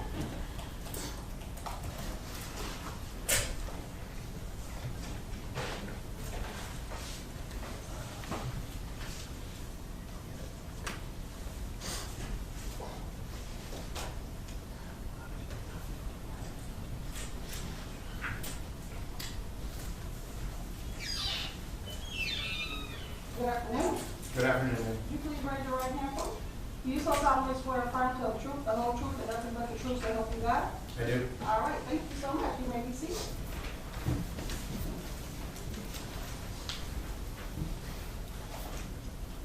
May I proceed, Judge? You may.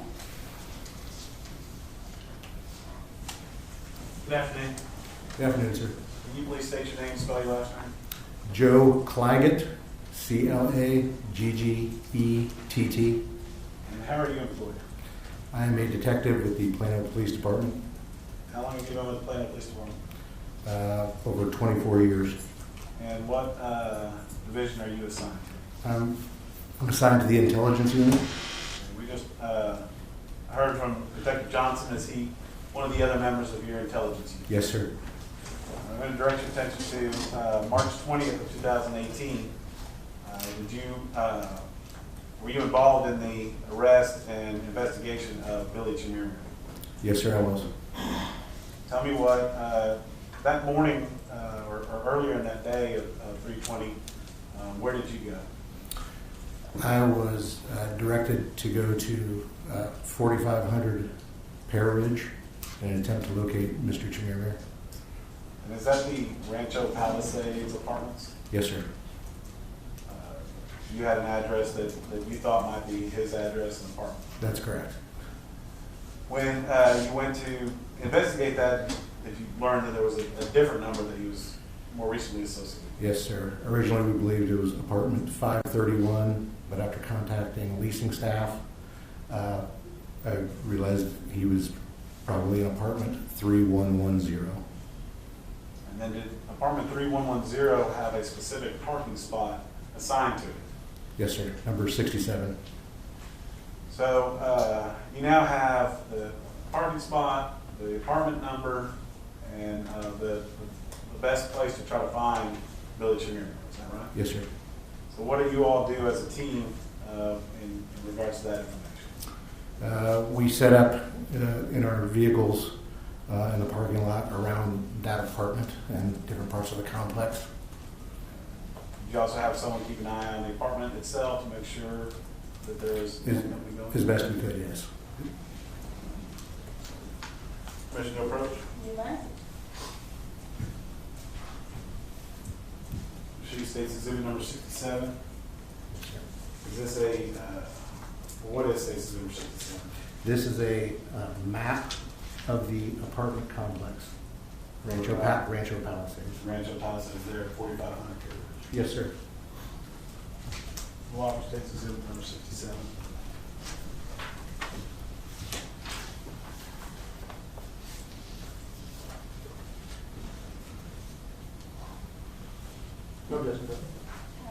So, State's Exhibit number 67 will be in there.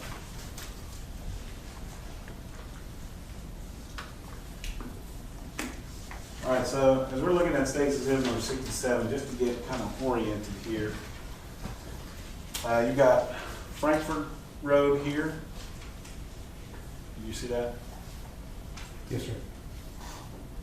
And then this is Pier Ridge right here, is that right? Yes, sir. So really, it should be oriented, if you think of north as up, okay? Correct. So that's how it would sit. And further over here on the carpet area will be the toll road.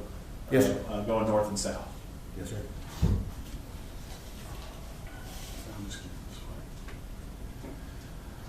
All right, so there's some, you've marked up, or someone has marked up this, this area of, that's closer to, there's an X right here. What is located underneath that X? That would be denoting apartment 3110, the building that contains apartment 3110. Okay. And then you have written down here arrest location is at spot 67. Yes, sir. And then there's a name here, Plaggett. That's your name, is that right? Yes, sir. And that's where you were set up there. Were you in a car or are you standing outside? I was in my vehicle. All right. And then there's a Hughes over here. What is that? That is Sergeant Hughes. He's sergeant of the surveillance unit for Plano Police Department. There's initials of BK right there. Correct. Who would that be? That's Detective Bill Knight, who's also a member of the surveillance unit. There's a Garcia over here. Yes. And who's that right there? That's Sergeant Dominic Sala, who at the time was a sergeant over the intelligence unit. And then there's one other name here, Harris. Yes, that was Detective Glenn Harris. And so you all have kind of stationed yourselves so that any in or out of this location, you'd have eyes on whoever's coming and going. Yes, sir. All right. So let me direct your attention to about maybe around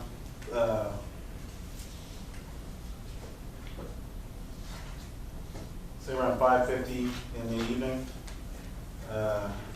Did you get a call on your radio about activity happening? Yes, I did. And who was that from? That was from Sergeant Hughes. He advised that he observed a car pulling in from west to east and that it was possibly being driven by Mr. Chemirmir. All right, and there's some arrows here. So that's an entry coming in, you're saying from west to east. And then are these arrows showing the direction that car drove? That is correct. And as that car is driving, as new eyes are picking him up, are you hearing that over the radio? I see him now and yes, sir. And relaying to you. That's how your team works. Yes, sir. Okay. At some point in time, do you see that car? Yes, sir, I do. All right, and where does that car go? That car drove directly in front of my vehicle, west to east, it then bypassed spot 67 and continued east out of my view. And over here, it's written on here, a dumpster. Yes, sir. Why is that significant? Detective Knight, marked as BK, advised via the radio that that is where... I'm going to get to hearsay testifying as to what Detective Knight saw. So It goes towards the investigation and what his team was doing and relying on that information as part of the investigation.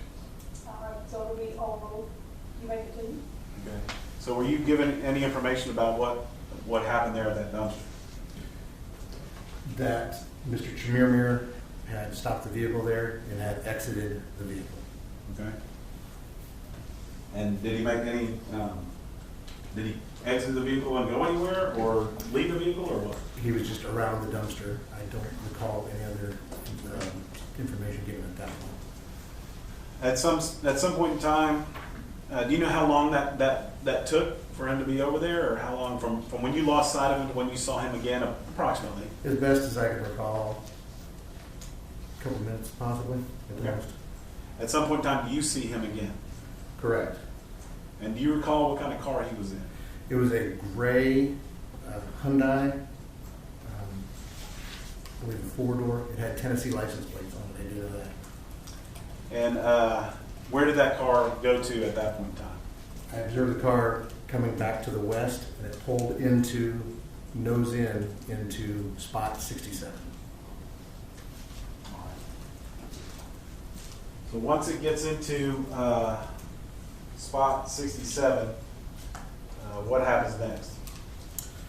At that point, with most of us believing that that was in fact Mr. Chemirmir, we decided to effect the arrest for his outstanding warrant. I then exited my vehicle and approached him wearing my police vest with clear police markings. I went to... Let me just stop you there. So are you in civilian clothes at that time? That is correct, sir. Yes. So you're not wearing a uniform, or you're not in a marked squad car or anything? No, sir, I'm not. In fact, what about the rest of your team? Are they... We are not in, we are in unmarked vehicles and we wear plain clothes. But you do have, for your protection, I'm assuming, some sort of safety gear when you're actually going to go and do something. Yes, sir. Tell me about that. We wear a vest that has ballistic protection on it, also has our radio and the police equipment we would need. And we always make sure we have clear markings that say police across the front and back. And are you armed? Yes, sir. So when you make the approach to this car that's parked in number 67, what do you say or what do you do? I approach him and I see that it's Mr. Chemirmir. The car door was open. I identified myself as police, tell him to get out of the vehicle. At that point, I got no reaction from him.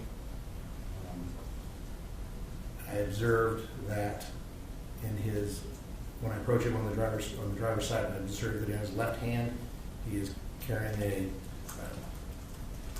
clear plastic bag with jewelry and also holding a white envelope in that hand. I repeatedly tell him he's under arrest to get out of the car. He would not get out of the car. So I pulled him out of the vehicle and proned him out in the parking lot. Were the other detectives that were working with you, did they start showing up as well? Yes, everybody converged on the vehicle. When you approached him, was your weapon drawn? Yes, it was. And did he clearly see you? I mean, He could you lock eyes? Yes, he clearly saw me. And how many times do you think you asked him to get out of the car? Commanded him? At least 3 times. But he wasn't budging? He was not coming out of the car. You had to extract him physically, from the car? yes, physically extract him from the vehicle. The items that were in his hands, what happened to those? Those then spilled out onto the ground and were retrieved by one of the other people out there on scene. Your focus was on Mr. My Chemirmir? focus was on Mr. Chemirmir. For your safety and for his safety? Correct.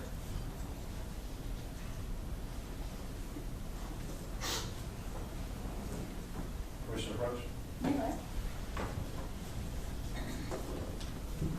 I'm sure what's remarked to states exhibits 68, 69, 70, and 71. You recognize these? Yes, I do. Okay. 68 and 69, what are they? Those are pictures of Mr. Chemirmir. States exhibit number 70. That is a picture of the vehicle that he was in. Hanging on the rear bumper, are those the items from the I do see 71 is a close-up. 70, yes, that's the bag I saw. And then I did see an envelope. And then, yes, that's apparently the money that was in the envelope. It appeared there was a lot of money. I didn't count the money at that. It appeared like there was a large stack of bills in that envelope. We'll offer states exhibit 68, 69, 70, and 71.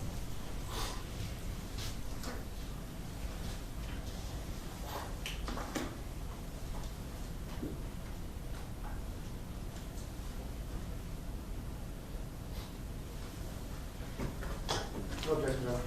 All right, States Exhibits 68 through 71, will be admitted.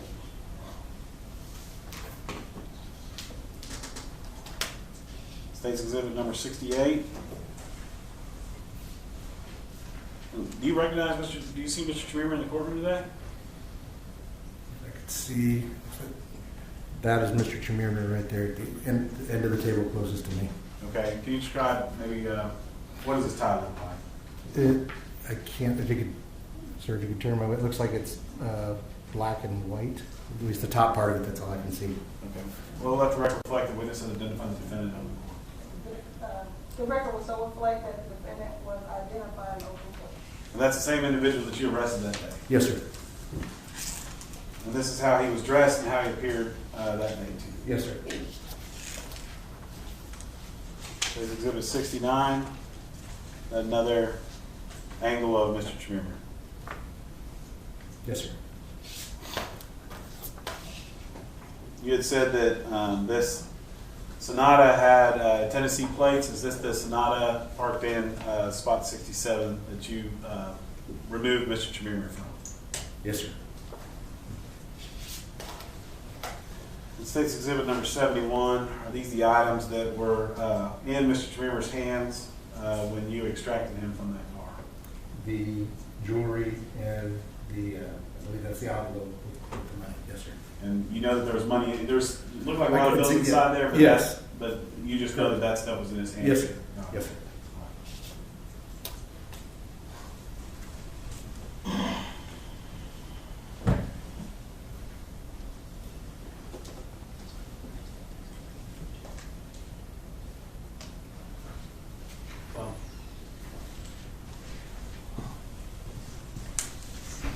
Right here it says exhibit number 71. There's also a phone right there as well, is that right? Yes, sir. Appears to be.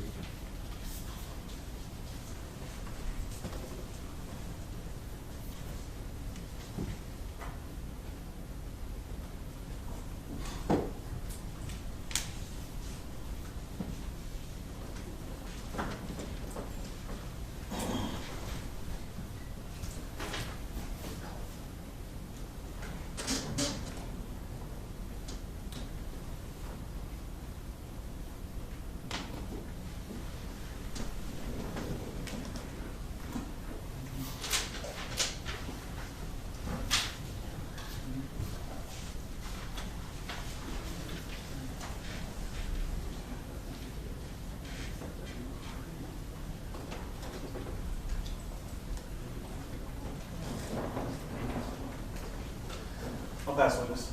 All right, at this time, ladies and gentlemen, let's go ahead and take a brief break. I will ask the witness to step down, and you can go and wait for us to return. And at this time, we will go ahead and take about a 10-minute break or so. All right.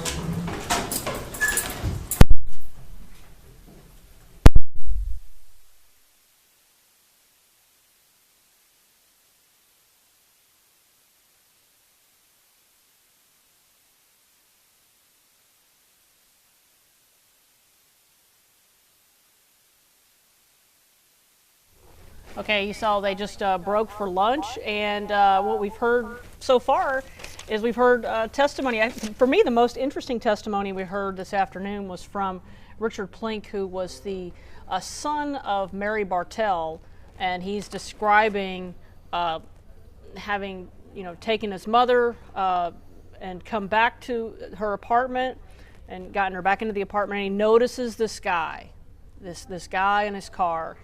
And when he returns 2.5 hours later, that guy and that car are still parked in the same place. And it caught his attention. And he describes that the car moves at one point, but it struck him as odd enough that he takes the time to ask the guy, "Hey, can I help you with something?" But he also, more importantly, writes down a license plate. And that license plate leads to Billy Chemirmir. What do you think about that, Judge? Yeah, I think as we kind of predicted when we first started the afternoon, that these next couple of witnesses by the prosecution would most likely directly link how Chemirmir is connected to this case, and that's exactly what they've done. And so, yeah, the son of Mary Bartell's neighbor, yeah, I mean, he was fairly compelling. He definitely came off as genuine and honest, and he mentioned that he thought it was suspicious that the same guy he had seen earlier in the day was still there. A couple hours later, the car had moved, and he went through pretty methodically about what caused him to be suspicious. And he took the initiative to actually gather some more information, talk to the guy, maybe more than what some other folks would have done in the same situation. So, but for him doing that, but for him getting that driver's license, the license plate, the case may never have been made or connected to Mr. Chemirmir. So yeah, the prosecution pretty much directly connected Mr. Chemirmir to at least being in the same location as Mary Bartell, and on that date. So yeah, it's now could they rest their case now and hope for a guilty verdict? Of course not. But at least that is a big connection, and if there are other evidence also further connects Mr. Chemirmir to the deceased and Miss Bartell, then you can begin to see the outlines of a pretty strong circumstantial case. Well, and I misspoke. I said it was Mary Bartell's son. Obviously, I misunderstood. It was the neighbor's son. Right. But I mean, it was a good catch, and that's the kind of thing in these cases like this that can quickly unravel and lead police to a suspect, and that's clearly what happened here. And then, of course, we've heard from a couple of Plano police detectives, talking about how they took that license plate and then linked it back to Chemirmir. He had been in an accident, was it the 17th of March of 2018? 17th of March. Uh-huh. Yeah, and then, linked it to him and then began watching him. And they've got that entire apartment complex surrounded. They've gotten him in custody. They arrested him on a public intoxication warrant. Because, I mean, that's a Class C. That's basically a... Right. It's a fine. I mean, yeah. At best. So they used what they had. They got him in custody, and I would assume that after the lunch break, we're going to hear, or not the lunch break, this 10-minute break, we're going to hear the testimony where they begin to find Lou Harris's jewelry box, the dumpster, some of this evidence. Because right now we have not heard about Lou Harris so far in any of this testimony. It's all been about Mary Bartell. But again, it's the building blocks. They're building the building blocks along the road that gets us to Lou Harris. So I want to, Rebecca Lopez, who's been covering for us at the courthouse, did about a 2-minute and 40-second look live, at the lunch break that gives a recap from this morning, and also some discussion about the perspectives of the family. So we want to go ahead and play that right now for those of you that are watching. Prosecutors gave brief opening statements in the case of Billy Chemirmir this morning. They say this case is about stalking, smothering, and stealing. He is on trial for the death of 81-year-old Lou Harris in Dallas, but they focused most of their morning and the testimony this morning on the case of Mary Bartell. Prosecutors say she was attacked in her Plano home back in March 19th of 2018. Apparently her attack happened the day before Lou Harris's death. So Mary Bartell was able to give her deposition before she passed in 2020. They gave a taped deposition, and in that deposition she gave gripping testimony about what happened to her that day. She says she heard a lot of knocking on her door, very loud knocking. When she opened the door, she says she was fixated on some green gloves. She says the man wearing those green gloves yelled at her, screamed at her to get on her bed. And then she says she was hit with a pillow very hard. And she says at that point, she was trying to reach for some sort of device, an alert device that she wore around her neck to try to alert authorities of what was happening to her. She says, the moment I saw those green gloves, I knew that I perhaps was in danger, that I was in grave danger, and that I should not have opened the door. She eventually passed out. Her neighbors found her and called 911, and there was also testimony from police and paramedics who helped her that day. Now that is what they focused on this morning. We are expected to also hear from medical examiners. We also heard a little bit from Mary Bartell about some of the things that she lost in her her apartment when this happened. She said that jewelry was missing. Prosecutors say that they are going to link some of the jewelry to Billy Chemirmir. They say they were able to trace it back to him. They were also able to use cell phone records, they say, to pinpoint him in the areas where the victims happened, where these crimes happened. They said they were able to track him to those areas. They did show some pictures of some of the jewelry that was recovered this morning from Mary Bartell. She identified some of the jewelry, and prosecutors again say that they are going to trace that jewelry back to Billy Chemirmir. At the lunch break, families talked. They said that there's 11 families here represented. All of them say that it's sad that they won't all get their day in court, but they say Mary Bartell's testimony represents exactly what all of these families went through and what these elderly women went through when they say they were attacked by Billy Chemirmir. Back to you guys.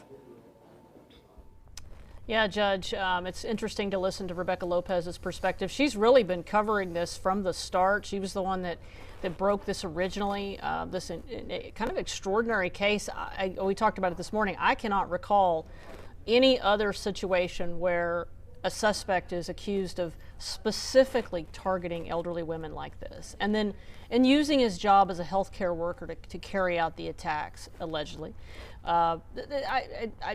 It's just a really unusual circumstance and kind of unprecedented. Yes, I couldn't quite hear Rebecca's what she was saying, but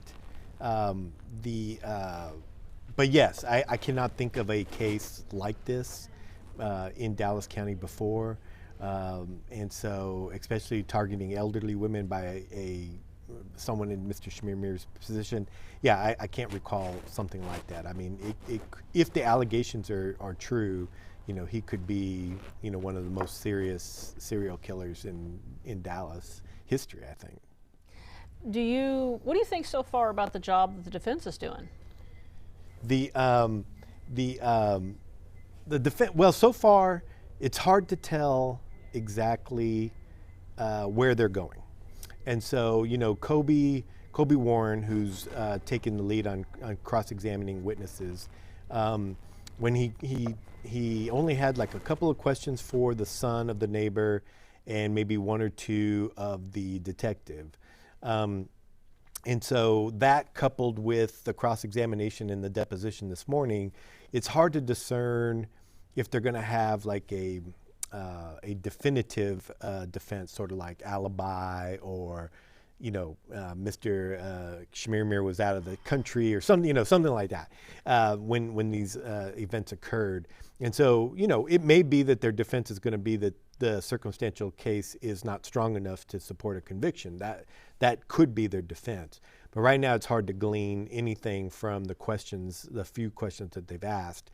I would imagine that once we get to what I would call the main detective, the detective who was the lead of the case, who put the Plano case together and then reached out to Dallas to do that, to make the call on the welfare check for Lou Harris, they may have more questions for that, to somehow challenge the connections that the Plano Police Department was making to lead to Mr. Chemirmir. they're going to at some point have to, in my opinion anyways, begin to challenge those connections, or at least offer an alternative explanation for the evidence that we've heard so far that does connect Mr. Chemirmir to these allegations. Was he visiting a friend? Did he have a family member in that same apartment complex? Something to that effect. And so far we haven't heard anything like that. So far it's just a continuing building blocks. It's like you're building a house, and right now we're building the foundation. Right. And then we're going to be heading into the first floor pretty soon and putting the frame up. Because to me, it feels like that foundation this morning that we're building. Yes, and that's what I think so. And I think you may have used the word chronological earlier this morning. And yes, it seems like the prosecution's building the case as the police began to see it and learn of it. They first learned of Mary Bartell and her situation, and then the son and the license plate, and the prosecution's showing us the case as the police built it, because that's the way they learned of it. And it's a valid strategy. It's been very methodical and frankly a little dull for those watching it. As we mentioned before, I think Mr. Fitzmartin and the other prosecutors have to know their jurors and analyze whether this way of building the case is going to work for the 14 people they know who are in the box, and whether this information, the way they're spooning it out, is going to be persuasive to them. Yeah, you're right. They are telling it chronological, though. And I just go back to sometimes the way I have to tell stories.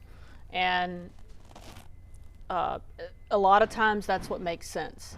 Because you lose people if you don't do it chronological. Now, that's not to say sometimes that doesn't make it longer, right? Because when you start, because you're walking them step by step. And there have been times when I'm working on a story and I don't do that, and ultimately I'm ripping it up because I go, that's what we're going to hear next. And one thing I don't know is, did Chemirmir ever give a statement? I don't know. I'm not aware that he did. Yeah, the only thing that we heard even along those lines was from the detective who's on the stand right now. He basically said, when they arrested Chemirmir, it was basically like there was no reaction from him. Not like, what the heck are you guys doing? What's going on? Why are you stopping me? Nothing like that. The detective makes it sound like it was, he just didn't give any reaction. Either like, the assumption I think they want the jury to infer from that is that he kind of was expecting to get caught, or he wasn't surprised that the police were there, kind of thing. I think that's the inference they want the jury to walk away from that testimony. Well, because if he really did what they're accusing him of doing, at some point you are going to get caught.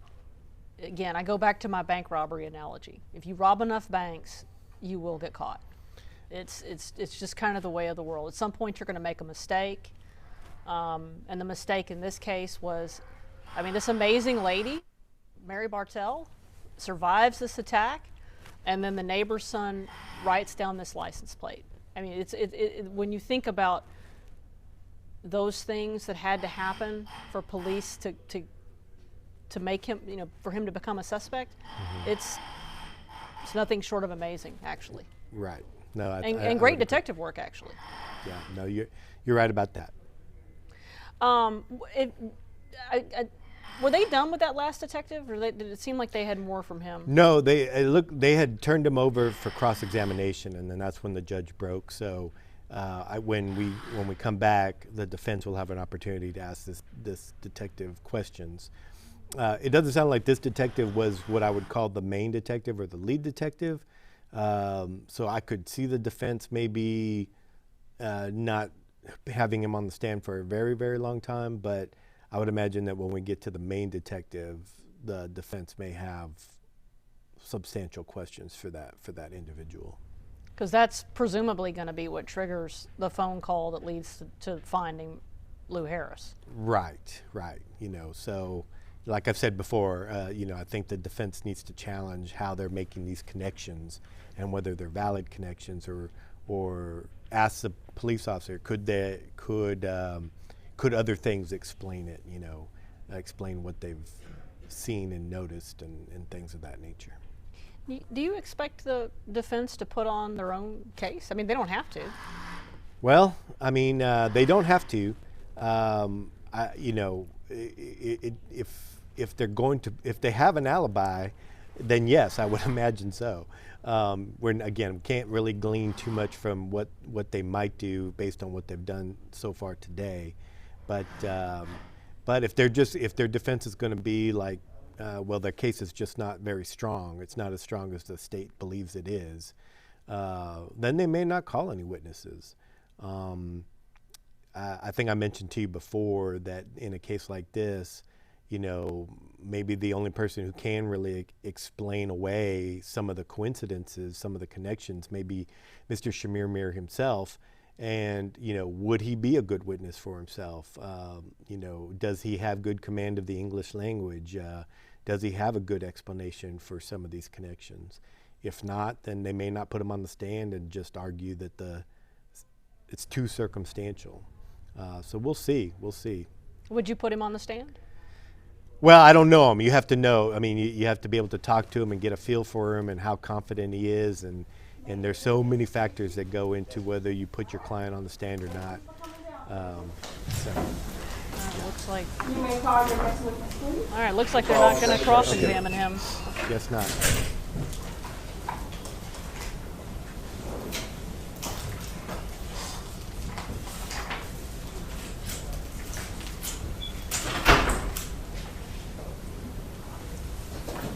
Right, would you please raise your right hand for me?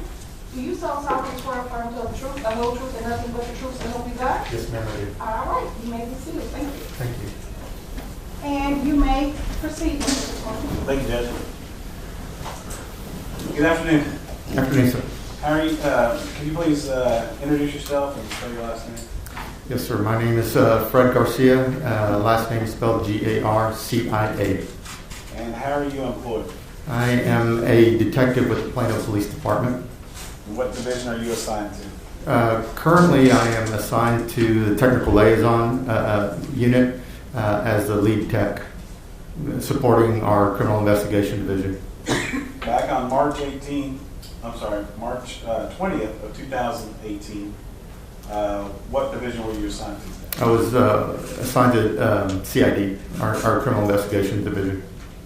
And so, when working in that capacity, were you helping out in the investigation of Billy Chemirmir? Yes, sir, I was. And we've already heard from Detective Claggett, Detective Johnson, who are in the intelligence unit, and their work on trying to locate and apprehend Mr. Chemirmir. Yes, sir. Where were you located around the 5:50, 6 o'clock hour of March the 20th? So I was located in, I guess it was a building south of his actual building apartment, monitoring an external camera that I had set up earlier. Okay. Well, let me go back a little bit before we get to that. Earlier that day, did you have an occasion to look into a Nissan Altima? Yes, sir, I did. And what did you do as far as the Nissan Altima is concerned? The Nissan Altima is located at the impound lot here in Dallas. So Detective Johnson, I believe it was, asked me to go take a look at it because it was a vehicle of interest, and went down to the impound lot, took a look around, didn't see anything of any real value inside that I could see just openly. But you were able to locate the Nissan Altima? Yes, sir, absolutely. Permission to approach. You may. To show you State's Exhibit number 72. Is that the condition that you found the Nissan Altima at the impound lot? Yes, sir, it is. We'll offer State's Exhibit number 72. No, there's none. All right, State's Exhibit number 72 will be. Permission to publish. You may.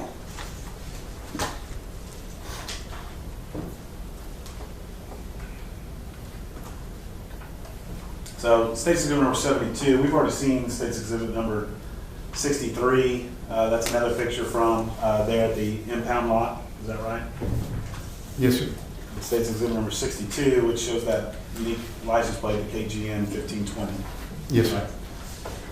And then you can see that, and we already heard that there was an an accident report from the 17th involving this car having run into another car where Billy Chemirmir was the person driving the car. Yes, sir. And this is how the car looked to you that morning. Yes, sir, it was. And so when you all are looking for Mr. Chemirmir, you know you shouldn't be looking for the Nissan Altima. Is that right? That is correct, yes, sir. Okay, good. And so you don't know what car to look for at that point in time, do you? That's correct, sir. Everybody's just kind of got all eyes out on this 4500 privilege. Yes, sir. Now you had said something about a camera or something like that at his apartment. Tell me about that. So I set up what I call a little box camera. It looks like a little electrical box that was set up in a public area at the end of his building hallway, I guess it was. Just trying to see if I could see anybody come in or out of that apartment door. And that's throughout the day on the 20th? Yes, sir. And were you ever to pick up anybody coming in? No, sir. At some point in time, did you learn of the arrest of Mr. Chemirmir? Yes, sir, I did. And how did you find out about that? So I was actually at that location, like I said, located about a building south of the actual apartment. So I had my radio on and was able to hear everything that was transpiring as it occurred. So you were able to hear the different detectives talking about what they were seeing at the time as Mr. Chemirmir was approaching? That is correct, yes, sir. And I guess, did you know previously where the most likelihood spot would he be, that spot 67 associated with his apartment? Yes, sir. We all believe that he'd be parking pretty close to his apartment, yes, sir. And then you, once the rest of the night, is you hightailed it basically over to that location? That is correct. And what did you see when you arrived there? So I saw Mr. Chemirmir laying on the ground, of course, being taken into custody. One of the other detectives had mentioned something about him throwing something in a dumpster that was located nearby, so that was pretty much my first plan of action, was to go straight to that dumpster to see what was inside. Okay. Were there items there at the arrest location too that needed to be bagged up and put into a bag? Absolutely, yes, sir. Did you take part in that? Yes, sir. And what were those types of items? Stack of $2 bills, loose jewelry, just some odds and ends. And what type of bag did you put that in? Just a plain brown plastic bag. The Walmart bag? Yes, sir.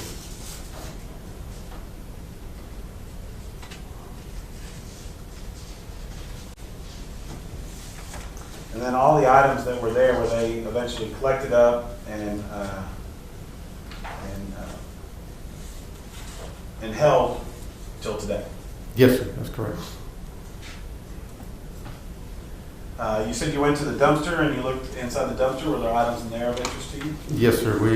We did see something, a jewelry box, a couple of drawers that were, readily on top of the trash and what have you.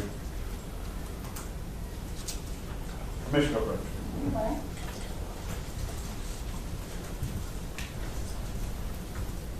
I'm going to show you what's some more states exhibits 73, 4, 75. I'm sorry, 73, 74, 75, 76, 77, 78, all the way down to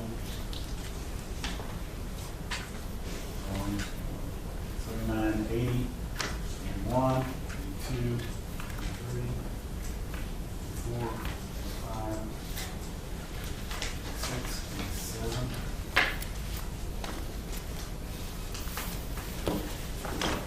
88, 89, 90, 91, 92, 93, 94, 5, 6, 7, 8, 9, 100, 101, 102, 103, 104, 105, 106, 107, 108, 109, 110, 111, 12, 113, 114, 115, 116, 17, 18, 19, 20, 21, 22, 23, 24, 25, 26, 27, 28, 29, 130. Are these all pictures associated with the arrest of Billy Chemirmir and the items that were either in his hand or in the dumpster or somewhere associated with him? Yes, sir. We'll offer State's Exhibits 73 through 130.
No objection, John.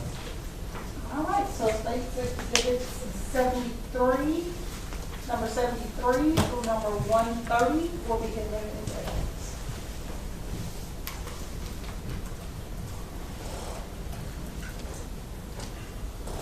All right, Detective, you can see these monitors. There's one to your right there too, if you can't see. But, that's the defendant, Billy Chemirmir, on the date of his arrest. Yes, sir. And you see him in the courtroom here as well? Yes, sir. Now, these are the items that were pulled out from his car as we go through this. That first one was more on his person. Okay. State's Exhibit number 73. Did he have a passport? Yes, sir. Found that in the vehicle. On the State's Exhibit number 74, a picture of the inside of his passport. Judge, I'm going to object to witness. He's asking the witness what these are to explain them. I have the witness do that. Be led by the prosecutor, Judge. Well, I don't think that's a legal objection. From my understanding, it was more for record purposes so that we know what item is being looked at. But let's just make sure we aren't. Yes, sir. Thank you. Can you please describe to me what you see in State's Exhibit number 74? I guess it's one of the pages inside of his passport. Can you please describe what you see in State's Exhibit number 75? Same thing. Passport photo. State's Exhibit number 76. Insurance card.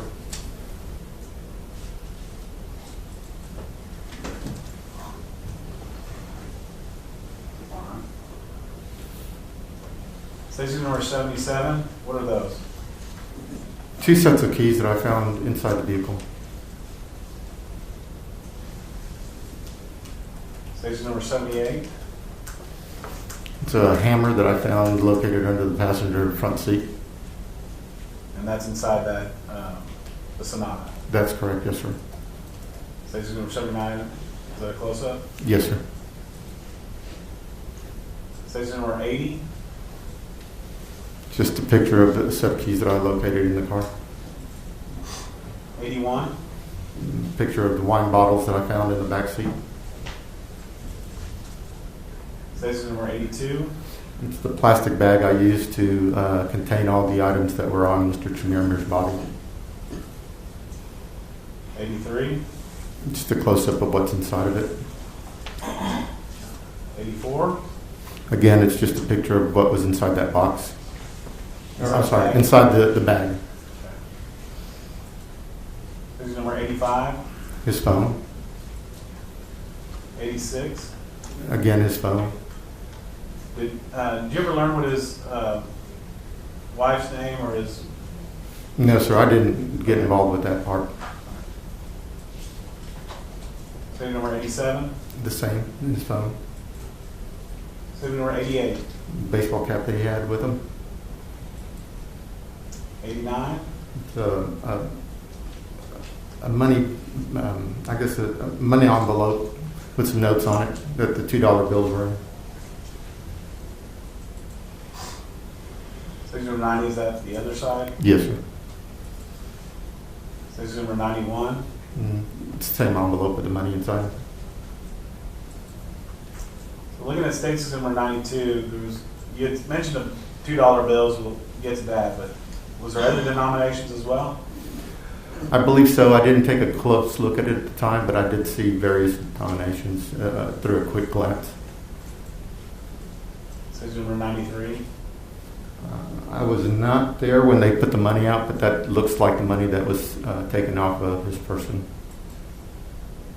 And then we're going to go through a number of slides here of rows of $2 bills.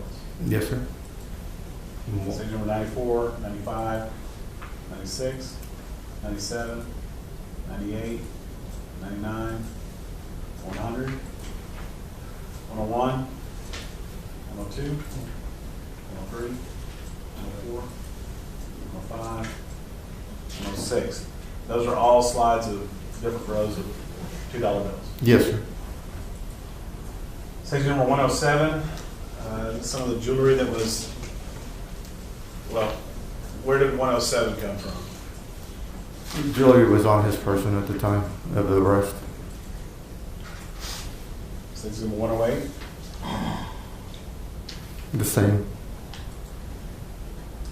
109, is this a ring that came from the person? Yes, sir. Still the same. 111, a bracelet. Bracelet found on his person. 112. Still found on his person. Some sort of jade-looking item or Necklace, I believe, something like that. Yes, sir. this stage number 113. What does that appear to be to you? Just a little velvet bag that contains some loose jewelry. 114. What the contents of that velvet bag? That looks about right. Yes, sir. 115. Jewelry from inside that velvet bag. 116. The same. An emerald ring. Yes, You know sir. that jewelry, the velvet bag. Yes, sir. 118. Assorted rings and I guess a necklace kind of all tied together that was inside that velvet bag. 119. Gold colored bracelet. 120. Gold colored chain. 21. Gold colored chain with the initials KM on it. Could it be a KIM? Yep, you're right. I'm sorry. Yes, sir. KIM. I'm going to show you what's marked at stage number 122. What is this now? That's where I found the jewelry box inside the dumpster. And we had heard that from Detective Feigett that Mr. Chemirmir had stopped his car over by that same dumpster that that you're went to go see.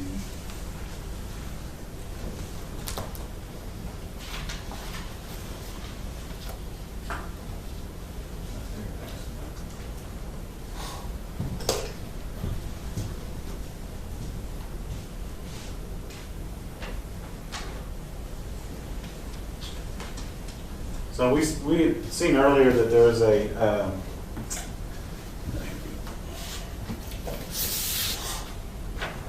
on this arrest map there's a dumpster. I have a question.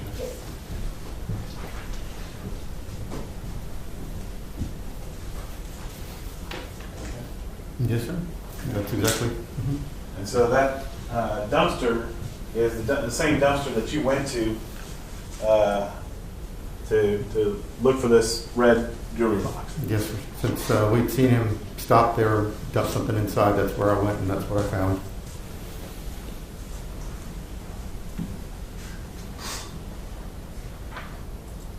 Station number 23, is that still inside that dumpster, and what are we looking at there? Yeah, we're still inside the dumpster, and that's the 2 drawers that go inside the jewelry box that are laying on top of some of the trash. It looks like some costume jewelry or Station number 124?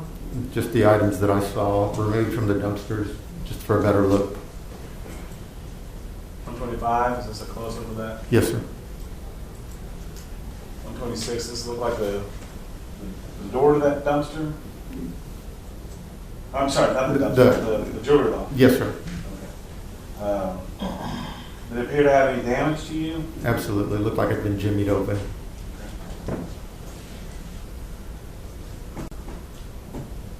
$127? Just the contents of one of the drawers. $128? Contents of the drawer, and then the content on top drawer as well. Like if you were to lift up in the top of the jewelry box, these are just some of the items that were found. Right, inside. yes, sir. 129? Some of the paperwork that I found in there.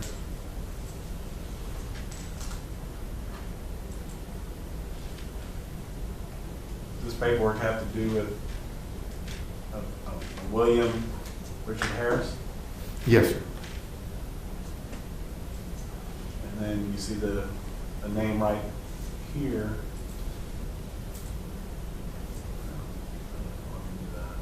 I'll show it to you again. Right there. Yes, sir. You see that name of Lou T. Bang? Yes, sir.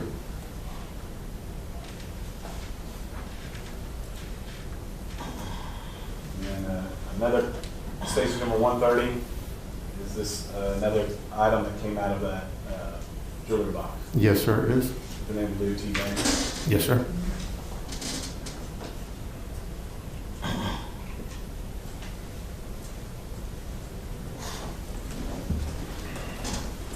Commissioner Approach. You may.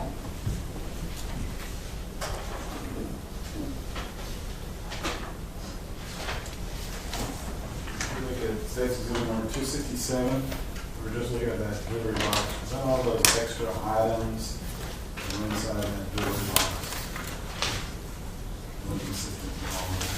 Yes, sir, they did. Off of 267.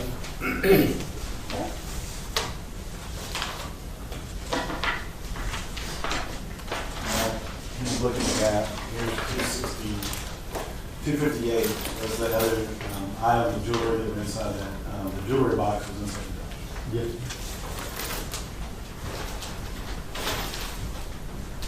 258. Objection to 267, Your Honor. Okay, State Exhibit number 267 will be admitted.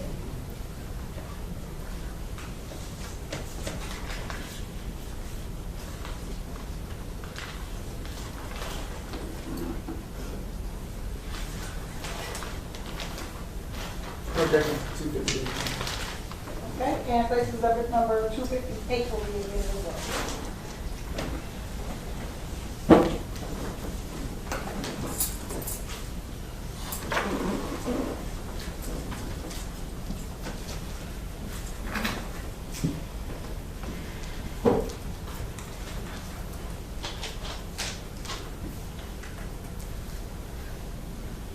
I'll show you what's marked as State's Exhibits 131.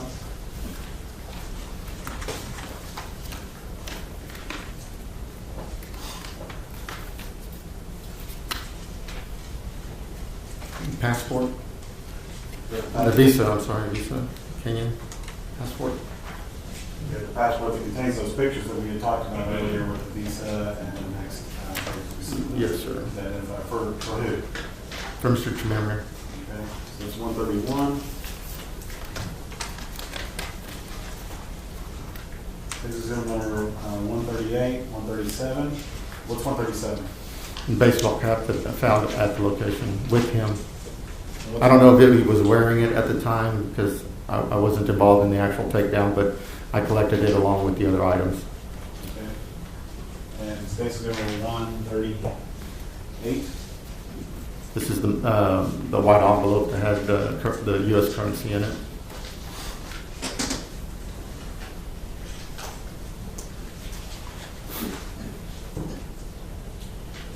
139, U.S. currency, Yes, sir. and 140. Some change, also U.S. currency. Correct. Just very, yeah. We're just bagging them up, so. Yes, sir.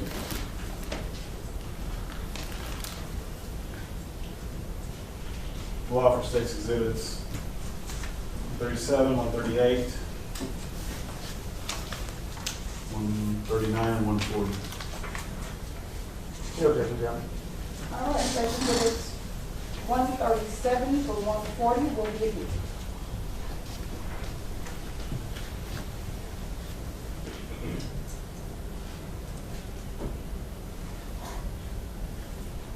The state's exhibit 138. This is that envelope where the money was contained in. Is that correct? Yes, sir. And 137 is the greenish grayish baseball cap with a BMW motorcycle symbol. Yes. Yes, sir. I'm sorry. State's exhibit 139 is the $2 bills. They're various denominations of money, and 140 is the coin. Yes, sir.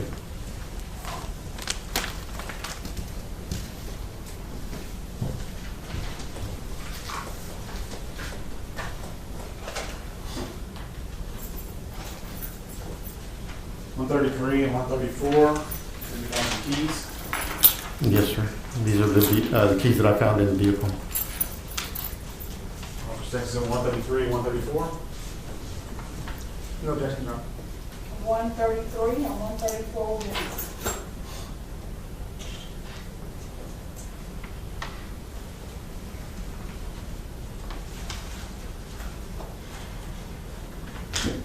$135. You said you got a hammer inside the car. Yes, sir. Under the front passenger seat.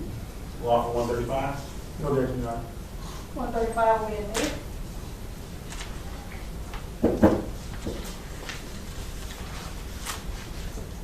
Tell where that hammer was, where it comes from. From Walmart.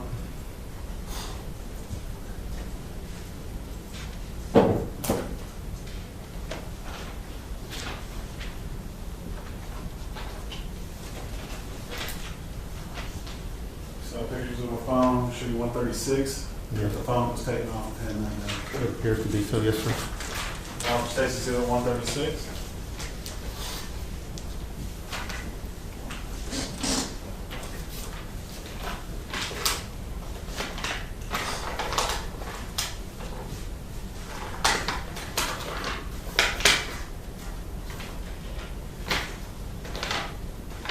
No objection, 136. State's exhibit 136 will be admitted. And that's a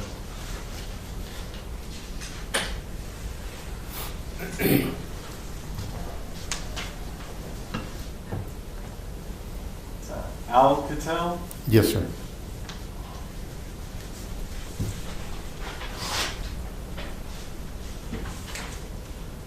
$266. Was there a name tag inside that red box? Yes, sir. That's correct.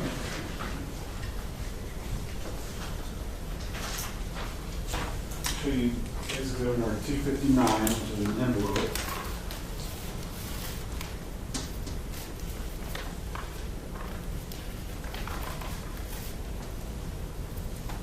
Show you basically 153, 155. And 154. All items that I found inside the jewelry box. Well, 259 is the envelope. Right, All yeah. of it came in. Yes, sir. We'll offer 259 for record purposes. We'll offer 153, 154, 155, and 266 for all purposes.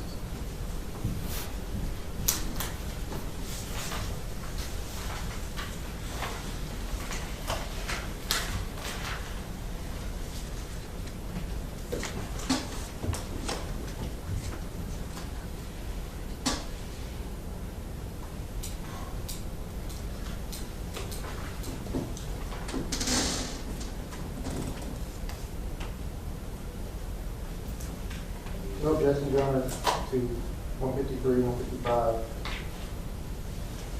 266, 259, and 154. So 266 will be admitted into evidence for all purposes. 259 will be admitted into evidence for record purposes only. 153, 155, and 154 will be admitted into evidence for all purposes.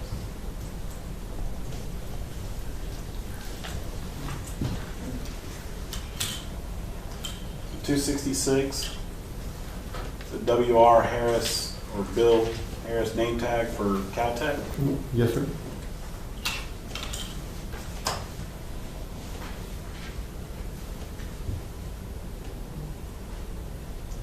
Looks like 153 is a Department of Health and Education, Welfare, Social Rehabilitation Services tag card. Yes, sir. For Lou T. Bang. Correct. That's dated May 22nd, 1975. Yes, sir. And there's some writing, notes, something on the back. Yes, sir.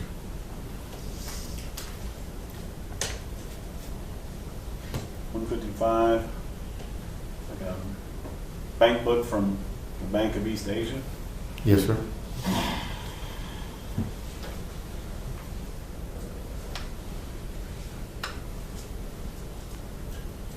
And then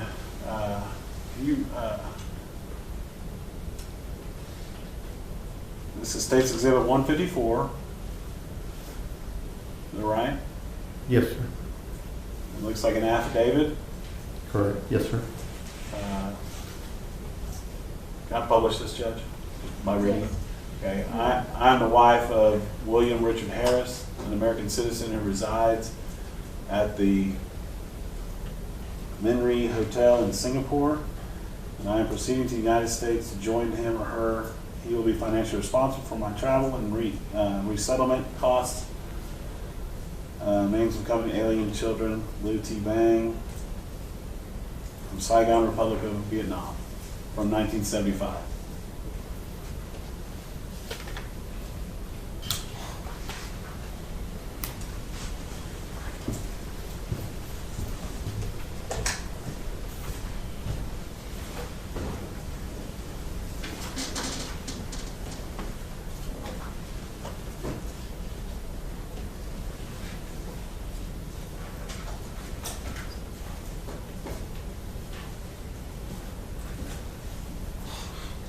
Show you State's Exhibits 141, 2, 3, 44, 45, 46, 7, 148, 149, 150, 151, and 152.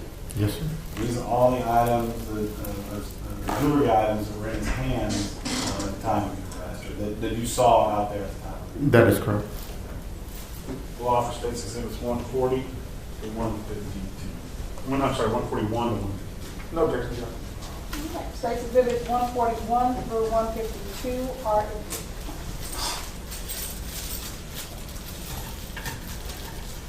State's Exhibits 141. It's two kind of jewelry. It looks like it might have like a peacock design to it. Sure. Are we familiar to you, or is Yes, sir. Is that what you see? Yes. Yes, sir.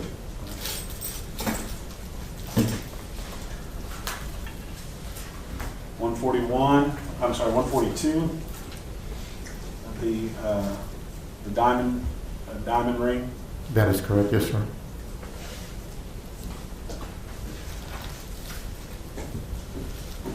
143.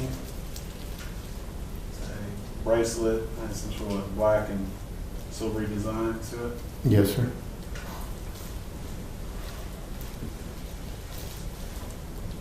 144. Jade looking green necklace. Yes, sir. 145 is the pouch that all of these items came in. That's correct. 146. Like a snowflake looking type ring? Yes, sir.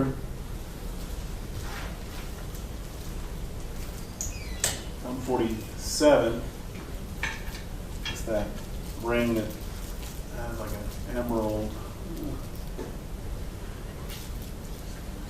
Maybe like that. Let's see if we can focus.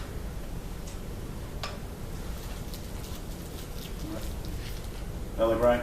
Yes, sir. 148. Is this the bracelet? Yes, sir.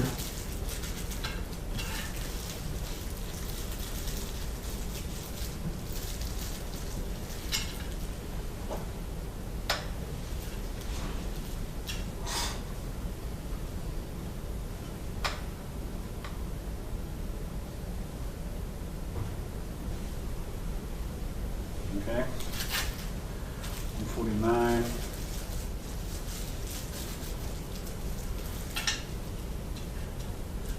Gold necklace. Yes, sir.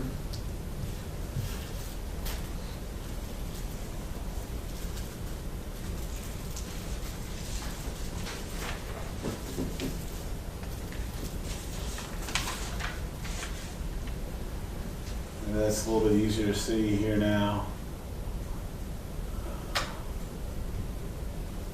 That's KIM. You see that now? Yes, sir. Okay, and that's State's Exhibit number 150. 151, a ring.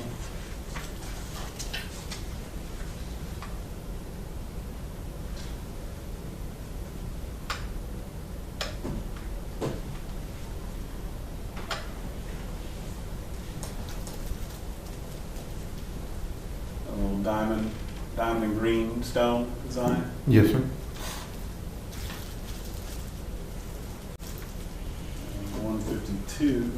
152 is another diamond ring setup, but there's no stone in it. That's correct.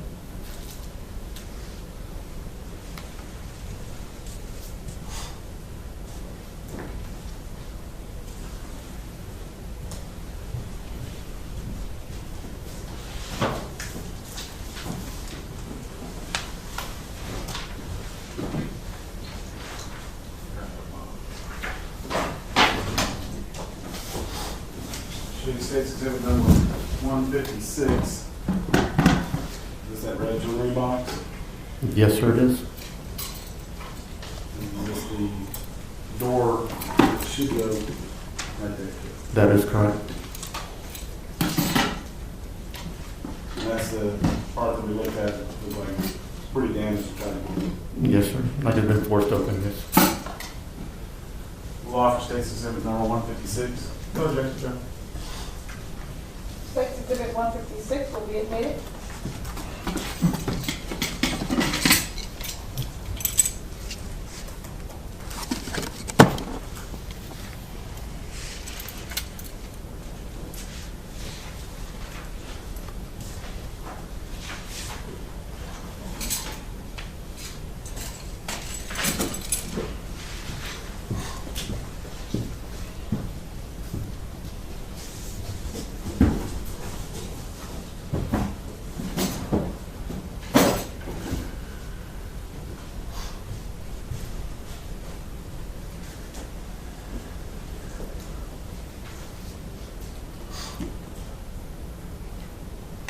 After the arrest there and these items were collected up, you gave these items to another detective? Yes, sir, I did. And then did you follow or what did you do about the car? So I did an inventory of the vehicle prior to it being towed off, followed it to the impound lot, at which point I completed the inventory process, filling out the paperwork. Were there some items in the front of the car as well? We saw that in the back seat there was bottles of wine. There was a brown paper bag back in there. Let's talk about that. There's bottles of wine. What was in the brown paper bag? Do you remember? Brown paper bag. In the back seat. There was I know there was some kind of takeout food in the back. Okay, that was in the brown paper bag. Yes, There's some takeout food in the back. And in the front, well, there's some items from in Albertson's bag. Walmart. Or, Okay. like, yes, I think they were Walmart bags. Yes, sir, there were a couple of Walmart plastic bags that I saw in the front seat. What were in the Walmart bag? One had a carton of eggs in it, and the other a bottle of Dawn liquid soap. Was I'm assuming you're looking at a document there. Is that your report? Yes, sir, it is. Mr. Approach. Yes.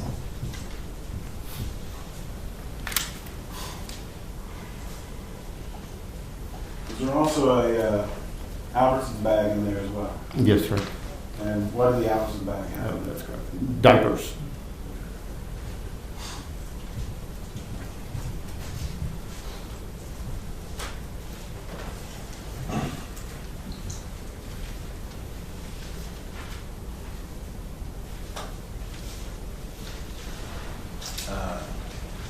Later, those keys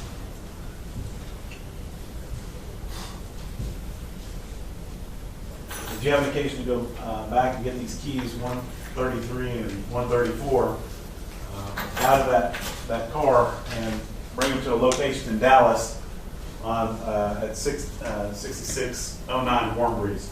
Yes, sir, I did. And then once you took them to Dallas, did you then return them back to Plano? Yes, sir.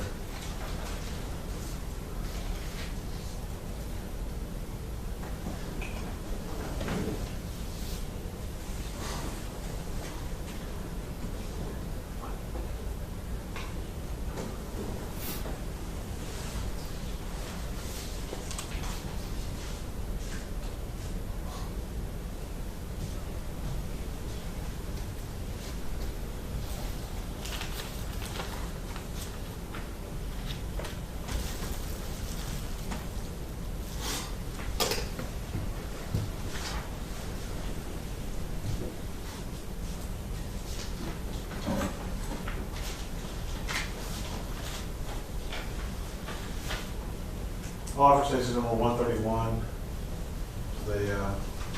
the passport. Okay, John. Case exhibit 131 will be admitted.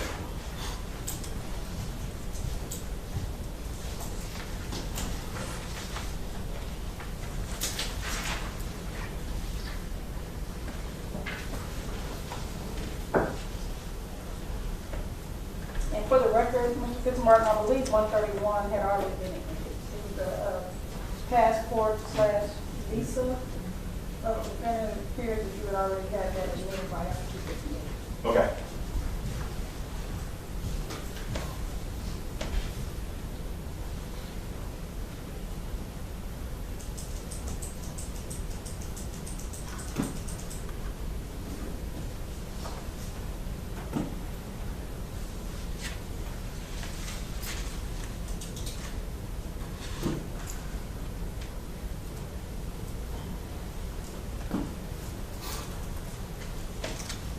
I'll pass it. Mr. Moore. No question, John. Right. May this witness be excused? Yes, sir. No objection, John. Detective, you may step down. Thank you. Yes, ma'am, thank you.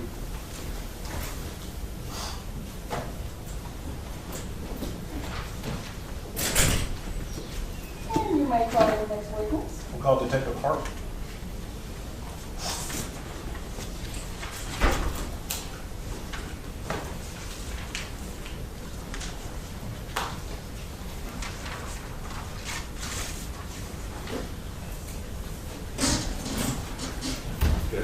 Good afternoon. Would you please raise your right hand for me? Would you so solemnly swear to affirm to tell the truth, the whole truth, and nothing but the truth, so help you God? Yes, ma'am. All right, thank you. Thank you.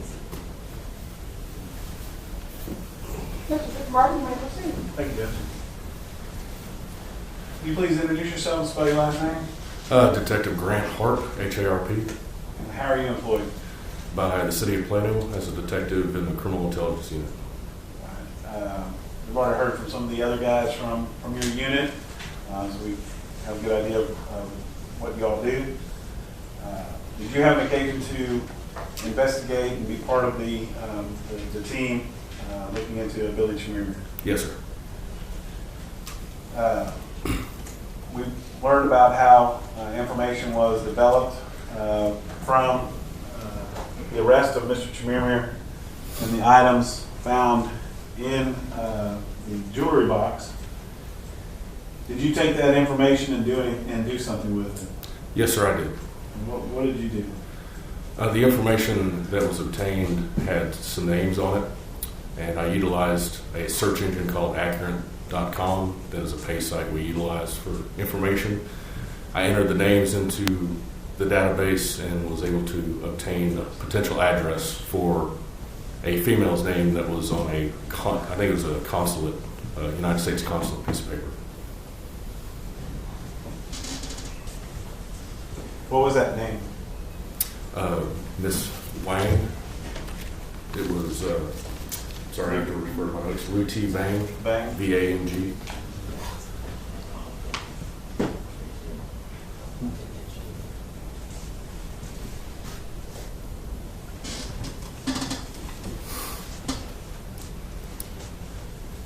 So there's a couple of documents that had her name on it out there at the arrest location.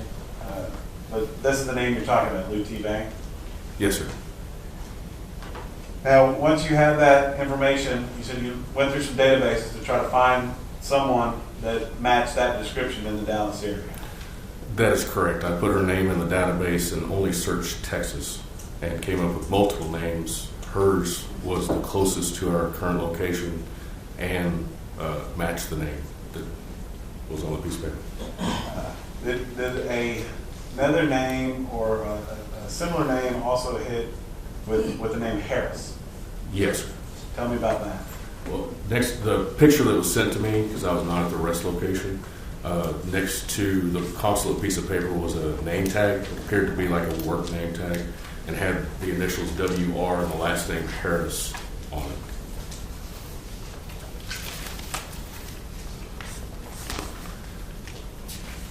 When I searched the accurate database and came up with a potential address, searching that address for people that had lived previously or currently at that address, there was a Mr. Harris that showed to had been a resident at the location, but showed to be currently deceased, possibly deceased.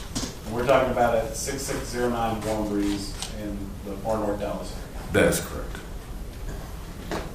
So when you had this name of Lou Harris, and you were familiar with Miss Bartell's case at that point in time, right? That she had been attacked in her home and by an individual. Yes, sir. That's why we were investigating this. And so when you had this information dealing with another individual, did you call anybody or alert anybody about the information that you had developed? Yes, sir. Once I found a person that was of interest at the Warm Breeze address, due to us not being our jurisdiction, I contacted Dallas PD for assistance. And that address of 6609 Warm Breeze is in Dallas, Texas. That is correct. In the county of Dallas. Correct. So around 7:50, who did you contact? I contacted the North Deployment Sergeant of Dallas Police Department. Did you actually go and meet with those individuals? Yes, sir. They came and met with us at a location near to the residence, and I requested them to do a welfare check at that address. Did you give them as much information as you had on Mr. Chemirmir at that time? Yes, sir. I explained the reason we came to this address, or why we came up with this Warm Breeze address and what the previous arrest had shown. And did you go to the Warm Breeze address as well? I did. But did you ever go inside the address, or did you stay outside? I stayed outside the whole time and let Dallas take care of the welfare concern. I'll pass this. No questions, John? No question. Okay. May this witness be released? Yes. No objection, John. You are excused. Thank you so Thank much. you, ma'am. Who approached it? You may.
been hearing testimony this afternoon from Plano police detectives. What's really striking home to you from what we've heard so far?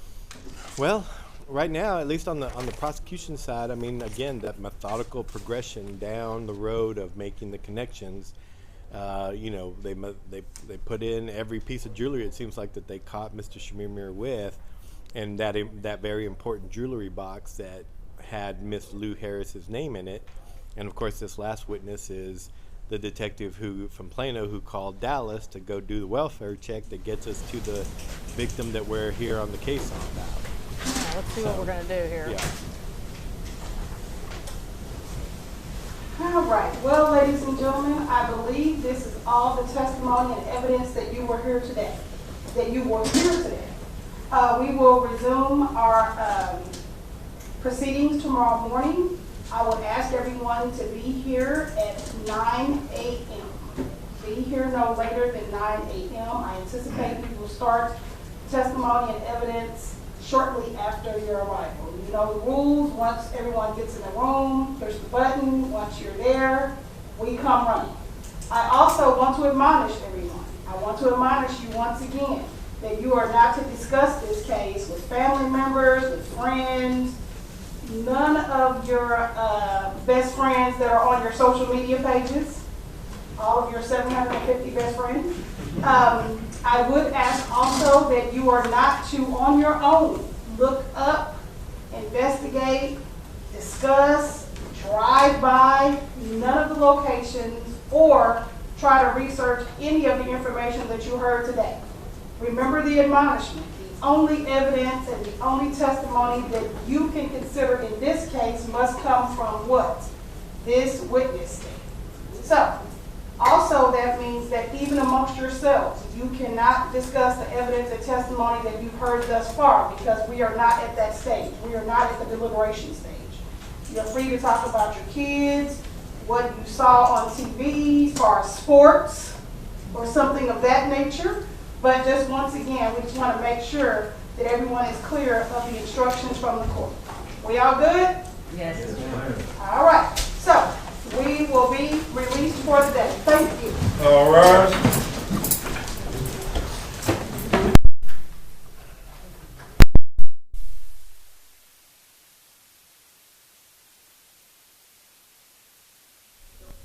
Well, that was unexpected. I wrapped at 3:20 and 3:22 in the afternoon. Now, you know, sometimes, Judge, we could be having a hearing or something, but it felt like this went faster than anybody was expecting. I think so. I think they were anticipating that the defense would ask more questions of these witnesses, and so the time with each witness would have been longer.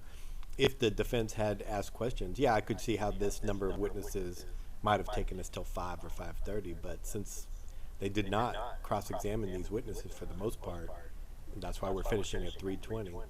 I know, it's amazing. My son was, you know, wanting me to come pick him up by 5, and I told him, I said, I don't think that's going to happen. I'm sorry, but I think I might actually make it unexpectedly here. So let's walk back through the day of what we saw. So, and then we'll just kind of see if there's going to be any more activity, because sometimes when they wrap up like this, there's a hearing or something that they want to discuss before tomorrow. Right. We had obviously the opening statements, but what we saw today was very much a step-by-step building blocks of this case. The first person was this Plano dispatcher who gets this 911 call, that they put that in evidence, and then of course a Plano paramedic, a Plano firefighter, then a Plano police officer, and that gets us to Mary Bartell, her deposition describing how she is attacked in her home. She fixated on these green gloves. She couldn't mute my laptop. Hold on. Sorry, I probably wasn't supposed to read that out loud, but I'm going to mute my laptop. See, I have issues with following directions. Sorry if I'm driving people crazy out there. But yeah, so I mean, they walked this through. We heard, you know, Mary's deposition. You know, she couldn't describe her attacker, but you know, other than the green gloves, but you know, describing that fear. But a neighbor's son has, you know, records this license plate, and that leads them to Chemirmir. And now, Judge, walk us through what you heard from the detectives that we heard this afternoon. So the detectives basically they took the case from that point where they received the license plate of the car from the neighbor's son. They know Miss Bartell suffered an attack and survived it. Now they want to follow any leads of suspicious activity, which, according to the neighbor's son, Mr. Chemirmir being there for the long period of time that he was suspicious to him. And so the police were naturally just following up on that. And so the detectives methodically walked us from how they took the license plate number, got the name of the person who had the car, found out that Mr. Chemirmir had been in possession and was driving that car just 2 days after the attack from Miss Bartell and 2 days before the police were actively researching him. They found where he lived and started surveillance. They realized that he had an arrest warrant out for a Class C public intoxication. So that gave him the legal justification to detain him. And so when they went to go make the arrest, that's when they noticed him going to the dumpster and in possession of all this jewelry and items that are connected both to Miss Bartell. Well, I don't know. I don't know if we heard evidence of the jewelry going back to Miss Bartell just yet, but they definitely showed that he was in possession of the jewelry box that connects us to the victim in this case, which is Lou Harris. And so, so the detectives basically took that information, contacted DPD, who did a welfare check. We didn't get to that point yet. We haven't heard from anybody from Dallas Police Department, but presumably some witness, probably in the first witness in the morning, is going to tell us about what they found when they did that welfare check, and which is Lou Harris deceased in her home. So that's how we've gotten here. That's the connection that they've made to Mr. Chemirmir. Questions? Yeah, I'm a little surprised by that. I mean, it's really kind of hard to glean where they're going with their defense. Are they going to have something like I was mentioning earlier, a structured defense, like an alibi? That somebody else did it. They didn't even ask Miss Bartell in the deposition. Did other people have access to your apartment? Were you sure the jewelry was even in your home on the day you say that this happened? Maybe it was stolen a couple of days before and you just didn't know it. They didn't even ask those types of questions. So it's hard to know where they're going to go with it. If they know that their defense is just going to be to attack that this is too circumstantial of a case, and that no matter how much evidence the state puts on, the defense's argument's going to be it's just not enough. Because there is no eyewitness, there is no person who's going to walk in and say, I saw Mr. Chemirmir do X, Y, and Z to the victim. We know that's not going to happen. So maybe the defense is just relying on that, and so they're not really challenging how he came into the possession of the property. I would still assume that they're still going to at least need somebody to come in and say, this is how he got the property. I got it, I sold it to him, something to kind of blow a hole in these connections, because right now we haven't heard anything. No, not at all. And if anything, we're just building blocks. I mean, that jewelry box with that consulate, that piece of paper from the consulate, it's pretty important stuff. Yeah, I mean, that's how you know that, the mixture of his paperwork with her paperwork, it's one of those, it's small, but it's an important connection. Like, why would, if Miss Harris and Mr. Chemirmir are complete strangers, why would their property be intermingled like that? Why would his paperwork be with that? So it's one of those connections for sure. It is something. Are you hey Judge, are you muted over there? I'm not muted on the computer because I'm only hearing you on the computer. Hold on. Oh, you're only hearing me on the computer? No, I'm hearing you in the earpiece. I'm sorry. Yeah, just mute. I muted my computer. We're having to remember to mute stuff. It's part of the technology we're having to deal with. Sorry. So the trial's wrapped up for the day. We're going to wrap up for the day. I would expect, and I agree with Judge Cañas, we're going to hear from presumably from the police officers who found Lou Harris's body. I would expect that to be first up tomorrow if that's what they're doing. They're going chronological, step by step, step by step. That's what would make the most sense. So you know, we were expecting this trial to go 4 days. If it goes this fast, it could be 3 days. It could be really fast. It's like I said, it's pretty shocking how fast we ended today. So anyway, I appreciate your time. Thank you so much for joining us, and we look forward to having you guys join us tomorrow morning. Thank you.